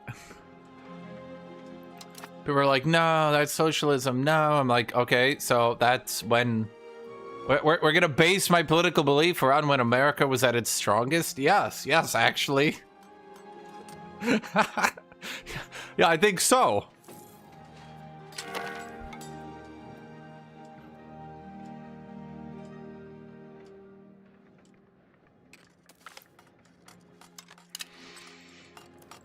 I mean, I think the fundamental thing is a lot of people have been fooled into thinking that if you break up monopolies and you stop people from taking blah, blah, blah, blah, blah, that no one is gonna work in capitalism. No one's gonna work in that if you break up monopolies. They'll lose faith in the system. No, they fucking won't. And even if they did, someone else would replace them. Wait, you think other people aren't going to try to make money? No, of course everyone's going to try to make money. That's how money works. People generally like it. People generally want it. How is this town down to 5,000 pops? What is happening? You guys literally have jobs. How are you moving out? Stop moving out, you fucks. 1950s and also we still did the majority of the manufacturing? Sure. But we kept that rolling all the way until the 80s. It was only when people forgot how we got there that we started dismantling the systems that got us there. And, yep. Well, reasonably, the only thing to do here is to do that. Nope. Oh, that's bad. Wait, all of these are bad. We're gonna fail. Oh well. I'm not going with a single one of those. Those are all terrible. Could you guys stop migrating out of Sarnen now? Why do Republicans love Ronald Reagan but also say the 50s were the golden age? Because again, I think pretty much everyone would have my political beliefs if you actually stopped to explain it to them. And the only thing really preventing it is people not understanding it. No, they're not tired of the water city. They love the water city. The water city gives them hope. If they can make a city underwater, they can do anything.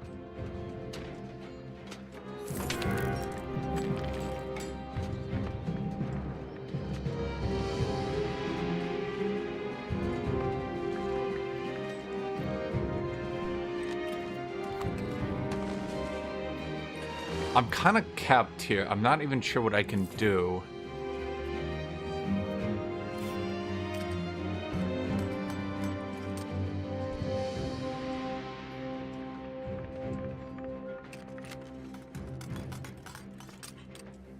I need an easy expansion, but Bohemia cut me off to the north. Austria cut me off to the north. Austria's moving in on the few guys we have left, so that leaves this guy. This guy's gonna die, and he's only got 31,000 pops left anyway. So, reasonably, I think I just yoink it. If I can't get a good war in with Vaude, I think I just yoink that dude.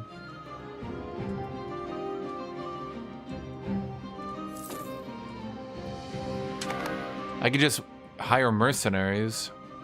I think I might be able to win it with mercenaries. Some Steam reviews are saying why the 1337 start date is why the game is bad. Eh. Maybe. I can't say, Chad.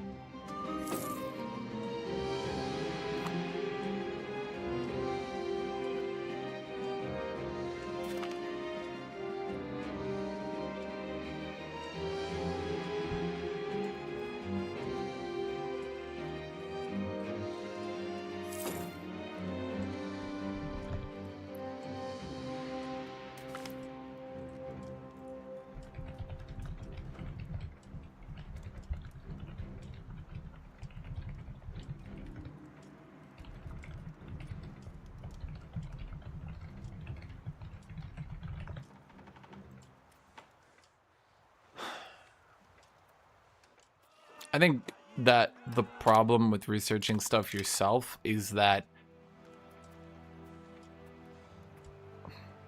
there's absolutely no way that you can be as knowledgeable. I think the problem is that's a great way to put this. I feel like increasingly the media have just decided that it's best to just not fuck with Trump because Trump makes such a big tantrum over every little detail. And therefore, everyone just sort of doesn't fuck with Trump, which is fine. Right up until he uses that and pushes the envelope again.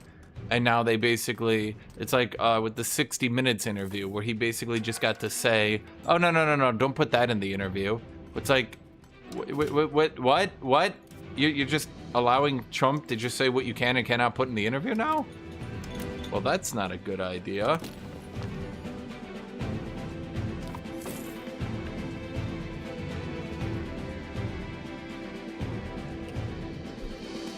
Okay, we're at full manpower.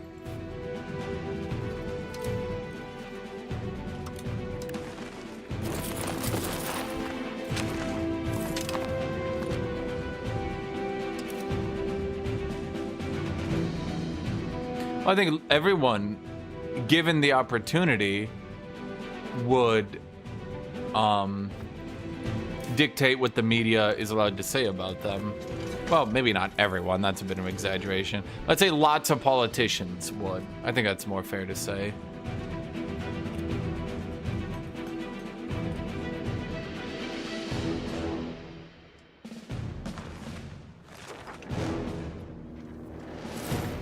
Stop making towns over your grain, you dumb bitch. Oh my god, did he make a town everywhere? He did. Okay, well, we're gonna have to downgrade some of these towns when I get control of it. You towned your livestock? The Clintons were the most Republican-esque, let's say, of the modern Democrats. But the Clintons did what they did because... How do you get control of the rest of Switzerland? Hopes? Dreams? What was I gonna say? The Clintons were basically a democratic response, a natural response to the fact that the Republicans had basically managed to wrestle control of the narrative super hard, that Republicans were tough on crime and the Democrats let it happen. And when... Dude, are they still moving away? There's no way, right? Holy shit, people. I like how I just yoinked all that dude's population away. What was I gonna say?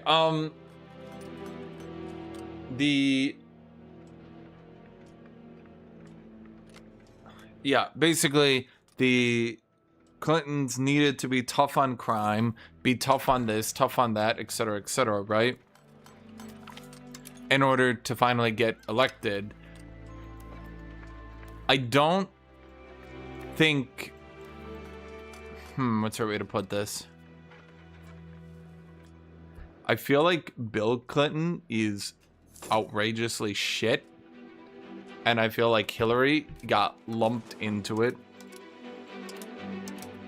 If you look at Hillary's voting record and you look at everything she does, It's not too similar to Bill.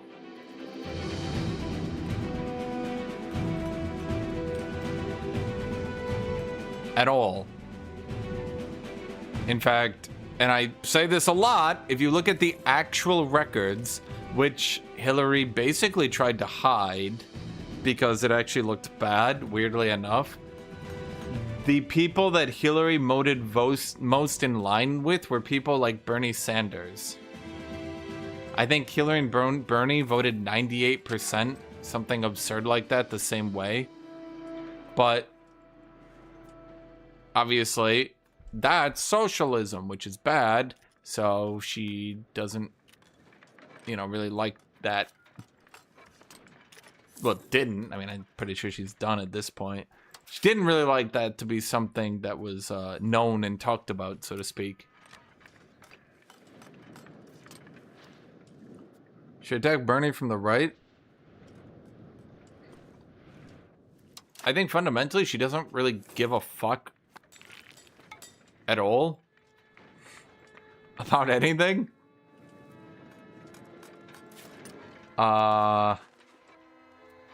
Yeah. I feel like she was one of the most politician-y politicians to ever politician, in that anything she could do to win or secure a vote, she would do. You have to remember, she spent the entirety, well, I shouldn't say entirety, I'd say over half of Bill's presidency trying to get healthcare reform. Then when it became obvious that healthcare reform wasn't going to get passed and she might as well give up on it, what did she do? She continued to fight. No, she gave up on it.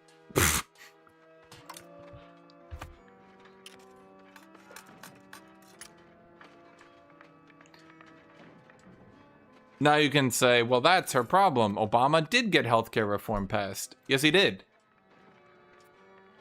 I have nothing to say to that one. Like, yeah, he kind of shit on her with that one. That was probably a bit embarrassing. The fact that she was like, I can't do this, then he did it.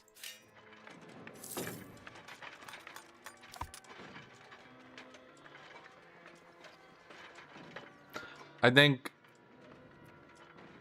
problem with Bernie is like, so you have Hillary Clinton's like a politician-y politician. Politicians everything. Anything to get a vote, anything to get in there. Then when she is in there, she's actually pretty leftist.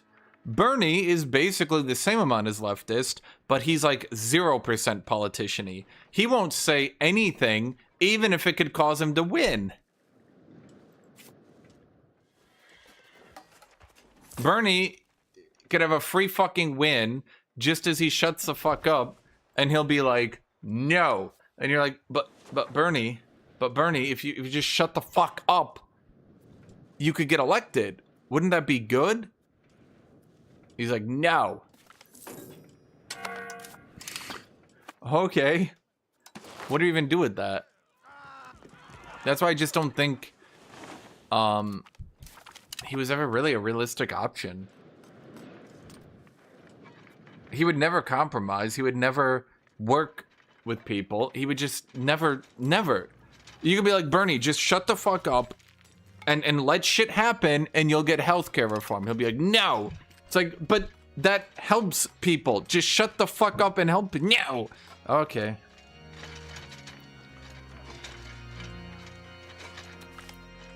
I don't really know a better way to put it.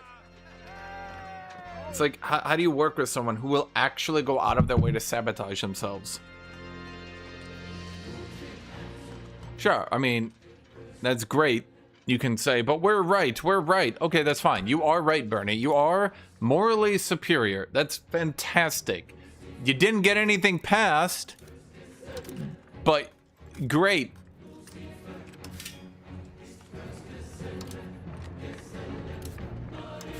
Do-do-do.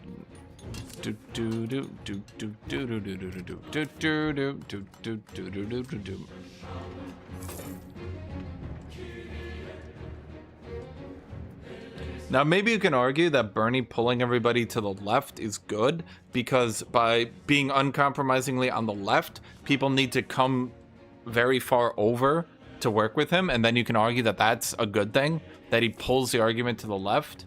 And Sure. I mean, I've heard that argument before, and I don't think it's particularly a bad argument. I don't think it's a wrong argument. It just, when you have 0 things on your track record, I'm starting to wonder.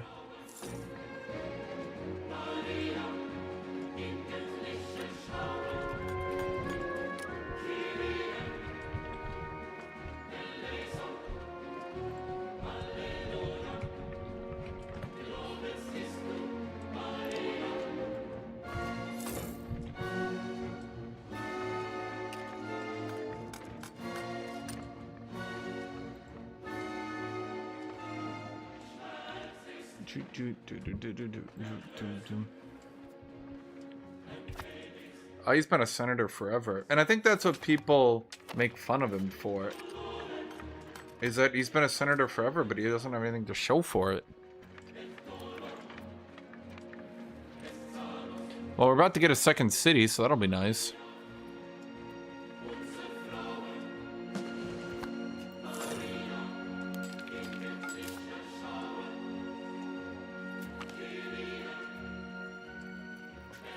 I think turn lead to gold. I think cure any disease is the best one because it gives you research. I think.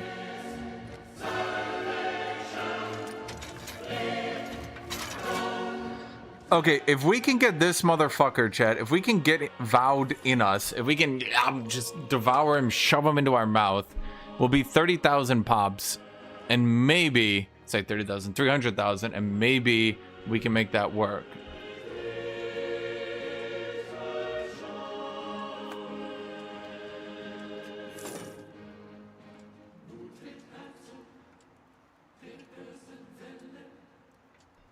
When I think that's really... If you have a lot of uncompromising Democrats, I feel like it can work. Because then you can pull everybody to the left, maybe. At the very least, that's what the Republicans have tried to do. But yeah, you gotta work something. It also, in a way, it sounds bad to say, but like you gotta lie.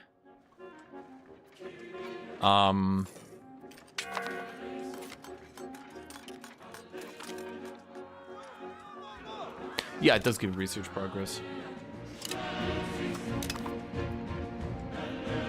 Like, Bernie Sanders can be super giga leftist because he comes from a leftist area that's just gonna vote him in anyway. But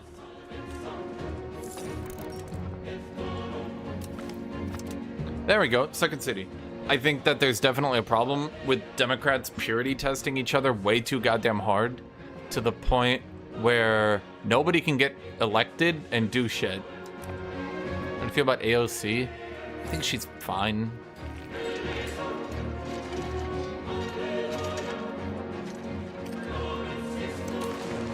She makes sound bites, I guess. People like sound bites. Kind of like main tanks for the Democrats a lot. Getting all the ire to herself. It's not a bad thing.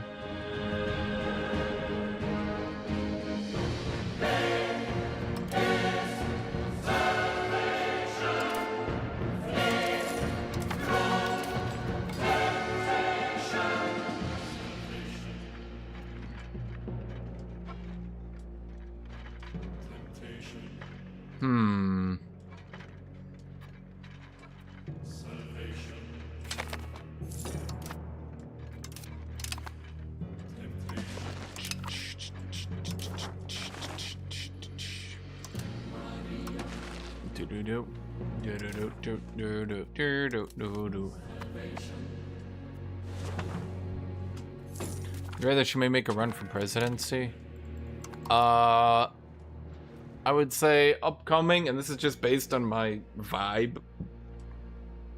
I'm not a political analyst. I can just check on the internet and see what people are thinking. I feel like the vibe is going to be in between the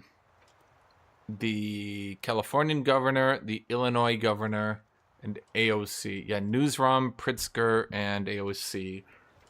That's my vibe. I think AOC is currently losing in the sound bites. I feel like, in a way, people have just gotten used to her.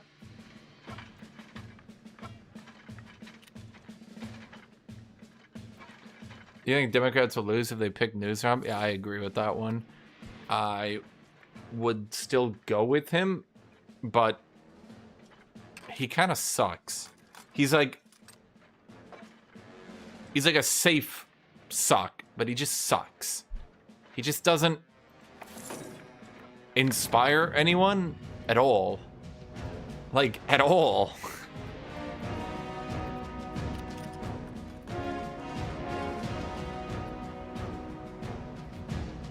He's just boring.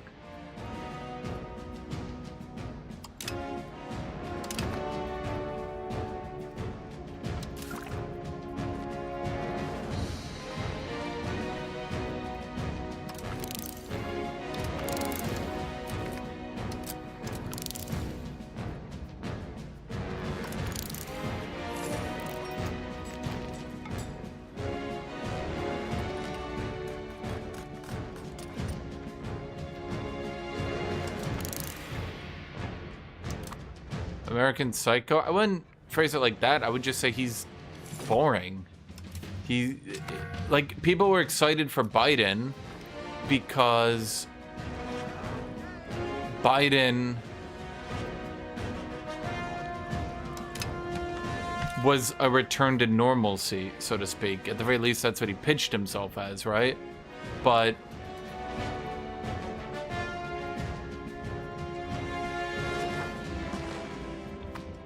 that guy just sucks.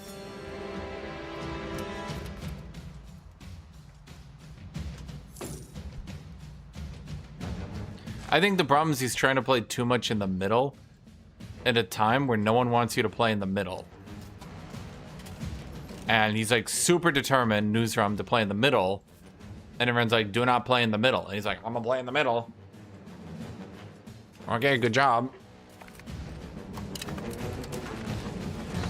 Do do do do do do do do do do do do do do do.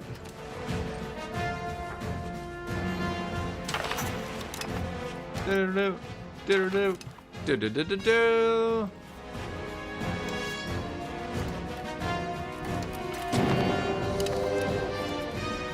Okay,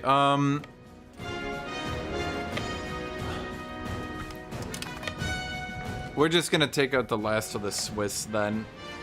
We gotta cannibalize them.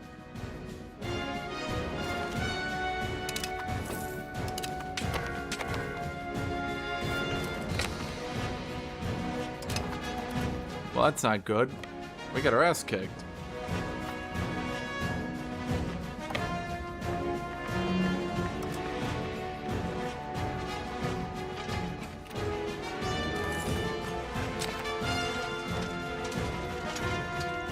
Well, we don't take much damage, but we don't deal much damage.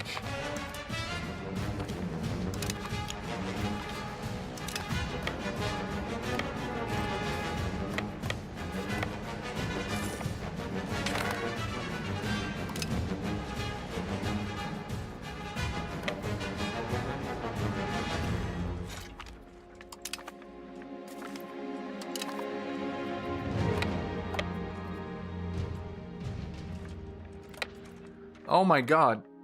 Fuck off.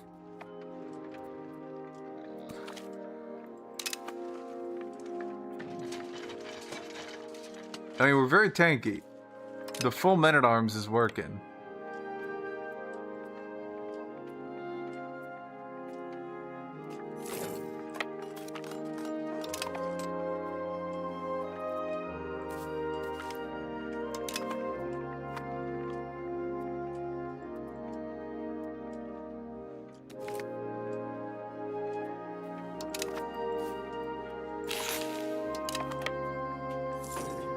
The problem with the argument that you couldn't do what you do in Europe and America is that at present, Americans pay more for healthcare at a lower quality than Europeans.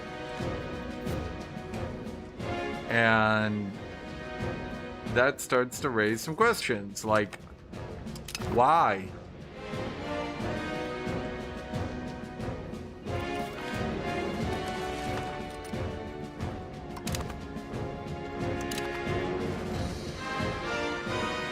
I wish I had cannons, but I don't have manpower for cannons.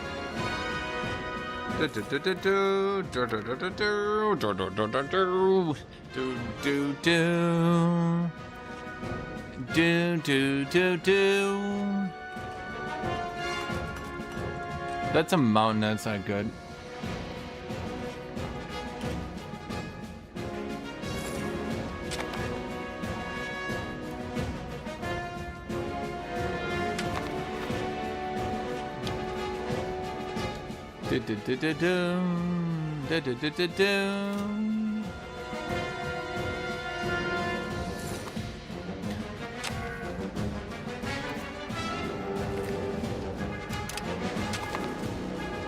Well, shit, I didn't really want to lose thousands of people.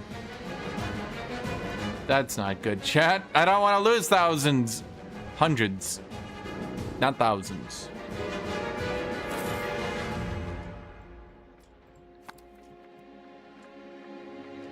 Interlaken is now a city. Well, shit, I thought that would give me more armories. Really? Only 2. Even city doesn't give you more. Well, that's shit. How the fuck do I get more cities?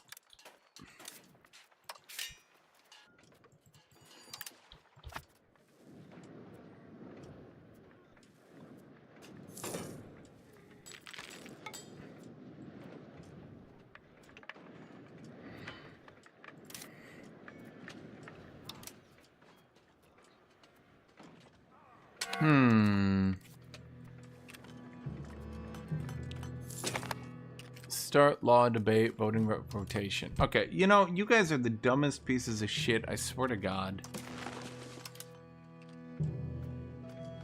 As they're dying, they're just like, please, as I murder them one last time, please, let us, pass, one more shitty law.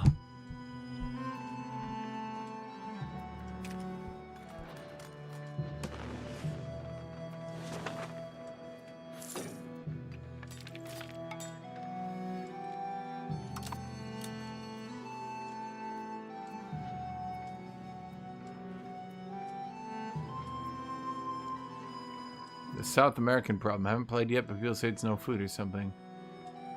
What? In this game? I guess. Wait, I just remembered. Marketplaces. I'm supposed to be a trade republic, chat.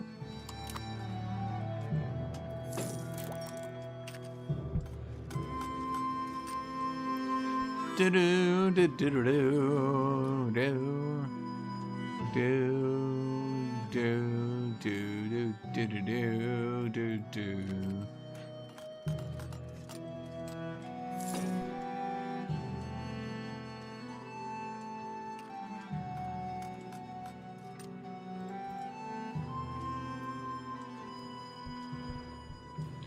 Well, I think that's what people talk about when they say the U.S. needs healthcare reform, is exactly the fact that they want to actually reform it, not just take it as it is and make it slightly better, but revamp the whole damn thing.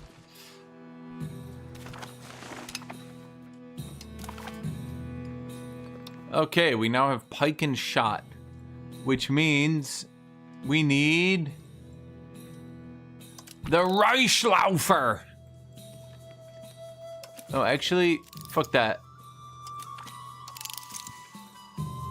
Wait, do we want the Landsknecht or the Reichslaufer? Let's see, Reichslaufer